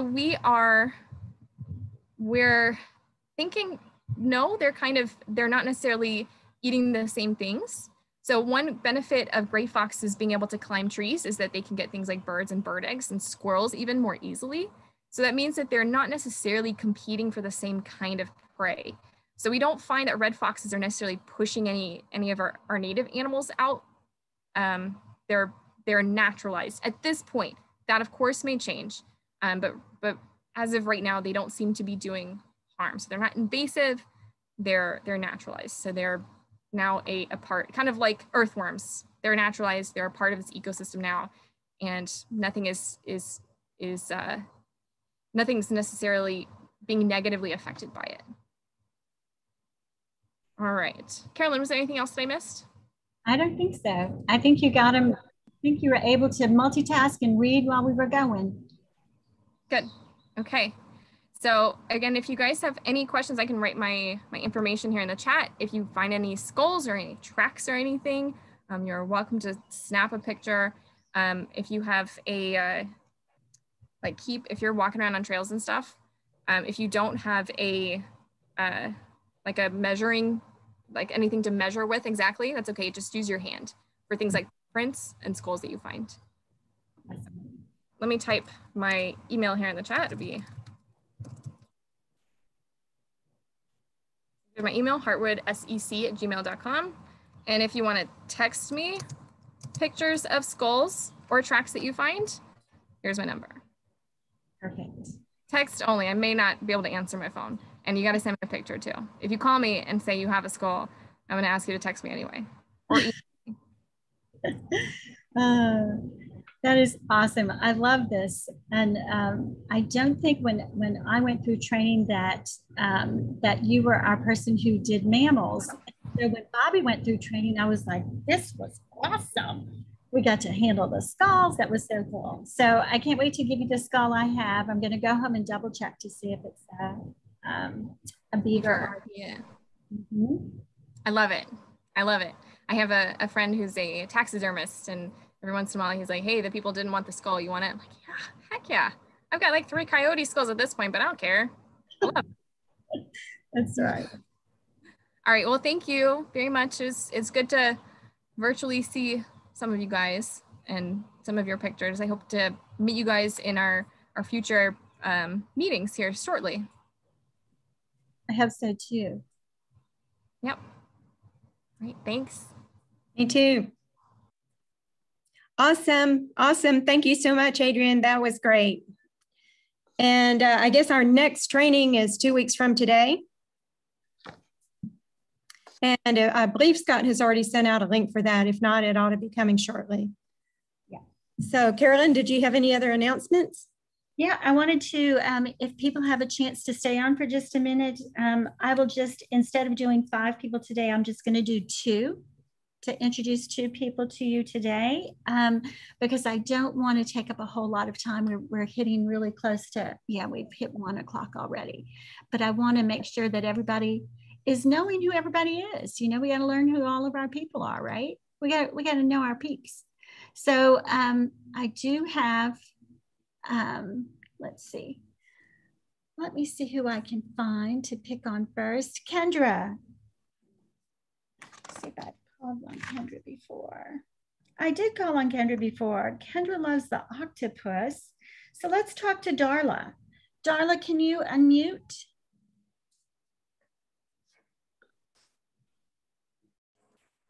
Hi, awesome. Carolyn. I was just about to walk away. I'm glad I caught you just in the nick of time. So Darla, tell me what has been your favorite class so far? Today, yeah, I love the urban ecosystem. That was really awesome. That was really cool, huh? So something that Houston needs to know, and they're never going to pick up on it. But you know, it was very fascinating to learn all that. Everything was wonderful today. Yeah. It really was. You know, we were kind of getting to the meat of it before, you know, geology and stuff. It's interesting for people who love rocks, but most people are into the animals. They're into the systems. And that's what's so fascinating about this. So what kind of naturalist do you think you are? I'm an all-around outdoor person. I just camping, hiking, fishing, birding, that sort of thing. You're another generalist. I'm a generalist. Okay, that's it. Sounds boring, but that's what I am. That is not boring, because that everything, right? Insects, bugs, fish, birds, trees, everything. I get it. I do. Well, thank you so much, Darla. Darla lives up in Conroe, right? I live in Montgomery. In Montgomery, awesome, awesome. So let's see, how about, let's pick on Lauren Casey. Are you on? Lauren Windsor. Can you unmute? Yes, ma'am. Hey, so I have you listed as Lauren Casey and you come up as Lauren Windsor. Did you just change that name? I did. I got married about 1.5 years ago. Awesome. That is so cool. So, so Lauren, what is your favorite insect? Oh, insects. Does butterflies count? Insects? Yes, absolutely they Well, can. well, there you go. That's my favorite. Do you have a favorite butterfly? No, not really. I just like, the pretty colors. Yeah, they're beautiful, aren't they? Okay. Yes. So what kind of naturalist do you think you are? I like sort of native plants and developing like sort of I guess a native habitat in your yard. So Awesome.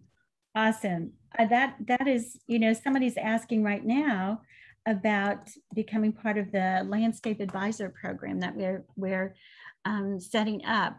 If you would like to be part of that project, send me an email letting me know that you're interested, and I'll add you to our email chain.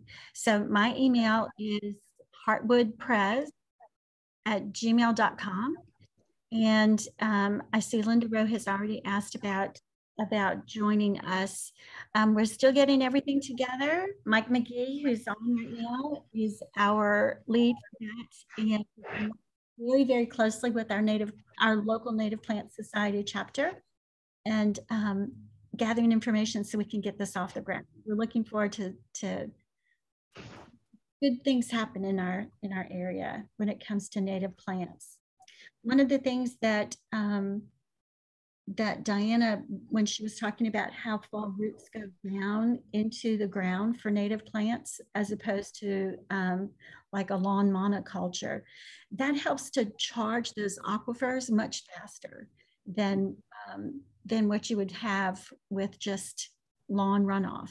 So, so what you plant is really important. What you have in your yard is very, very important. So thank you so much for answering my questions, Darla and Lauren, our two new to get to know. And I hope that we see a picture of you next time, Lauren, so we can get to learn your face with your name. Sorry, I keep meaning to do that and forgetting. Well, now you have a better reason to, right? Okay. There you go. Thanks so much for hanging with us all day today. I really appreciate y'all being here. I know Scott's going to be excited to find out how many of y'all were able to make it today. And thank you so much, Lisa, for stepping in for Scott today and making sure that we stayed to our schedule and that everything went off without a hitch. So I'm going to say goodbye for everybody, and we will see you in a couple of weeks. Let us know if you have any questions in the meantime, and we'll talk to you soon.